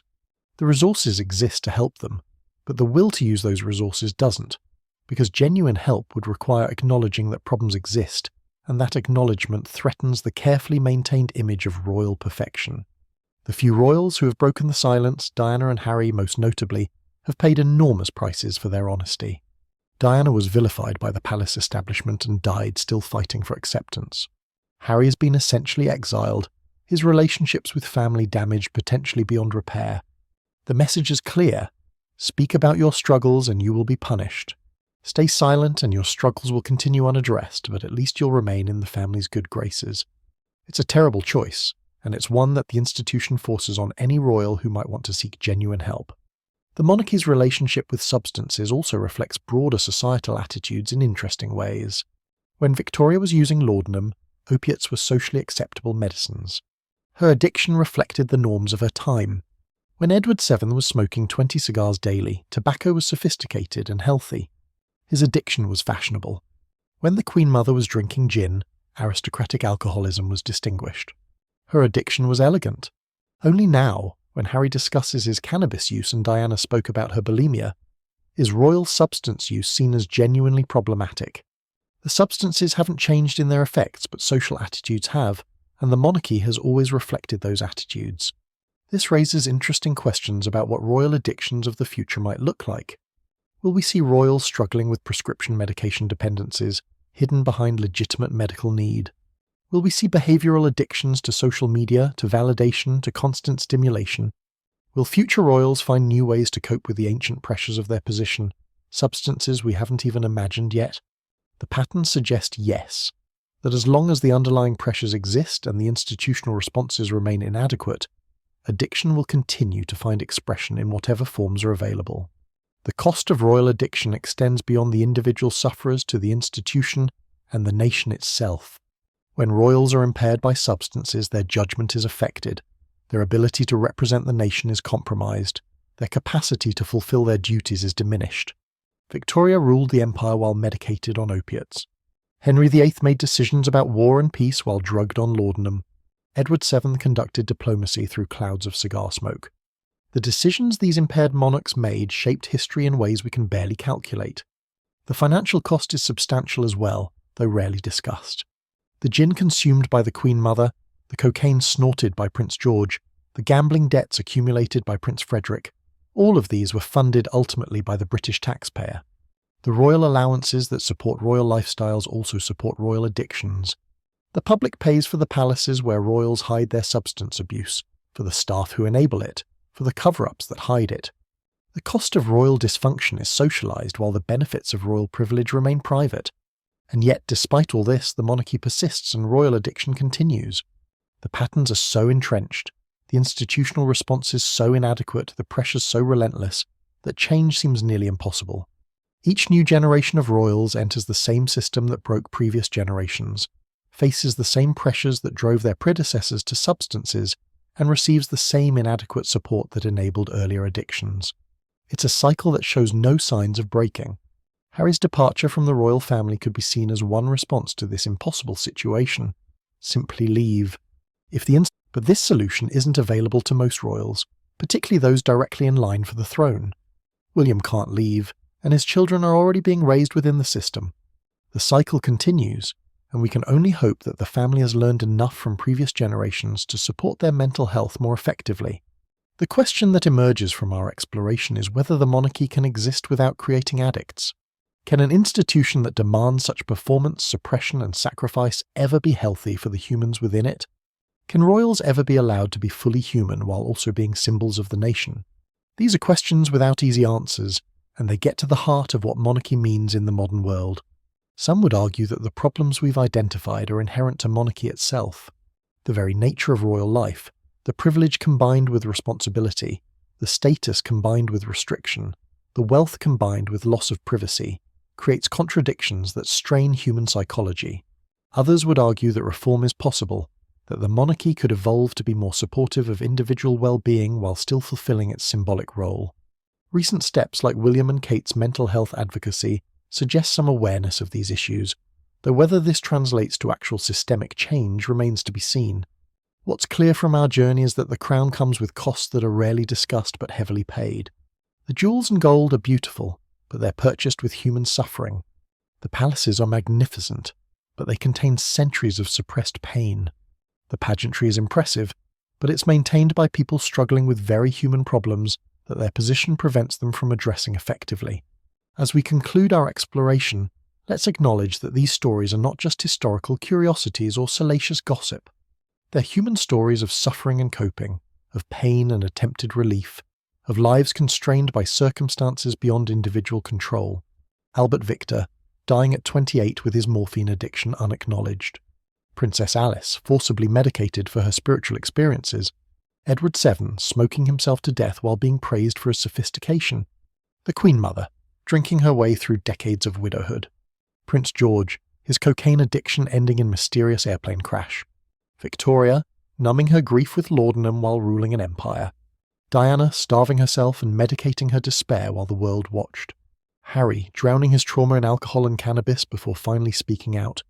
These are tragedies, each one, of people born into circumstances that prioritize their symbolic value over their human needs. They were expected to be more than human, and when they proved to be only human after all, they were hidden, medicated, covered up, or exiled. The institution that should have protected them instead exploited them, and when they broke under the strain, the institution blamed them for their weakness, rather than examining its own role in breaking them. The legacy of royal addiction is written in human suffering, in lives shortened or diminished by substances, in potential never realized because people were too impaired to fulfill it, in relationships destroyed by the strain of maintaining impossible standards. It's a legacy that continues today, with younger royals facing the same pressures that drove their predecessors to substances, supported by the same inadequate institutional responses that failed previous generations. But perhaps there's hope in the speaking, in the breaking of silence that Diana began, and Harry has continued. If the patterns of royal addiction are to change, they must first be acknowledged, and acknowledgement requires honesty about what has been hidden for so long. By speaking about their struggles, Diana and Harry have made it harder for the institution to continue its policies of denial and cover-up.